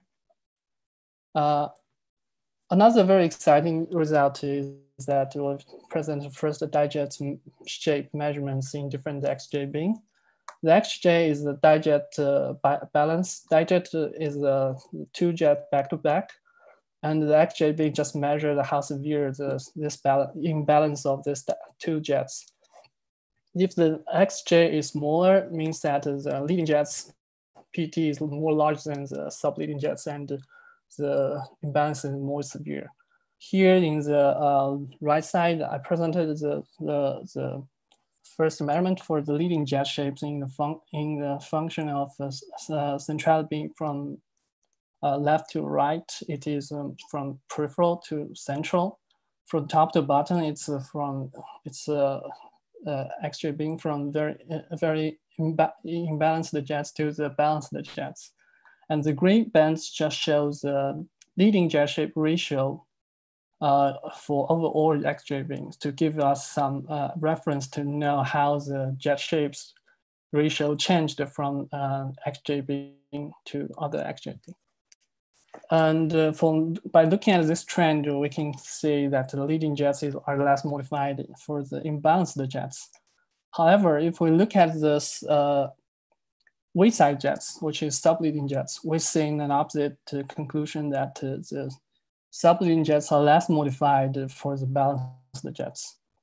And this will show you can provide more detail to understand how the jets are modified in theory calculation in the future. Another very exciting result comes from the Z boson correlated with the charged particles. Here I just put an illustration that if there is a Collis particle going up and a proton going down, so they form a dijet-like system. So in different theoretical calculation, it will give us a very different prediction on this correlation. So in left plots, in right side plots, in the first panel, we show the Z boson correlated with the charged particle distribution in function of delta phi. This delta phi is the angle between the trigger both Z boson and the charged particles. So, and in the lower panel, we take the difference between the particle yield in lead minus the particle yield in the PP. They are normalized to the Z number of the boson, and you can see for the theory calculation, they are captured the trend in the large delta phi region. However, in lower delta phi region, it's always absorb excesses of yields, and it's not captured by the theory, which tell us that we still have room to improve our theory calculation on the median response. Another very interesting result comes from the jet charge measurement in heavy ion collisions. The jet charge basically measures this measurement quantity is the weighted tracks which charged particles associated with the jets and scaled by kappa to control the weight of this track PT. And in the most left corner, which shows the jet charge measurement, and in the data, in the dot plots, and we also use the PCL template to try to extract by using the PCL template for the gluon-like jets or quark-like jets to extract the exact how the fraction of the gluon jets inside of this jet, inclusive jets. So in the middle panel, we draw the standard deviation of this jet charge distribution as a function of PT cuts. This PT cuts is the lower PT track cuts inside of this summation. Surprisingly, we don't see significant modification observed in the jet charge with like collisions rather than the other theoretical predicted one. On the other side, by looking at the extracted gluon-like jet fraction, even in the most central collision, the fraction is no significant different from the PP fraction. So that's some very interesting result that needs to be digested. Besides the jet charge, we also measured some like jet substructure, like a groomed jet mass. And this, I will not get to detail of this one. I just leave it here if people interested in it. For another very interesting measurement to come from latest reference for the heavy flavor jets is from the B-jet shape for PP, and this would provide a heavy flavor reference in the future. I will skip this as well, but I just mentioned that we are not very modeled well even in PP for the gluon splitting fraction in the B-jets. This one is like after we saw a lot of the study on how the jet energy distribution, we are extended the study to the heavy fluorine jets. This first measurement is about the gypside jets gypside meson in jets, and we measured how the gypside in jet distributed in a function of they basically tell us how many fraction of the PT the gypside shared with jets. And I just would like to mention here, we present the prompt results, prompt gypside distribution in function of Z in jets. However, I just would like to mention even in the PP part, the PCR could not reproduce this trend well. If we take this ratio, the lead ratio to PP, we can get a gypside RAA in jets as a function of ZG. Oh, sorry, as a function of Z.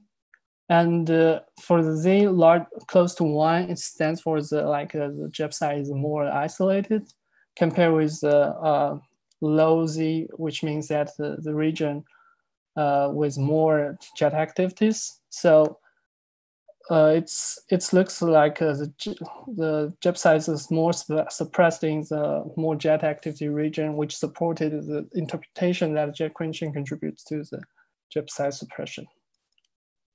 Another heavy flavor study is in the first study the D meson in jets, and this result will not. I will not go to the details, but just mention that we have those wonderful measurement for the heavy flavor in jets. This will surely provide more constraint in the future theoretical calculation. Okay, then it comes to my summary. We performed a very interesting measurement for studying the initial states in the global models part and the MPDF constraint. And also we extensively studied how the jets modified and how the medium response interact with the protons. And finally, we also extend the jet study to focus on the heavy flavor in jets, and with the high luminosity 1-2 data, surely there will be more interesting studies coming out. So stay tuned, and thanks for your attention. Okay, thank you very much, Chao, for that nice roundup of CMS results. Okay, so we have some time for questions. Let me check if I see any here, any hands raised or in the chat. Okay, let me check our Mattermost channel here. So I don't see any, so maybe I can ask a few. So I'm interested in this, this measurement of the jet charge that you showed. towards the end. Yes. Yeah, I think people found this result pretty pretty interesting because I guess I didn't quite know what the expectation for the change in the jet fraction should be. It seems that in many approaches, perhaps one should have expected a big result, but here there is very little change between lead-lead and PP, and you have a plot here comparing the results to the expectations from PyQuen. But PyQuen is quite old. So I'm just curious, do you have a sense of, if you really ask state of the art theoretical approaches, what does this look like? Do they see big or small changes in the jet fraction? So I'm saying that if we plan to compare with more latest results, or yeah, basically. I think for the paper side, our paper side, we want to update this, but we released the HAP data, so people can do the comparison with themselves for sure. So that they can make their own comparisons. Yeah. It's already updated to the HAP data, I believe. Okay, that's very nice. And then maybe just briefly on the Z-tagged charge hadron result. I remember that in this analysis, there's a somewhat non-standard subtraction procedure used for the yields in lead-lead, and which may be important for why the result looks the way it is. I don't know. Can you say anything about how the underlying event subtraction in the lead-lead is done? I'm not sure if based on my understanding, the subtraction comes from we first build the Z boson correlate with the charge particle, and compare with the Z boson correlate with the charge particle come from the mixing events. And then we use the mixing event method to subtract this background. Then for the if you're talking about the more details, sorry, I couldn't recall much details about this analysis, but I would encourage people to look at our past data, physics past here. Okay, so correlate with charge. Okay, thank you. Okay, I think we can take one more question from Yang Ting, who has his hand up. A very nice talk. I want to follow up Dennis' question regarding jet charge, and specifically regarding the choice of the kappa parameter. If I understand it correctly, a larger value of kappa will enhance the difference between the jet charge distribution quarks and gluons. And I think we may as well go up to maybe 2 or something. And can you comment on whether there's an experimental difficulty of measuring with different kappa and larger kappa? Yes, for the kappa, yes, you're right that we in the experiment we changed the kappa to see if this result is consistent, and we changed from the kappa to in a certain range because if we go in the kappa too high, which means that it's emphasize the high PD track contribution. However, if the kappa is lower, so it will be suppressed the high PD particle contribution as well. The only challenge for the theoretical calculation is that we use color jets. So for some jets, we have very few tracks associated with the jets. So if we go to the very high kappa, that in that sense, the high PD particle will be dominant, and the uncertainty will be going crazy if we go to a very high kappa. Just because some tracks are not some jets with associated very few tracks. Oh, thank you. Okay, thanks again, Chao, for the very nice results and discussion. Good, so let's move to our last speaker of the session, which is in fact Yang Ting. Yep. Okay. Okay, I see you, I hear you. And then the only thing you need is my slides. Yeah, okay. Yes, looks good. Okay, here. Yep. Okay.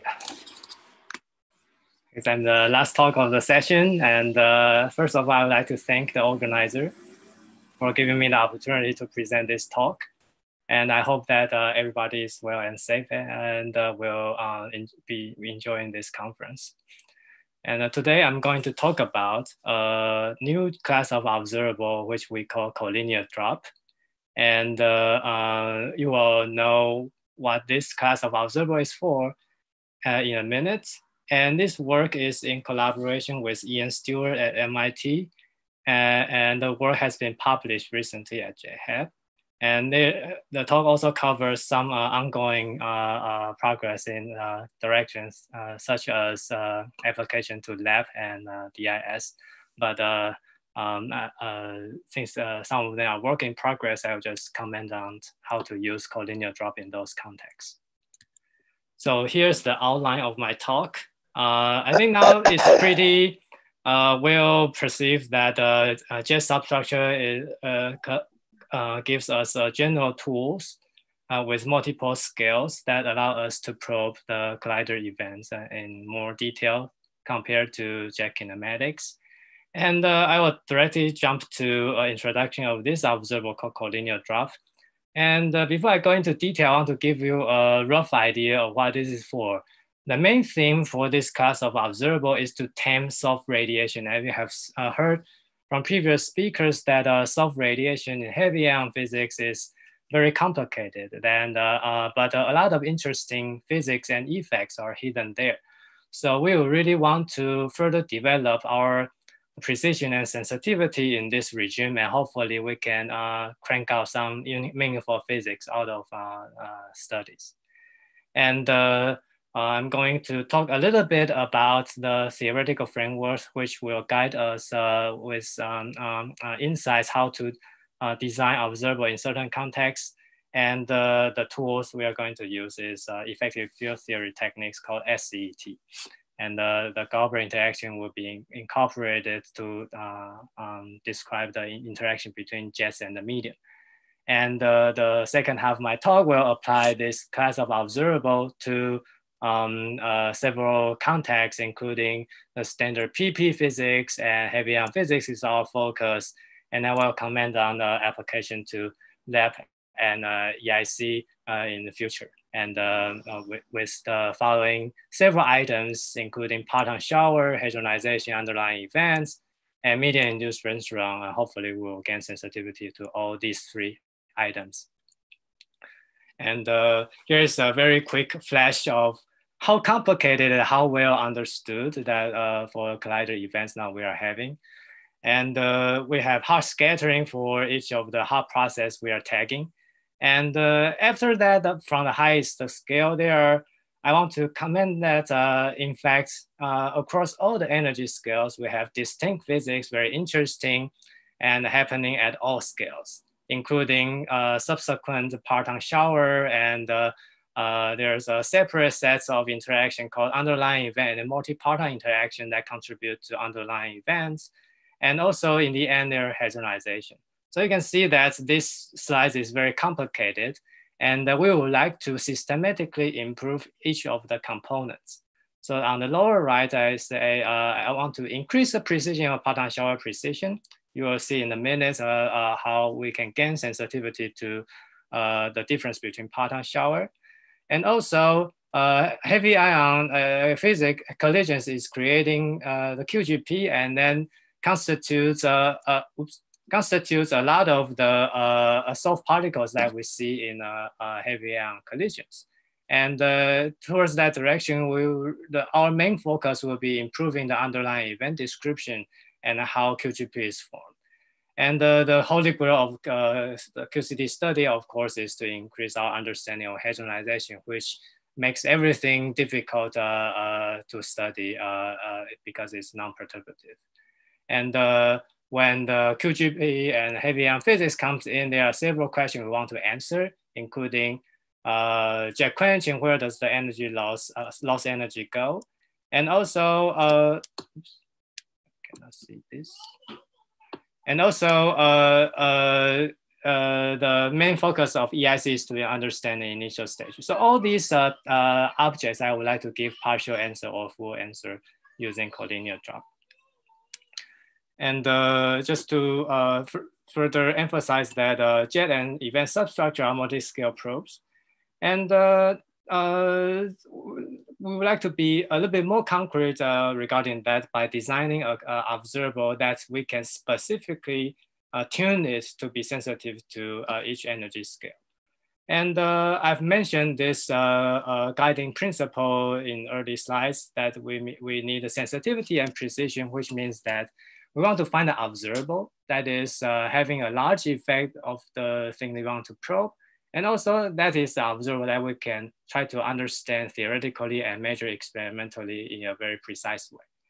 And through that, in priori, we may not know which kind of observable we need to design. Therefore, that class of observable need to be very flexible, that we should have printable parameters allow us to do a little bit of scanning, trying to find sort of the signal in the QCD studies. And then here is the energy spectrums for all kinds of observables. And then this talk will focus on the collinear drop. And the other observables are sort of standard throughout the years of jet substructure studies.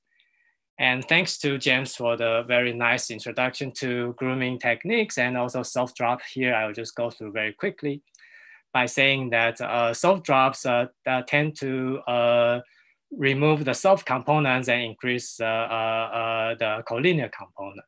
Of course, we know the motivation for doing this because soft radiation is very complicated. In order to be safe, we want to sort of remove it and understand the collinear part first. But now in heavy ion physics, we know that interesting physics is in the soft sector. So in fact, I've met a lot of people complaining that, oh, soft drop is removing all the interesting physics. Then how should we get around with this and gain back something interesting that we want to probe? And here I just want to remind you that there are already parameters in soft drop grooming techniques. One is the Z-cut, the other one is the beta. And roughly speaking, Z-cut dictates how high or low scale this observable is, and then beta gives you a knob of how wide or narrow angle you want to probe. And for collinear drop, here I give you a concrete and simple example and extension from soft drop by, in some sense, looking at the radiation that you tend to drop in soft drop. And here you can see that conventionally we drop the red components in the jet, which is dictated here in the angular order tree as soft. And we want to maintain the collinear component in soft drop. But here, in order to enhance the sensitivity to semi-soft or semi-hard radiation that is drawn as yellowish lines in this and blobs in this illustrated figures, we need another set of soft drop parameters to set the scale in order for us to enhance the sensitivity to this intermediate region. And on the left-hand side, you can see that this actually, the sandwich region between two soft drop conditions actually allow us to have flexibility to go either to the soft side or to the collinear side, and then hopefully pick out a region that is more sensitive to certain physics you want to probe. And I want to comment that just a couple of days ago, there was a work that is very related to this collinear drop observable, which authors called it jet energy drop. And then I suggest you to also check it out. And it's an interesting work. And so I've introduced the idea of collinear drop. And then here I go through very quickly what's the analytic framework that we can try to understand this observable. And I won't go into detail of the effective theory construct of this theory, but just to say that we want to simplify the description with a systematic factorization of the components of QCD. And it suffices to say that we want to factor out the hard scattering process and also think about the parton shower in terms of collinear and soft radiation emissions. And in the end, all this has to be patched together and then address it with hadronization. So this is the front picture of what's the process of, say, photon decay to 2 quarks looks like. And now we have a QGP, and QGP formation is extremely complicated, but let's assume that there's a medium that is formed there and then can interact with the jets. And in this effective theory framework, it can interact with the collinear radiation and can also interact with the soft radiation. And then on the lower left, I depicted it as a Galbert interaction, which gives a transverse momentum transfer that induces brainstorm, which is drawn as a purple lines. And this is the picture that we're having in this effective theory framework, that the medium will induce some hard emissions or soft emissions. In other theory framework, they will be called BDMPs, gluons, etc. So, but the point is that this jet medium interaction will induce those brainstorm radiation, and we would like to know whether we can get an observer that is more sensitive to those brainstorm radiation. And the recent work we have been published focus more on the PP calculation. So let me briefly describe how we are going to do it. And as I said, in SCT framework, we factorize the problem into several simple pieces. And in the Lund plan, the way to do it is to identify relevant SCT modes and use that to factorize your cross section.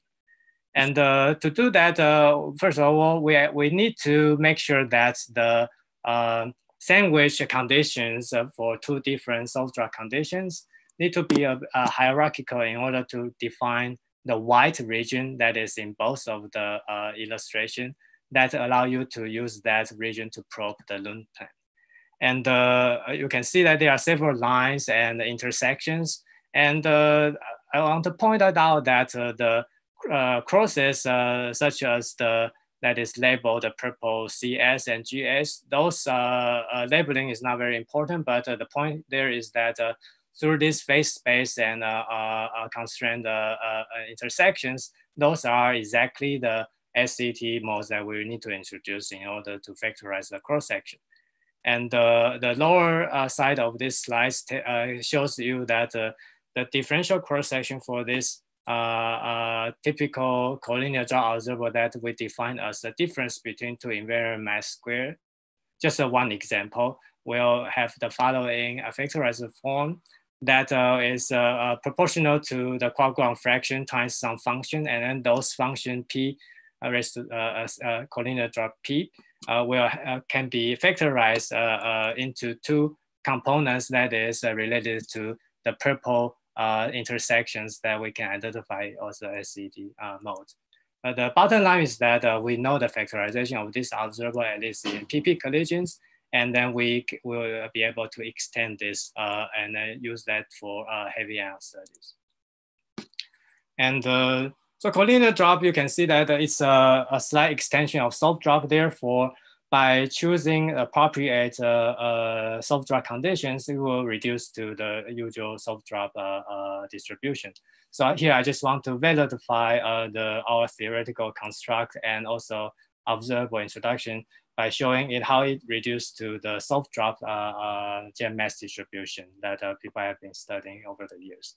And here is the comparison between our calculations to a PCR simulation using both the default PCR parton shower and also VINCIA parton shower, which has a 1 to 3 splitting and has a higher precision.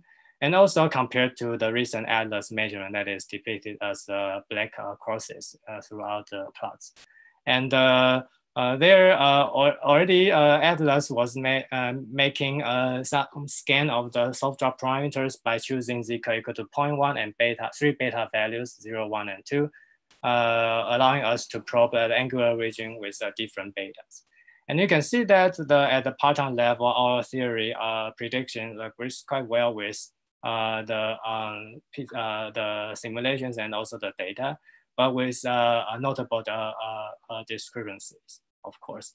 And the theoretical precision is estimated as usual by the scale variation with the identified factorized scales in the effective field theory framework.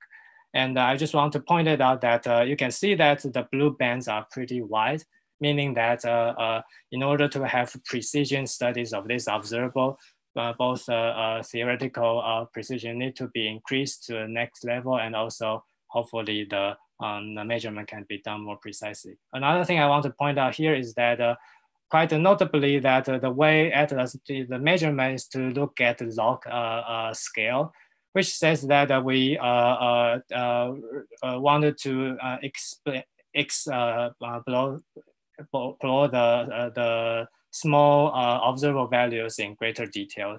And then I will comment on that, the median modification also will be most sensitive to look at when we look at the modification of the Sudakov region.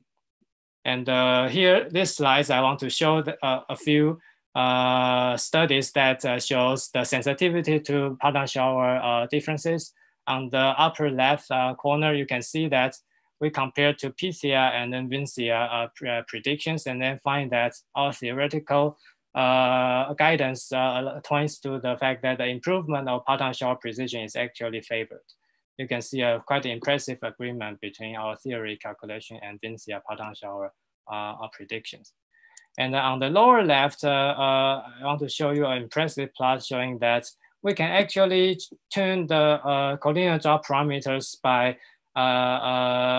suppressing the effect of underlying events and then increase the sensitivity to hadronization. You may feel that, oh, underlying events and hadronization are typically just soft physics, and they are most of the case entangled with each other. But here we find a way to choose or to find the right regional phase space in order for us to focus one and then suppress the other. So this is quite interesting. And the middle right plot shows you that we could also as well choose another collinear parameters by maximally enhance the sensitivity to underlying events. And you can see that both the hadronizing effect and the underlying event effects will be very large, and then we can use that to tune each of the model the descriptions. And enough results for PP here. I just show you some ongoing work that we try to understand this collinear observable using SCT coupled with Gauss-Grouin interactions. Yeah, I just want to emphasize that in previous soft drop mass measurement that's done by CMS, that due to detector and experimental measurements methods that they had to cut off the angle between the two prongs, and that actually limits the observer to be away from the Sudakov peak region, meaning that we will have to have jets that's not extremely narrow. And from the theoretical calculation side, we find that because the finite physical scale that is introduced in the median, that the median contribution to actually all types of substructural observable will be physically cut off at certain scales, and then they will sort of scale differently depending on which observable you choose, and that lower cutoff will be different. And then we can see that it is in the SCTG median induced brainstorm description that the type of modification that is introduced from the quarks and gluons distributionally, they have the very similar shapes, but of course the normalization are very different due to the coupling constant differences.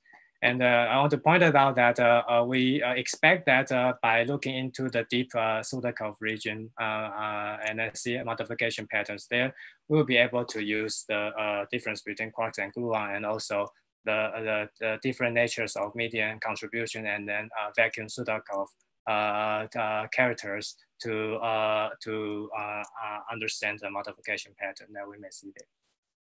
And this is to show you one Monte Carlo studies that using Joule as one example to see how soft drop and collinear drop work together for us to understand the modification pattern of this type of observable distribution. On the left side shows you the soft drop distribution for both quarks and gluon jets in PP and lead. On the right side shows you the collinear drop observable. On the left, you can see that, as James also pointed out, that soft radiation is very often the case, very prominent and causing a lot of the issues. And here you can also see that it causes an issue for soft drop gluon jet mass distribution also. That you can see that there's a significant portion of jets that you have to groom soft drop harder in order to remove those soft components. But the reactions to this grooming algorithm will be different, at least in the dual simulation, that quarks and gluon jets will have a different distribution. You can see an interesting two-hump structure for the gluon jet, gluon jet mass distribution on the lower left corner. On the right side, to complement the finding in soft drop, that we see that collinear drop actually allow us to isolate those soft components that you drop using soft drop.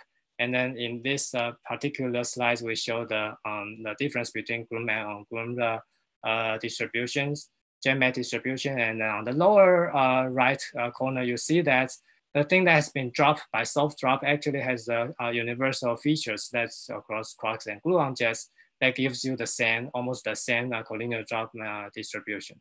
So this, we believe, that is either the recoil particle distribution or the median recoil that has been there, that is built in the dual simulation.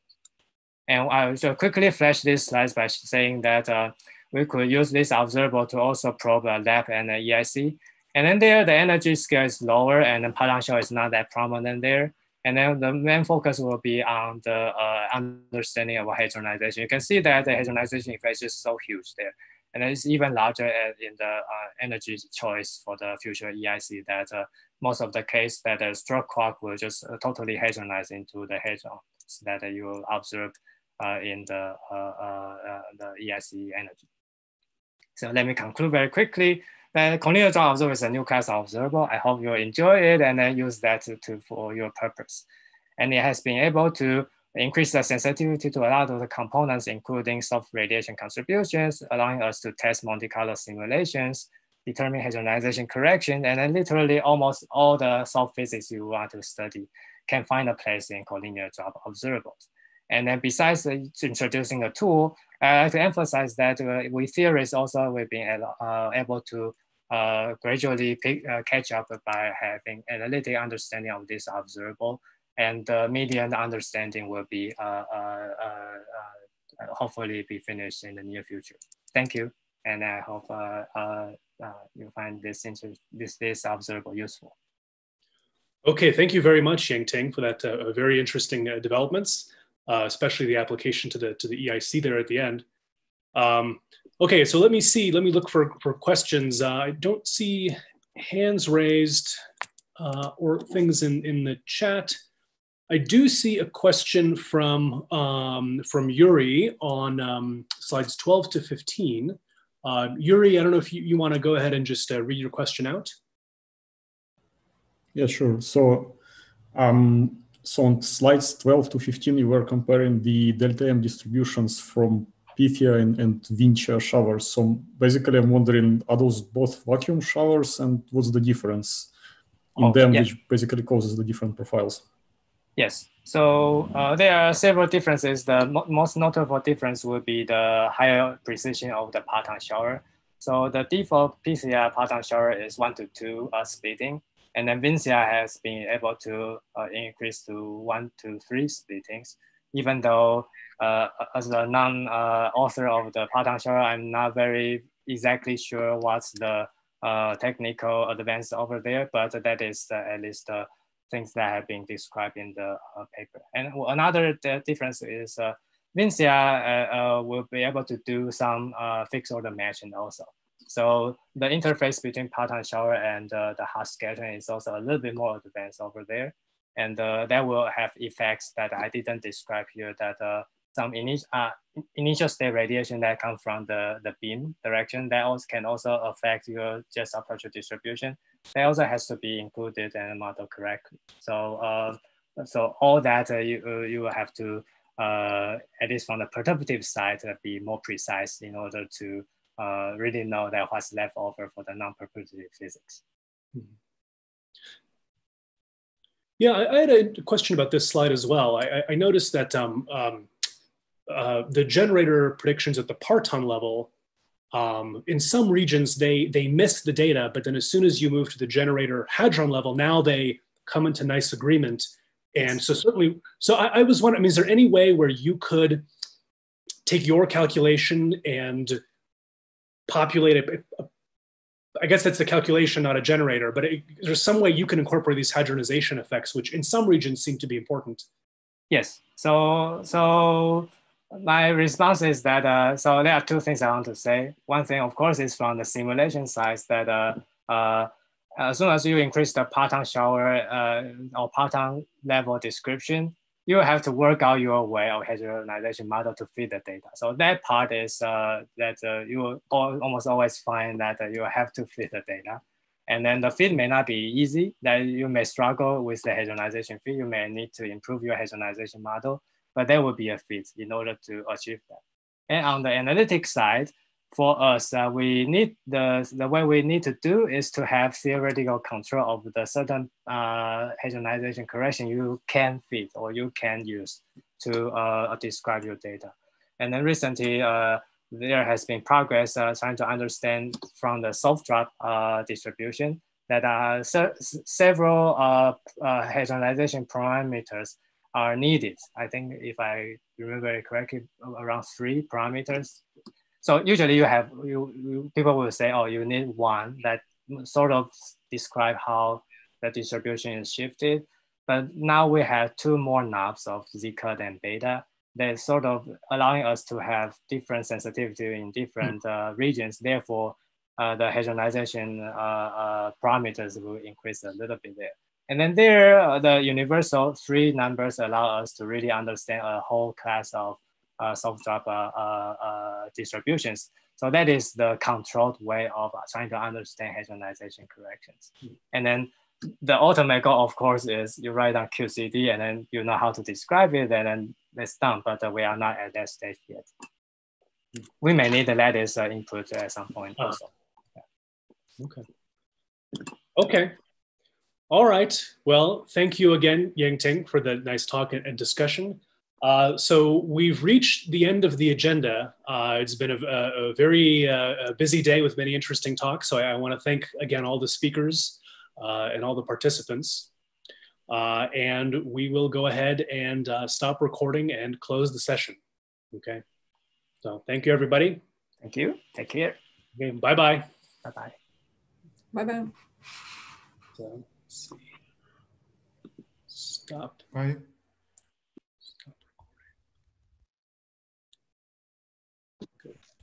Bye-bye. Are you still there? This is Arturo. Sorry, who are you asking about, me, Arturo, or somebody else? Arturo Fernandez. Hi. Yes. Hi. I'm the next chair. Ah, okay. Okay. Tomorrow. Good. Yes. I just wanted to ask you about. I don't know if we are the only one talking. There's a few others. There's a few other people still in the room. Okay. I don't know if you want to. Yeah. Yes. This is just about this message that you sent. Yeah. Yeah. This is much better than the interrupting. Yes, I like this too. Yeah. Can you tell me, please, how you do that? Sure. Yeah. So you can only do it when somebody is sharing their slide. Yes. But at the top of the screen, there's a little button which says View Options. View Options. View Options.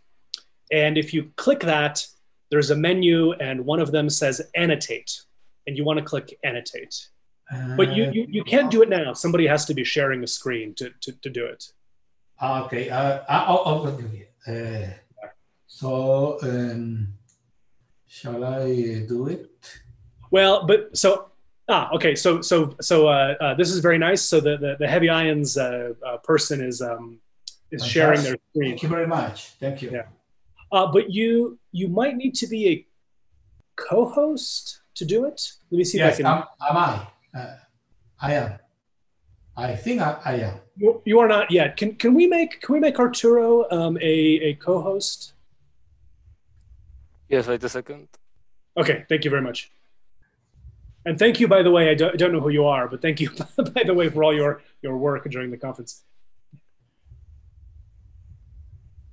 Yeah, now you should be a co-host.